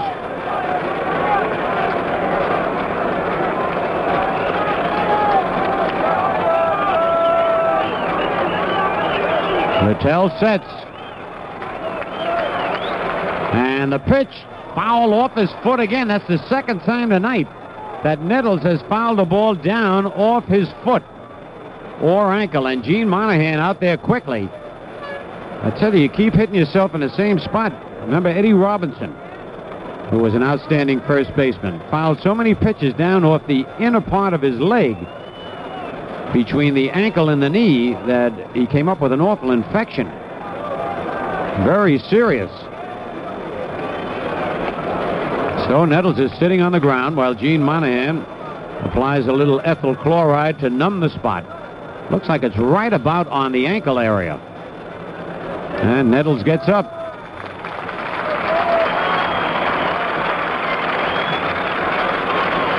And Greg will be limping a little bit, but he'll hang in there. It's 2 balls and a strike, the count to Greg. 2 men are out. Runners at first and third.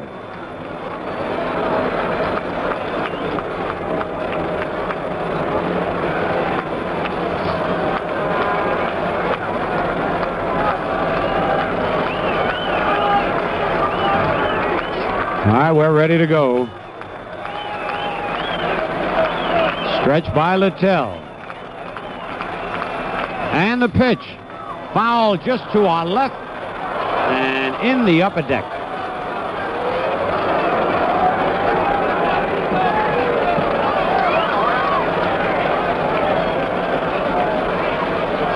Two balls, 2 strikes, 2 out. 2 men on. Yanks lead by 2. Again, Elston Howard goes over to talk with Chambliss. See, maybe they'll have Chris running.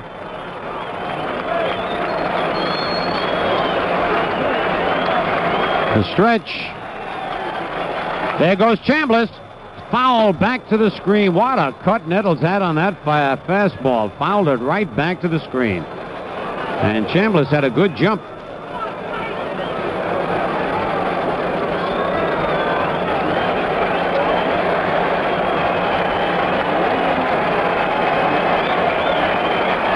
The Yankees leading 5-3 in the bottom of the 7th.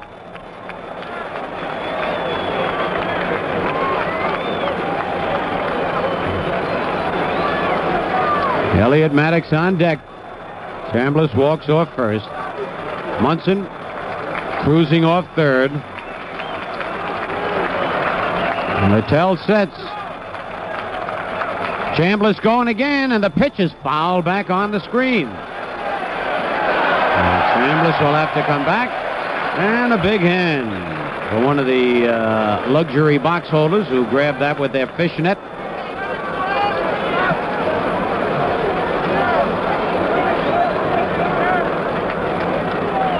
Frank Sinatra, who has aged so gracefully.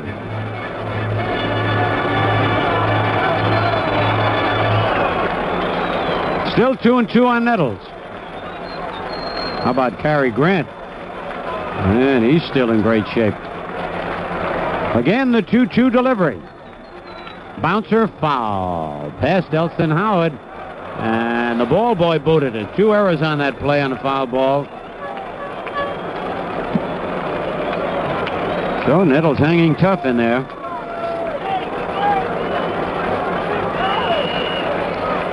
Still 2 balls, 2 strikes, 2 out, and 2 men on. We're in the bottom of the 7th.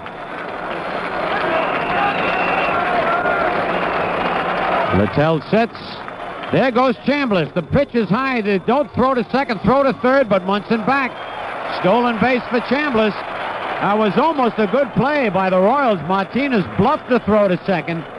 Munson took a step towards home and then had to hustle back to third. So Chambliss gets a stolen base.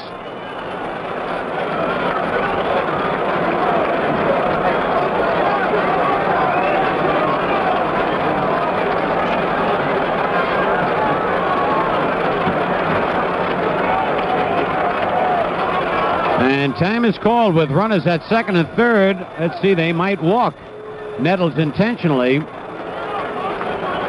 Chambliss had 1 stolen base all year in regular season play without getting caught. And here he's got a stolen base in the championship playoff. So they are discussing what to do with Nettles up there, a 3-2 count on him. Yankee runners at second and third.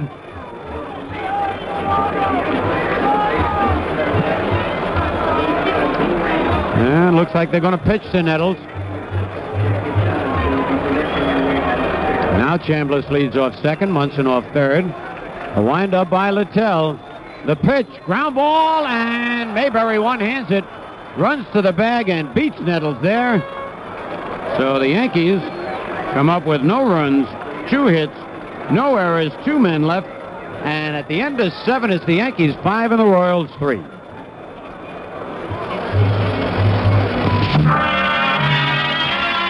Fairchild has designed a new digital timepiece just because. Truly slim and uniquely designed with her in mind. It tells the hour, minutes, seconds, month, and date, all at the touch of a button. It may not be her birthday or your anniversary, but just because she is that special person. So why not surprise her with a digital timepiece from Fairchild? Pick the Fairchild that fits her best. Because... That AMCO is big, the world's biggest transmission specialist, with over 525 service centers in the US of A and Canada. So no matter where you go, from New York to LA, from Ontario to Texas, AMCO's got you covered. Nobody else is that big, nobody. So if you have trouble with your car's transmission, you can usually get 1-day service from AMCO Transmissions. AA MCO. The big guys. All right, we're going into the top of the 8th inning with the Yankees leading 5-3, and for the Royals it'll be Freddie Patek, and looks like a pinch hitter. Let's see, number 9 on the scorecard. That is Jamie Quirk, who will bat for Buck Martinez. And then the top of the order, Jim Wolford.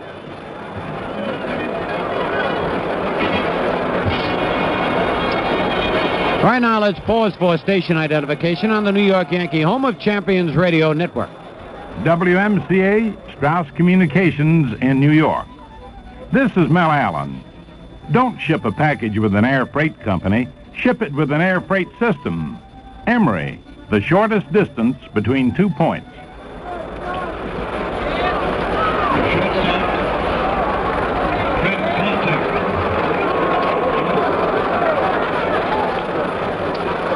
Freddie Patek leading off, bounces the first pitch foul, and it's strike 1. Patek has bounced to first and singled and was caught stealing. I tell you, he almost got ejected from the ball game. He didn't like the call at second and threw his helmet down on the ground, but in playoffs and World Series, the umpires are a little more lenient. Pitch is inside to Patek, 1-1, though Billy Martin argued and had a good argument. It's normally when you throw any part of your equipment, and the helmet definitely is part of your equipment, you're out of the ball game. The 1-1 pitch, foul back and out of play. other one is netted for a souvenir. 1 ball, 2 strikes on Patek.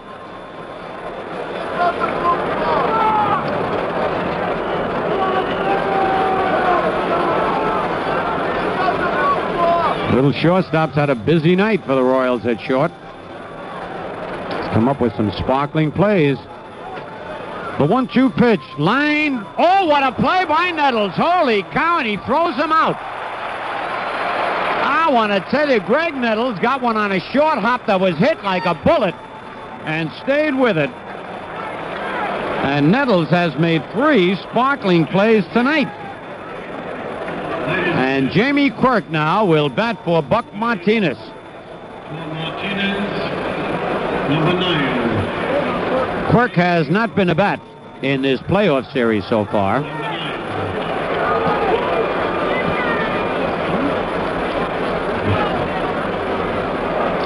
During the regular season, he batted .246.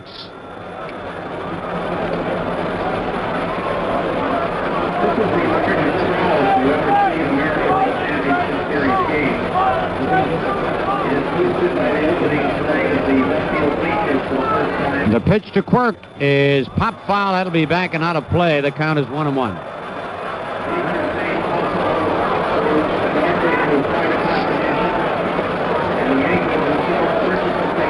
Jamie Quirk has been in 1 ball game in the playoffs. He was called on as a pinch hitter by Whitey Herzog, but then Freddie Patek, trying to steal, was thrown out for the final out of that inning. So in fact, they wasted a pinch hitter in that ball game.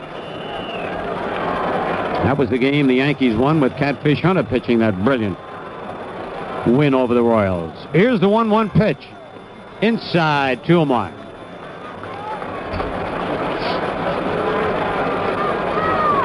One out, nobody on. Ellis rocks back. And a bouncer foul outside of first. And bounces into the seats.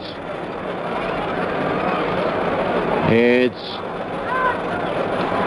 2-2 the count.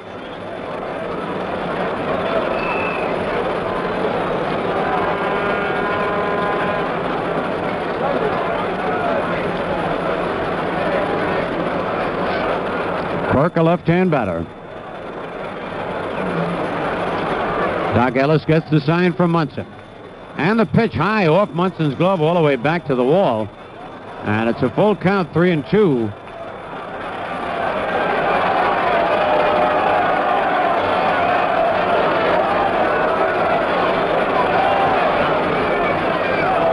And the ball boy picks it up, flips it back to a young fan. Oh, the Yankees really have been gracious this year in giving baseballs away. Scoreboard has 2 balls, and now they got it right. And the pitch way outside off the glove of Munson. It's 3-2. So the last 2 pitches have been real bad pitches.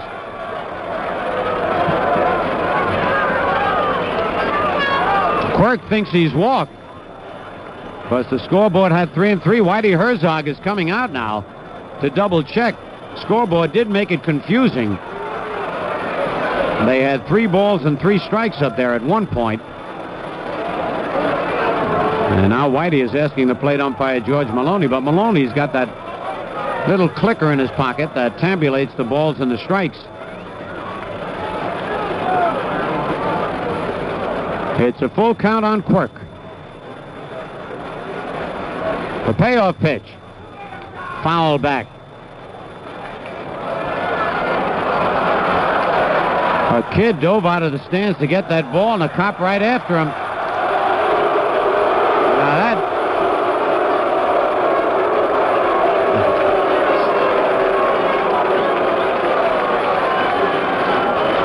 Really, we mentioned the fact that the Yankees give baseballs away, so there's no need to jump over the fans. Swing and a miss, strike 3, as Ellis continues to throw beautiful baseball. 5 strikeouts for Doc.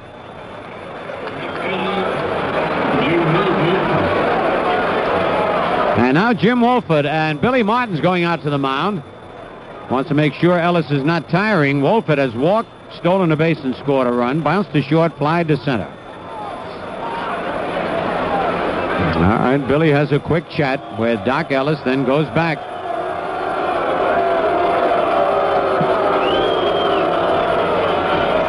Two men are out, nobody on in the top of the eighth. The Yankees in front 5-3. On deck, Al Cowens.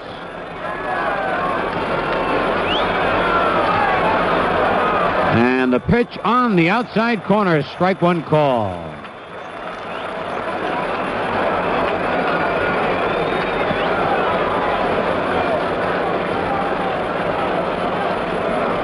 Two out, nobody on. Low and bounces off home plate and all the way back and into the dugout of the Kansas City Royals. 1-1.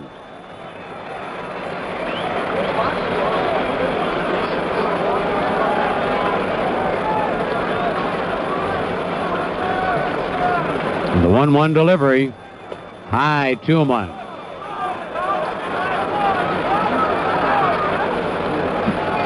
And all of a sudden, Doc, though he's not walking men, throwing a lot of pitches well out of the strike zone. Here's the 2-1 delivery. Down low, and it's 3-1.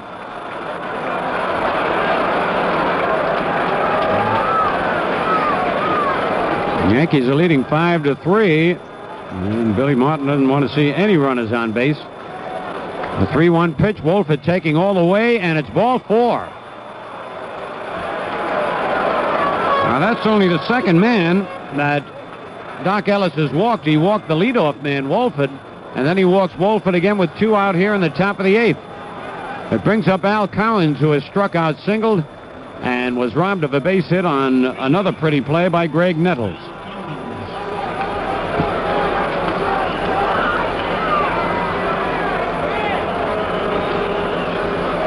Two men out in the top of the 8th inning. The Yanks out in front 5-3. The Royals scored 3 in the first. Yankees picked up 2 in the fourth on a 2-run homer by Chambliss and 3 runs in the 6th.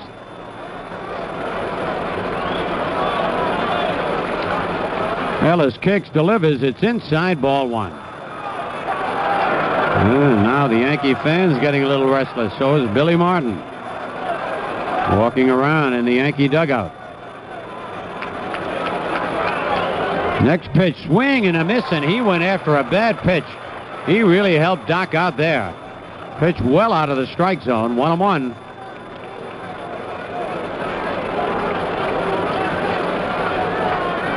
Sparky Lyle throwing out in the Yankee bullpen.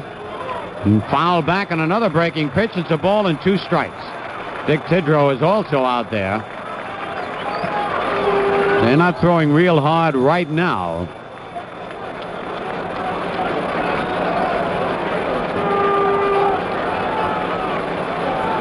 All right, it's a ball, 2 strikes, 2 out. Wolford leads off first. The pitch to Cowens, lined, and Stanley leaps and one-hands it. Beautiful timed leap by Fred Stanley to rob Cowens of a base hit. No runs, no hits, no errors. A man left at the end of 7.5. The Yankees 5 and the Royals 3. Hi, this is your old country and western buddy, Dorsey Burnett. Hey, I'd like to get a little personal with you for a minute. You know, even if you shower twice a day, you can't wash away jock itch. What you need is something made especially for jock itch, and that's Cruex. C-R-U-E-X.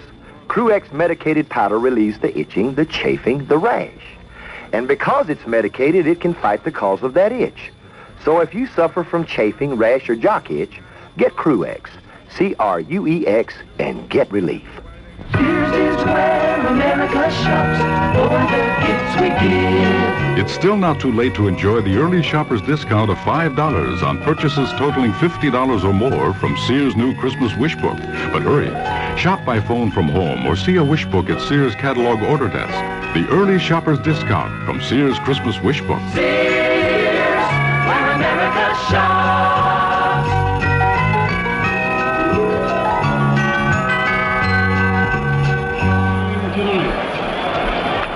We acknowledge their fine behavior tonight. All right, we're going into the bottom of the 8th inning. And it'll be Elliott Maddox, Willie Randolph, and Fred Stanley. series. Thank you. Elliot Maddox has struck out, bounced to short, and got a key double in the 6th inning to drive in a run.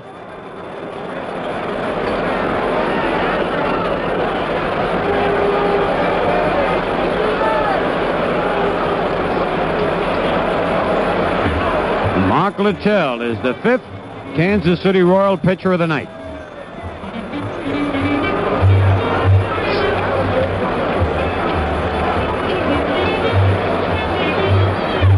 Andy Hassler worked 5 innings plus 2 batters in the 6th. Marty Patton pitched to just 1 man, issued an intentional walk. Tom Hall worked 1/3 of an inning, got 1 man out, and then gave up a hit to Nettles. Mingori pitched to 1 man. That was Maddox, and gave up a double. And then Littell came on and has been in there since. Yankees have 5 runs on 8 hits and no errors. The Royals 3 runs, 6 hits and no errors. Elliot Maddox steps in.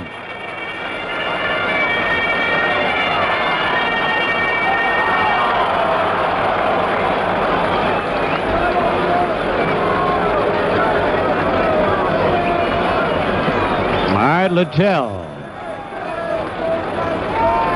winds, and the pitch is high and tight, ball 1.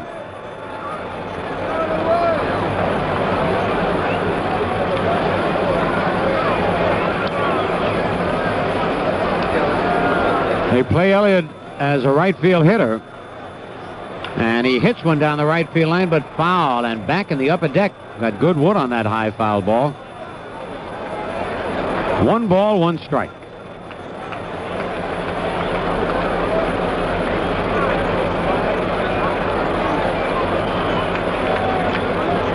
The 1-1 pitch, high and away, 2-1.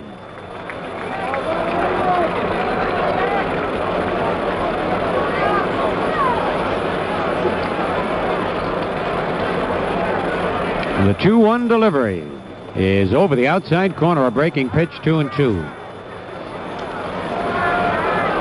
Willie Randolph on deck is looking for his first base hit in this postseason activity.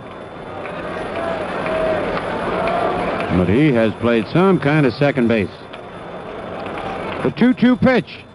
Curve hit his bat right back to the pitcher, trying to check his swing. And Maddox is thrown out. There's 1 away. That'll bring up Willie. Randolph has bounced to short, walked, and struck out.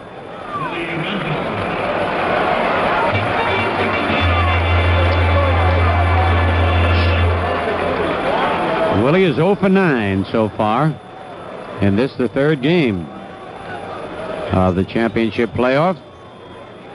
And the pitch is inside, ball 1.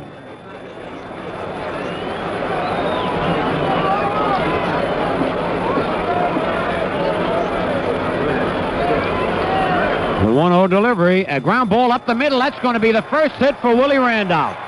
Right on out into center field. And that's going to make Willie feel a lot better. The 3rd hit off Littell and the 9th hit for the Yankees. And it brings up Fred Stanley. Stanley has popped to short, bounced to first, and walked.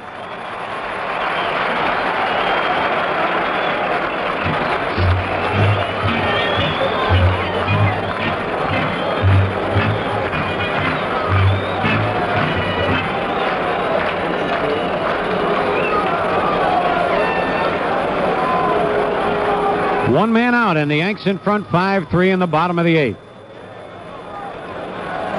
Willie Randolph leading off first. Littell checks him, throws over there, and Willie jumps back.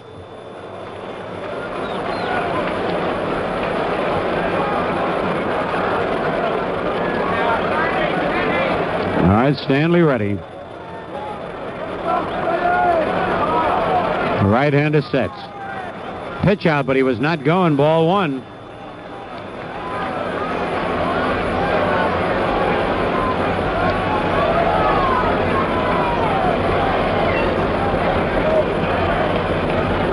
Mickey Rivers on deck.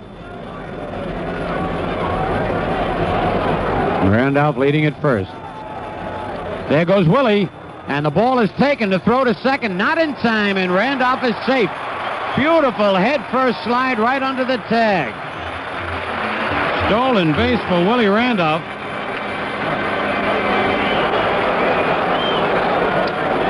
So with one out and a 1-1 count on Fred Stanley, Randolph shaking the dust out of his pants. It's what happens when you slide head first. Goes right down beyond the belt buckle, down, trickles down your thighs, down to your knees. Very uncomfortable, but you get a stolen base. The Yankees trying to add to their 5-3 lead. The kick and the pitch to Stanley. Hit in the air to shallow right center. Coming on fast, Poquette, and makes the running catch. Throws to second, but Randolph is back. Stanley hit that ball right off the end of the bat. And now Mickey Rivers. Mick had an infield hit his first time up, then popped to third, bounced to second, and popped to short.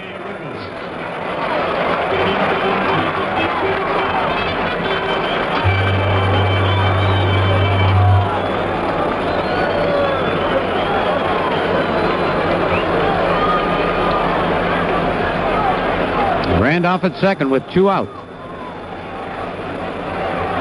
The kick and the pitch to Rivers, low and away, ball 1.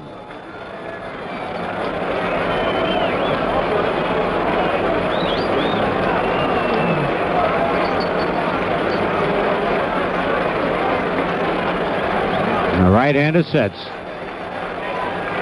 And the pitch to Rivers, swing and a miss, 1-1.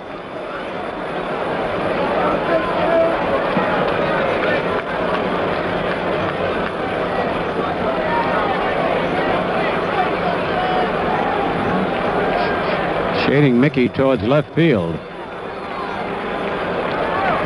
2 out. The 1-1 pitch. Bouncer to second base. Up with it and over to first is Cookie Rojas. The Yankees are retired. No runs, a hit, no errors. A man left at the end of 8. The Yankees 5 and the Royals 3. I want a beer like no other beer. I'm Schaefer, people. I want flavor that won't disappear. I'm Schaefer, people. Consistency makes a great beer, and Schaefer's consistently great tasting every single time because Schaefer's brewed the old world way. Kreuzening, we call it. Since 1842, Kreuzening, the extra step of brewing twice, has kept Schaefer consistently fresh and crisp, consistently great tasting beer after Schaefer beer. I want a beer like no other beer.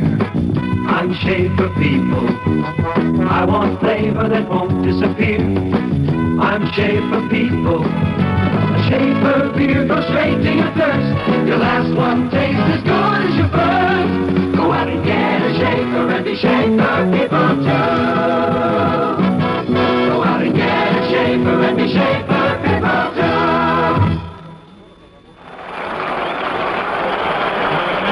Well, we're going to have a new pitcher for Doc Ellis. Sparky Lyle is coming on. And what a job Doc did. He pitched 8 full innings, allowing 6 hits, walked only 2, struck out 5, and allowed 3 runs, and all those runs came in the first inning. And in only 1 of the last 7 innings did Doc pitch to more than 3 men. That was last inning when he pitched to 4 men. So an excellent turnabout for Doc Ellis. Well, just when the Yankees needed a well-pitched ball game, and now Sparky Lyle has come on to do the pitching. And this will be Sparky's first appearance in the playoffs.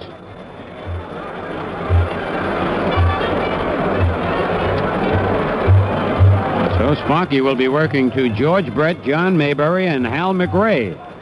2 out of the 3 are left-hand batters. Mayberry tonight has singled and scored a run, bounced to short, and bounced into a double play.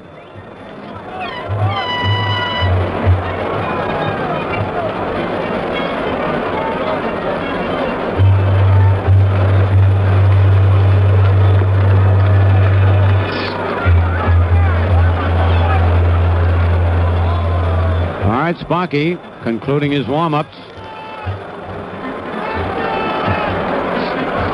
Remember, Cincinnati has already beaten the Phillies Beat them 3 straight ball games, and that was a tough loss for the Phillies today. At one time they had a 3-run lead, then they had a 2-run lead in the bottom of the 9th. Bang, home runs by Foster and Bench. And then they scored another run and won the ball game. All right, George Brett, who is 2 for 3, singled in the first inning to drive in a run, later scored, hit into a double play, and then singled to right again. Brett has 6 base hits in the series. Chris Chambliss leads with 7 base hits.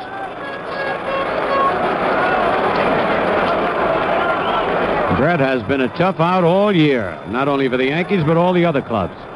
He led the American League in batting and total hits.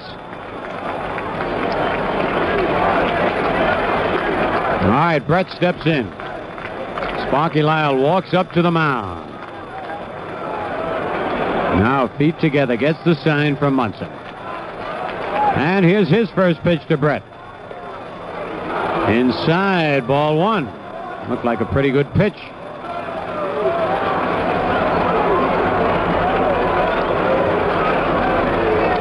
Sparky winds again, and inside again, 2-0. Well, Sparky normally comes in and throws sliders. He threw 2 fastballs on those first 2 pitches. Here's the 2-0 delivery. There was a slider, but it's high, ball 3. And Jackson and Tidrow are getting ready in a hurry out in the Yankee bullpen.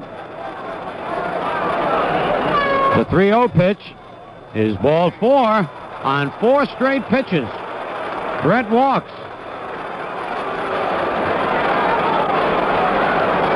Sparky with his hands on his hips.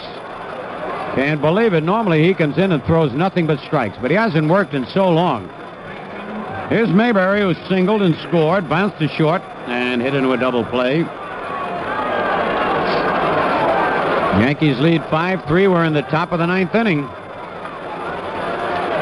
Al McRae on deck. Pitch to Mayberry is a slider in there, strike 1 call. And the crowd loved that one. To the belt. The pitch is hit in the air to right field, but he didn't get all of it. Maddox is there and makes the catch. Good thing that was a slider. Mayberry hit it right off the end of the bat, or that would have been a tie ball game. 1 away. And now McRae is at a sacrifice fly, was hit with a pitch and fly to right. McRae looking for his first base hit of the series. He is 0 for 8. Stanley comes in, has a little chat with Sparky Lyle.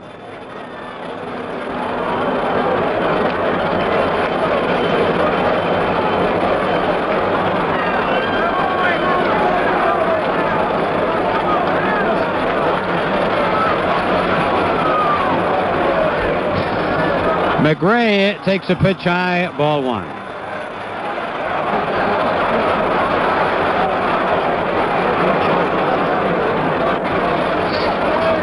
Foul upstairs and out of play. It's 1-1.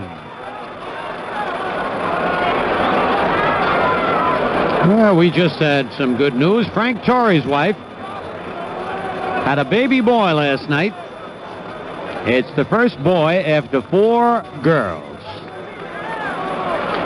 That'll change that household around. There's one hit down the right field line, curving foul, back into the seats and out of play.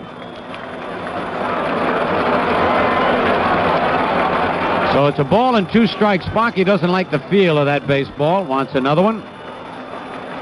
1 man out here in the top of the 9th. The Yanks in front 5-3.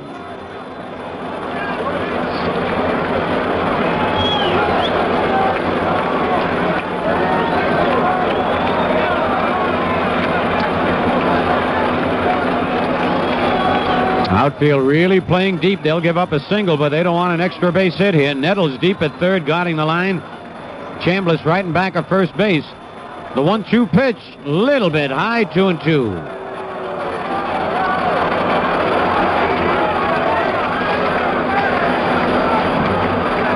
Sparky to the belt. Slider foul, back upstairs and out of play. Good catch by a youngster up in the upper deck.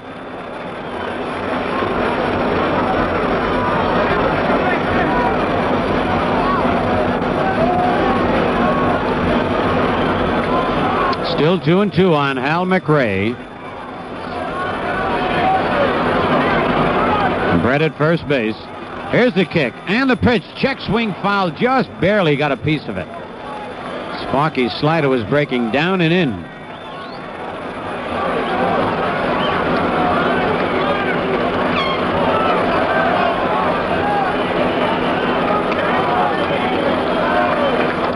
All right, now the 2-2 delivery. Here it comes, and it's fouled back and out of play, this time in the mezzanine over the Yankee dugout. McRae just trying to go with the pitch.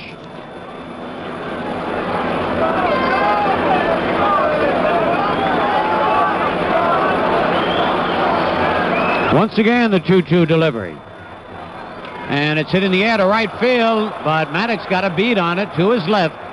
One hands it. Boy, I'd say that Maddox has really been nonchalant out in right field tonight. 2 men out. And let's see, we're going to have a pinch hitter. Number 3 on the scorecard. Dave Nelson will bat for Tom Poquette. Nelson, who at one time was with the Texas Rangers.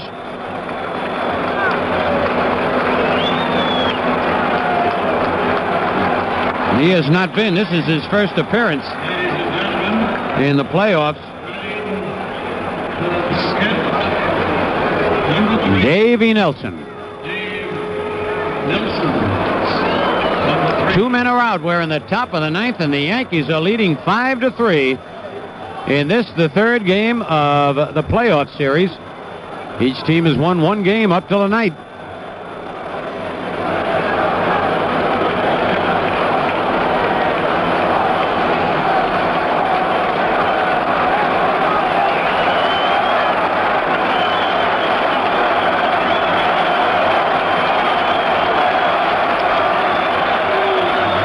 Nelson steps in. Right-hand batter. Stretched by Lyle. And the pitch, a bouncer foul. It bounced off his foot. Nettles grabbed it in fair territory, but it hit his foot. And it's strike 1. George Maloney looks at the ball and flips it back to Lyle. George Brett at first base with 2 men out.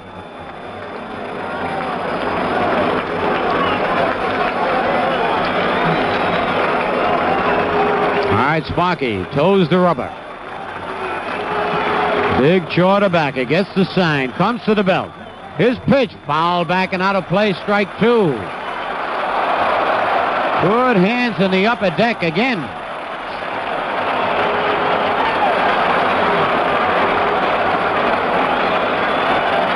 That's right above the Jim Mason fan club. Big banner in the upper deck for Jim Mason. 1 ball, 2 strikes to count. They want Maddox to come in right field. Lyle sets, the crowd on their feet. Little high. This crowd just waiting to explode.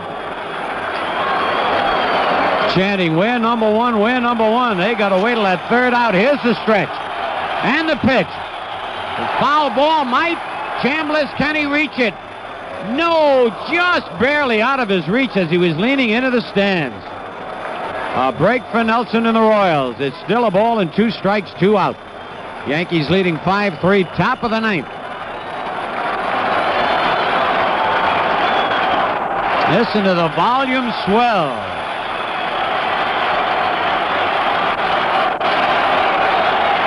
Well, you can tell by the fans what happens. Here's the kick. The pitch. Foul upstairs and out of play.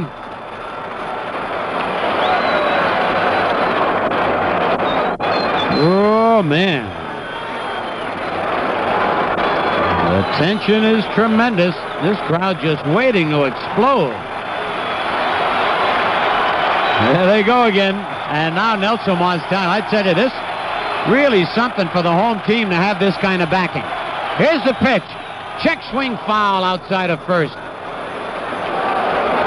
Still a ball and 2 strikes on Dave Nelson. And again, Sparky wants a different baseball.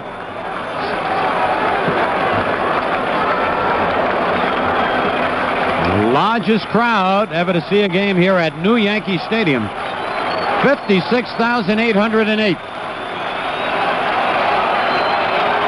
There we go. Sparky gets the sign. And now Nelson wants time. Going to have a lot of hoarse people going home tonight with all the yelling.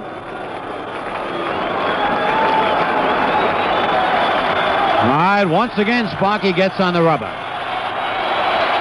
Brett leads off first. Here's the stretch. And the pitch. Line foul down the right field line, back into the seats. Nelson really making Lyle work.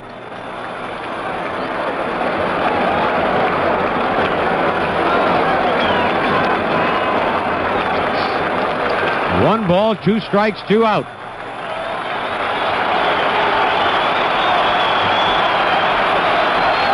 Sparky ready. And the pitch. Ground ball is short. Stanley up. Goes to Randolph. Oh, in time. And the ball game is over. The Yankees win it 5-3. If all you need is money, come on into HFC. College can bring a lot of unexpected expenses. And if it does, come on into Household Finance. We'll do everything we can to lend you the extra money you need. HFC, an equal opportunity lender. So come on in. Come on in. Come on in to HFC. Household Finance, where people use our money to get the most out of life. Come on in to HFC. Who's on first in mozzarella and ricotta? Polly-O, that's who. Polly-O is the first in mozzarella and ricotta cheese because Polly-O is the last word in quality and purity.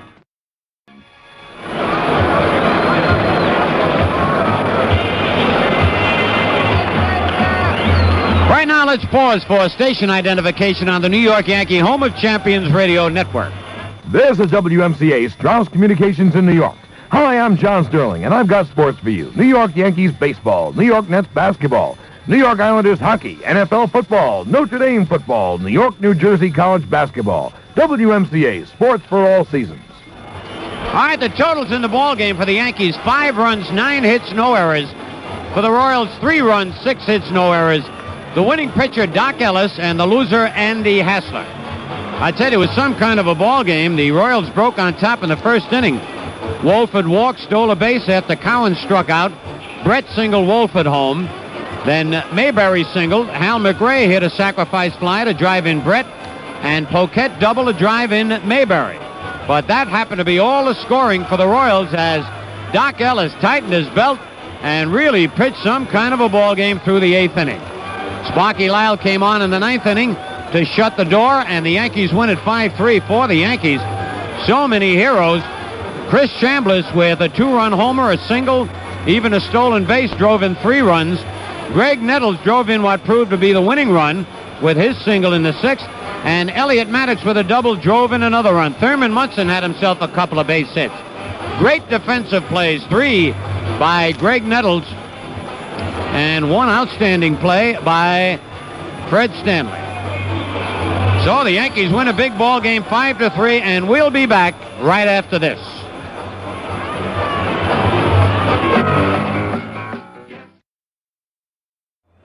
The next Yankee broadcast will be tomorrow afternoon when the Yankees meet the Royals here at Yankee Stadium. Airtime 3:10 p.m. Join us in the on-deck circle at 3 p.m. And now this is Phil Rizzuto along with Bill White and Frank Messer saying so long from Yankee Stadium in New York. Once again, the final score, the Yankees 5 and the Royals 3.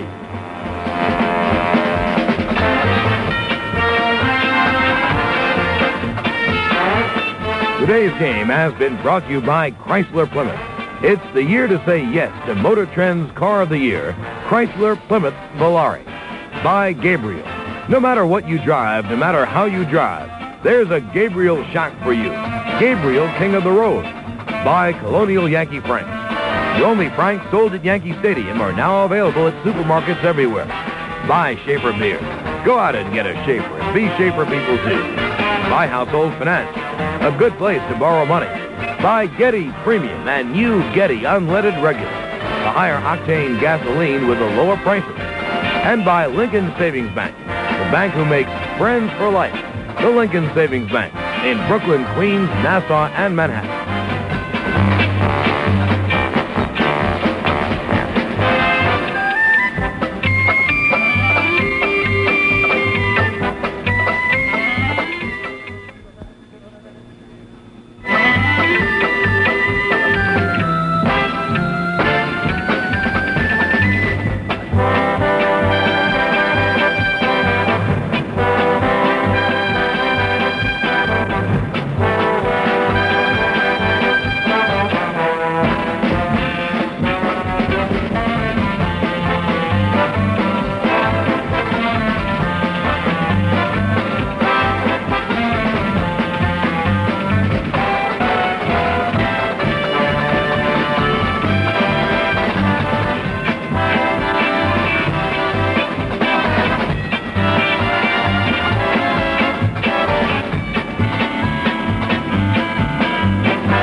I can prove I know more about sports than you. You're crazy, Frank. Hey, I'm serious. So am I. All right, ask me 4 questions. I'll get them all right. What's the record for the most field goals in football in a lifetime? 907. 335, Frank. Well, 3 out of 4 isn't bad. The record for water skiing? Easy, 17 miles. 1,000 miles. Close, though, eh? The speed of the world's fastest pitch? 50 miles per hour. 100.9. But that's in clear weather. It's 50 in a blizzard. Frank, call Sports Phone. Besides reading the paper and listening to the radio, I dial 212-999-1313 for all the scores, late-breaking sports news, interviews with players and coaches, and the famous Quickie Quiz. One more.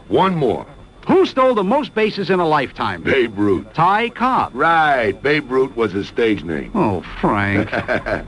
New York Telephone Sports Phone. 212-999-1313. It's where sports know-it-alls learn it all. Sports Phone is a service mark of Sports Phone Incorporated.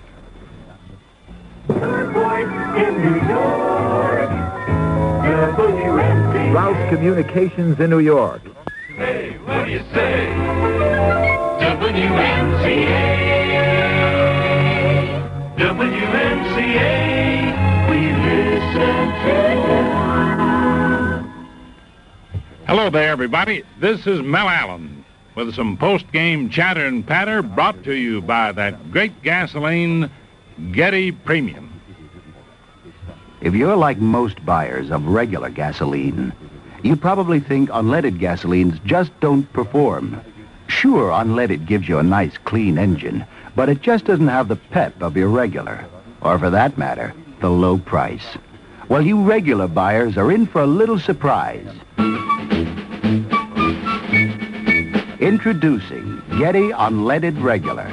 Getty's unleaded gasoline has a high enough octane to be classified a regular. Most unleadeds don't. Yet Getty Unleaded Regular actually sells for a couple of cents less per gallon than most other major no-leads. So if you want the octane performance of regular and the clean running smoothness of unleaded for a couple of cents less per gallon, you want Getty Unleaded Regular, Getty Premium, and now Getty Unleaded Regular. We've got what's best for your car.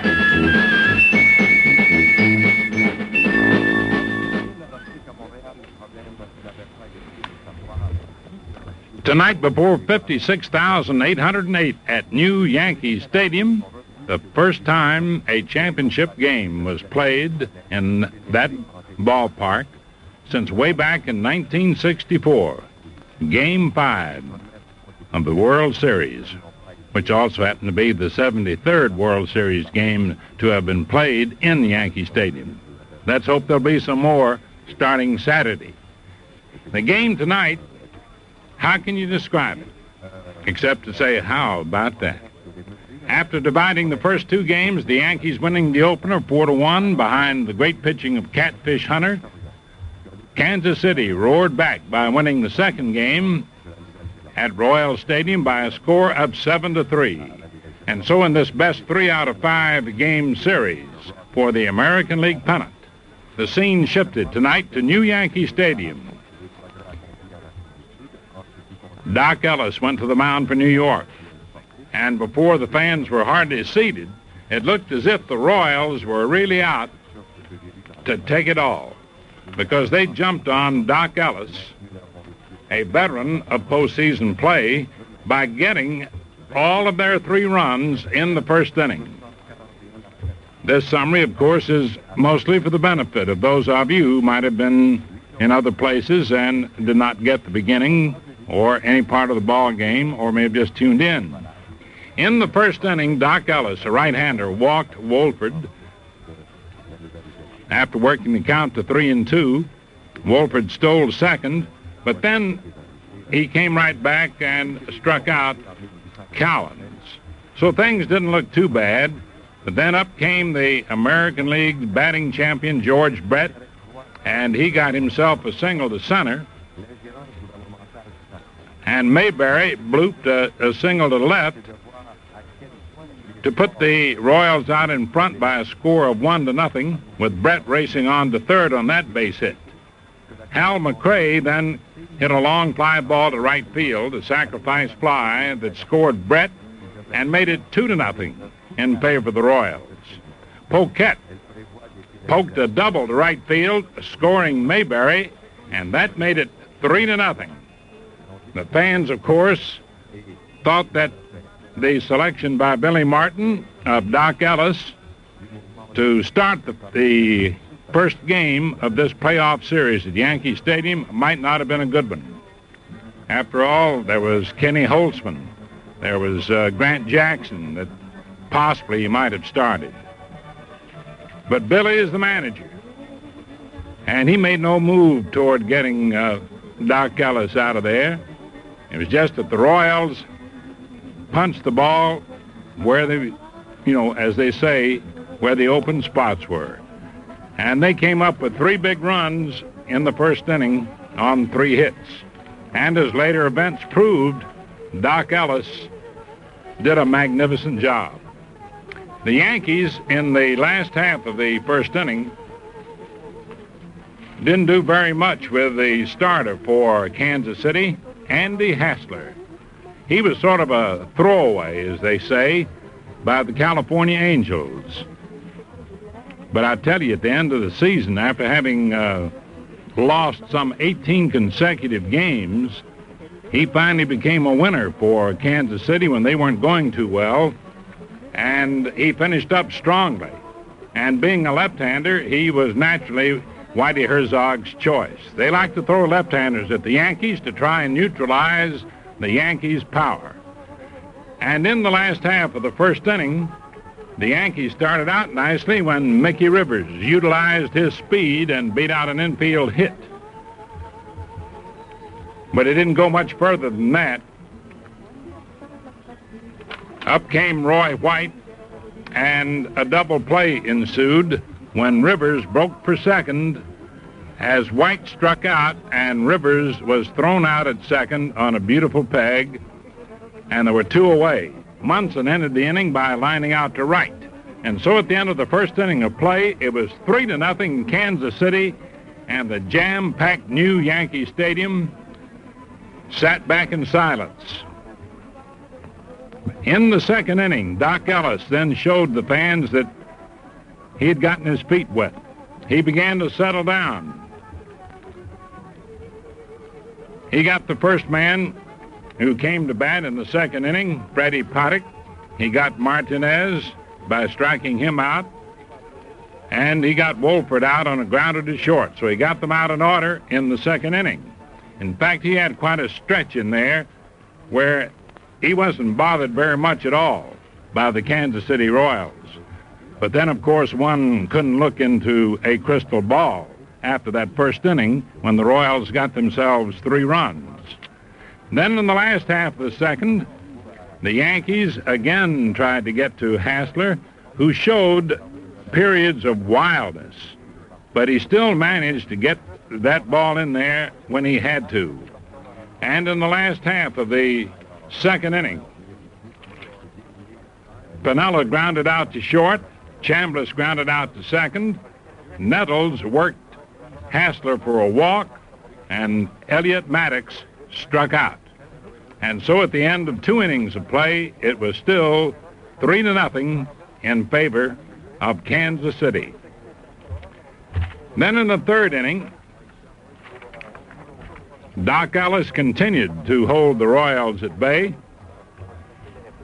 He did a magnificent job. Cowens came to bat. He got an infield hit to second, but then George Brett grounded to second, and Randolph turned it into a double play by way of Stanley over to Chambliss. Mayberry grounded out to short, and the Royals were retired in order. That's the way it went. The Yankees couldn't do very much with Andy Hassler.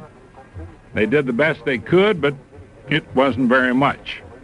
And so, as the first three innings ended, the Kansas City Royals had themselves 3 runs on 4 hits, and the Yankees had themselves no runs and on just 1 hit.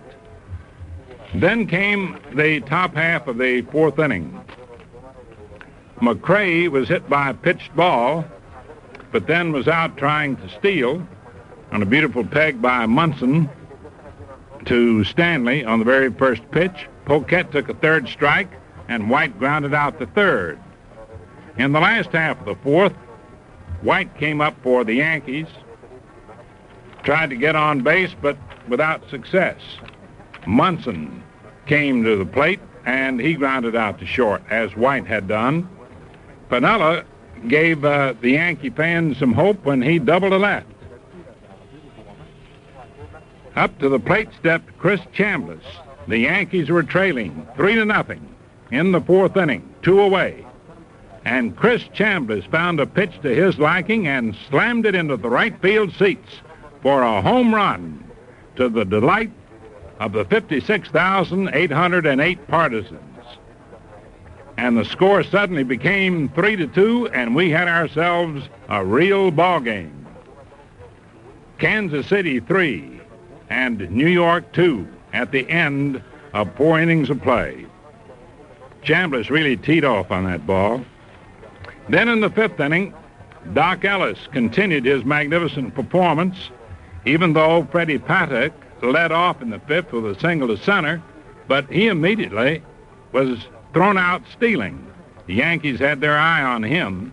After all, he stole 51 bases during the season, and Munson, who didn't have too good a day in the 2nd game of the playoff series, as the Yankees made some 5 errors. Munson, throwing the ball sidearm, helped commit a couple of the miscues, but he threw out Patek with a beautiful peg to Stanley. And Martinez grounded out to Randolph, and that ended the Royals' threat. The Yankees came back in the last half of the 5th inning. Maddox grounded out to short, and Randolph drew a pass. Stanley grounded out to first, and Rivers grounded out to second. So at the end of 5 innings of play, it was Kansas City still 3 and the Yankees 2. And it looked like it might stay that way.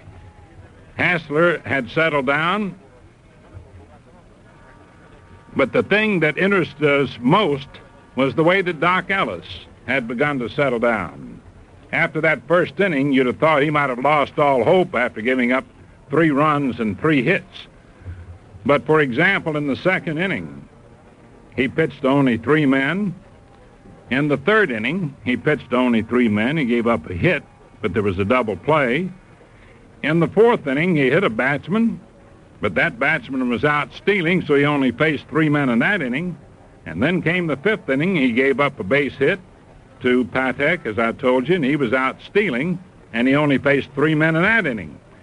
So with the score 3-2, we moved on to the 6th inning. And in the 6th inning, Al Cowens led off for the Kansas City Royals, and he hit a hard shot to third base. And Greg Nettles, who's had a sensational year, came up with a tremendous play to rob Cowens of a base hit, and there was 1 away. Up came George Brett, who's had a magnificent series with that bat, and got a single to right. But Mayberry, John Mayberry, who has not had too good a season, was induced by Doc Ellis to ground into a double play. A grounder to Chambliss, who threw to Stanley, who threw back to Chambliss. They got Brett in a chase and retired him. And then came the last half of the sixth inning, and we'll tell you about that right after this word from Getty. If you buy unleaded gasoline, you may have noticed that lead isn't the only thing missing. It's probably pretty low on performance, too. That's because most unleadeds just don't have a high enough octane rating to give you the performance you want, the performance you used to get from your regular. In fact, according to standards set by the American Society for Testing and Materials, the people who set gasoline standards used by the federal and state governments, only 3 unleaded gasolines have a high enough octane to be called regular. To help you choose between these 3, one of them usually sells for less. Getty. Getty Unleaded Regular gives you the clean running engine you expect from an unleaded, plus the octane performance you want. And you pay less than you would for most other major unleadeds. Now think a minute. Why settle for an unleaded gasoline that's below regular when you can get one that's regular? Getty Unleaded Regular. Once again, we've got what's best for your car. Before we get into the last half of the sixth inning, a reminder, the Atlanta Flames and the New York Islanders hockey match will be heard immediately after this post-game show in its entirety. Now, in the last half of the sixth inning, with the Yankees trailing by a score of 3-2, Roy White, a great gentleman, led off, and he worked Hassler for base on balls. What an inning that was. Up came Thurman Munson, and Munson got a single to right, sending White to third, and Munson took second on the play on White, racing to third base. At this point, manager Whitey Herzog called time, walked out to the mound, and took out Andy Hassler, and called for Marty Patton.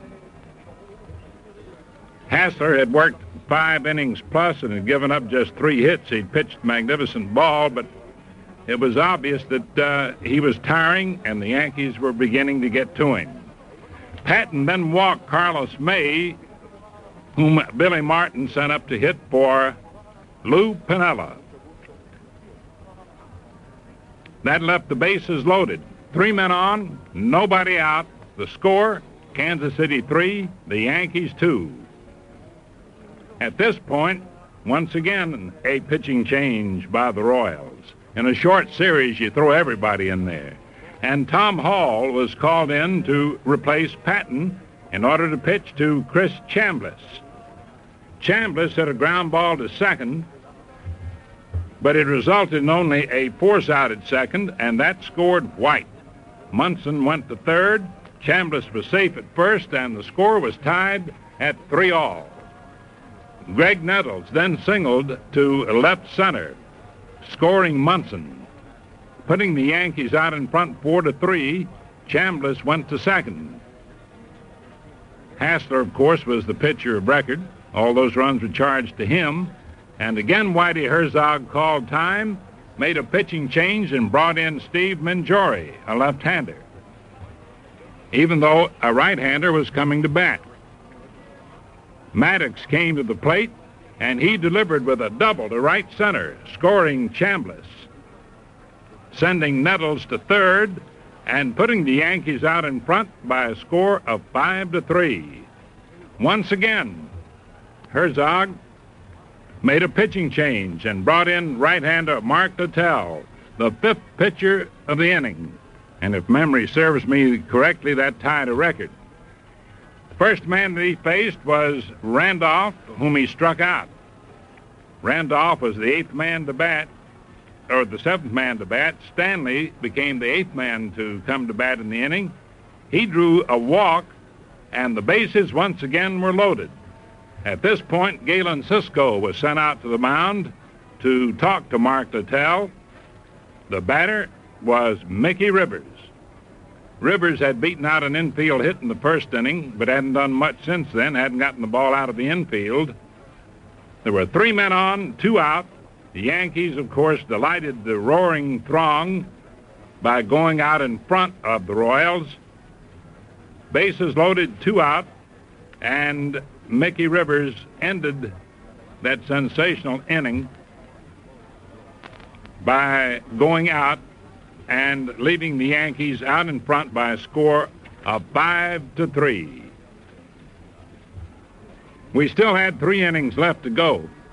Doc Ellis worked the 7th and 8th innings, did a magnificent job. He only pitched to 3 men in the 7th, McRae, Poquette, and Frank White. He got them out easily, and he worked the 8th inning, and he began to tire a little bit, although he got out of any difficulty. He wasn't in any serious difficulty. He got the first 2 men out, issued a walk, and got the 3rd man, Collins. He walked Wolford. And the Yankees didn't do anything offensively in the last half of the 8th inning, and so we went to the 9th inning. And Billy Martin figured it was about time he might make a change. He didn't want to go any further with Doc Ellis. Ellis, who had been in many postseason championship games with the Pittsburgh Pirates and was used to this kind of pressure, nonetheless was tiring. He had pitched a magnificent game after that bad start, and the fans gave him an ovation as he, of course, did not return to the mound, and in came the Yankees' great left-handed relief pitcher. And he did his job, although he gave up a walk in the 9th inning. It made the fans stir a little bit, but he got the side out, and the Yankees won the ball game by a score of 5-3. The totals: the Yankees, 5 runs, 9 hits, no errors. Kansas City, 3 runs, 6 hits, and no errors. Doc Ellis, hats off to him, the winning pitcher. And you know, there's something about a man, particularly in relative strange surroundings after all the years he'd been with Pittsburgh and pitching the pivotal game in a best 3 out of 5 series, with the teams having divided the first 2 games. This was a must game. And after that bad first inning in which he gave up 3 runs, he turned in 7 spectacular innings and really deserved the victory. The loser was a fellow with great courage himself, Andy Hassler, who finally had to leave the ball game in the 6th inning. 5-3 in favor of New York, and so the Yankees need 1 game out of the next 2. The Kansas City Royals need 2 in a row in order to win the American League pennant. Who'll pitch tomorrow? That's something we don't know. Now that the Yankees have won, there's a possibility that Billy Martin might use Kenny Holtzman. He might use Jackson, although he had Jackson up early in the game warming up, but he might have been just loosening up. There's no question but what, had the Yankees lost, it would have been Catfish Hunter tomorrow. Catfish opened on Saturday. Tomorrow would be his normal starting date. It would be the 4th date in a rotation. He may want to give him an extra day's rest because of the arm trouble that he's had, but who knows? And it could be Larry Gura, another left-hander, going for Kansas City. Kansas City has to throw everything it has tomorrow. Whitey Herzog just won't waste time, and he won't waste anybody. Because as we use the old cliche in broadcasting, for Kansas City, there is no tomorrow after tomorrow. And in about 1 minute, it will be tomorrow. But they've got to win tomorrow, or else it's all over. Billy Martin's the kind of a guy that might throw Catfish Hunter in there and get it over with. There's no sense trying to wait or gamble. However, he may have his reasons. So the starting pitchers haven't actually been named. Don't be surprised, though, if it's Hunter and Gura tomorrow. Don't be surprised if Billy Martin comes in with a Kenny Holtzman, who's had postseason experience, and hold Hunter for the following day.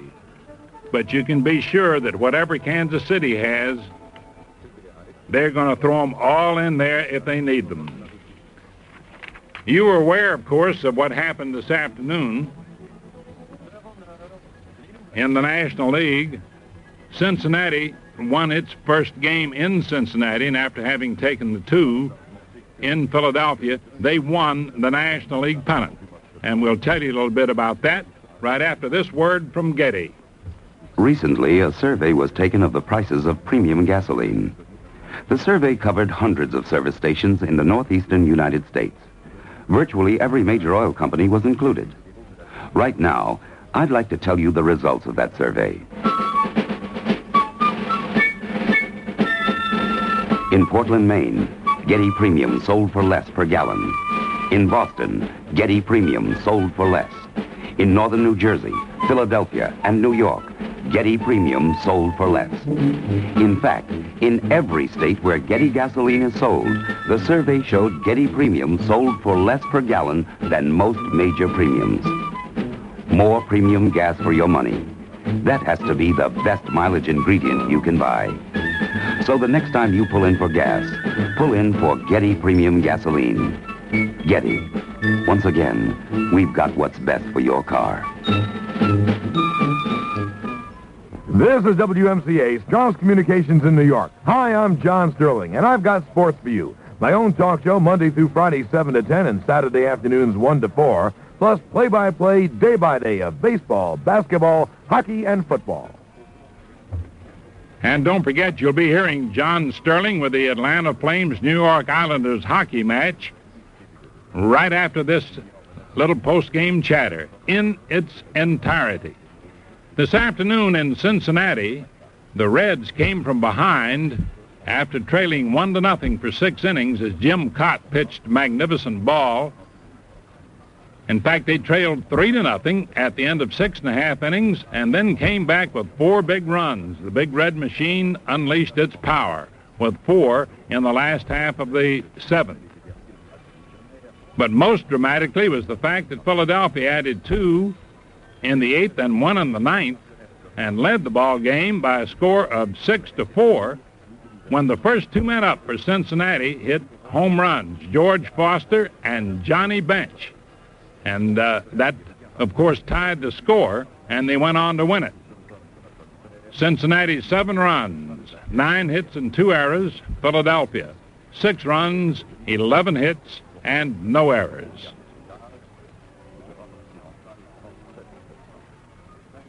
Nolan started for Cincinnati. Sarmiento came on in the 6th. Bourbon in the 7th. Eastwick in the 8th. Raleigh Eastwick got the win, and the loser was Gene Garber, who had come in. Foster and Bench hit the only home runs, and they were back-to-back, the first 2 men of the 9th inning. Man, that was dramatic. Those of you who watched it or listened to it certainly will agree. And those of you who didn't hear about it will also agree. The odd thing about it is George Foster got a hold of one and sent it soaring into the seats, but the Reds trailed 6-5, at which point, as we learned after the game, Johnny Bench made this remark. He said, when I went up to the plate, I wanted to hit one out of there more than anything in the world. Well, Bench's chance came. He stood there, got the pitch he wanted, teed off on it, and away it went, to the delight of the Cincinnati Red fans who packed their new stadium. And so they added another run and won the ball game by a score of 7-6. Naturally, Sparky Anderson was completely delighted. They swept the 3 games. They are the National League pennant winners, and now they are awaiting the outcome of tomorrow's game or possibly the next game. The Yankees will be playing tomorrow afternoon against Kansas City. The game time will be 3:15. John Sterling and I will be on with a pregame show at 2:15, and we cordially invite you to tune in, and I'll be on after the ball game. So that's the situation today in the American and National Leagues, the National League pennant winner has been decided. It is Cincinnati. Second straight year that they've won. The Big Red Machine really showed their power today and defeated a most courageous Philadelphia team that had lost its first 2 games in its own backyard, but came on strong today and looked for a while as if they were going to win it. But Cincinnati scored 4 in the 7th inning and a spectacular 9th inning 3-run rally to win it by a score of 7-6, sweeping 3 in a row and winning the pennant. Equally spectacular tonight was the Yankees, showing the courage that brought them their divisional title this year, the first time since 1964 that they've been engaged in championship activities. And a packed house at New Yankee Stadium saw them come from behind 3-0 after the first inning to battle back and beat Kansas City 5-3. 5 runs, 9 hits, and no errors for New York. For Kansas City, 3 runs, 6 hits, and no errors. Doc Ellis, the winning pitcher, and Andy Hassler, the losing pitcher. Now stay tuned for the Islanders hockey, beginning with the Center Ice Show with Bob Lawrence, and then John Sterling's play-by-play immediately after of the Atlanta Flames and New York Islanders hockey match in its entirety. Thank you for listening. Our sponsor, the greatest of gasolines, Getty. This is Mel Allen saying goodbye, everybody.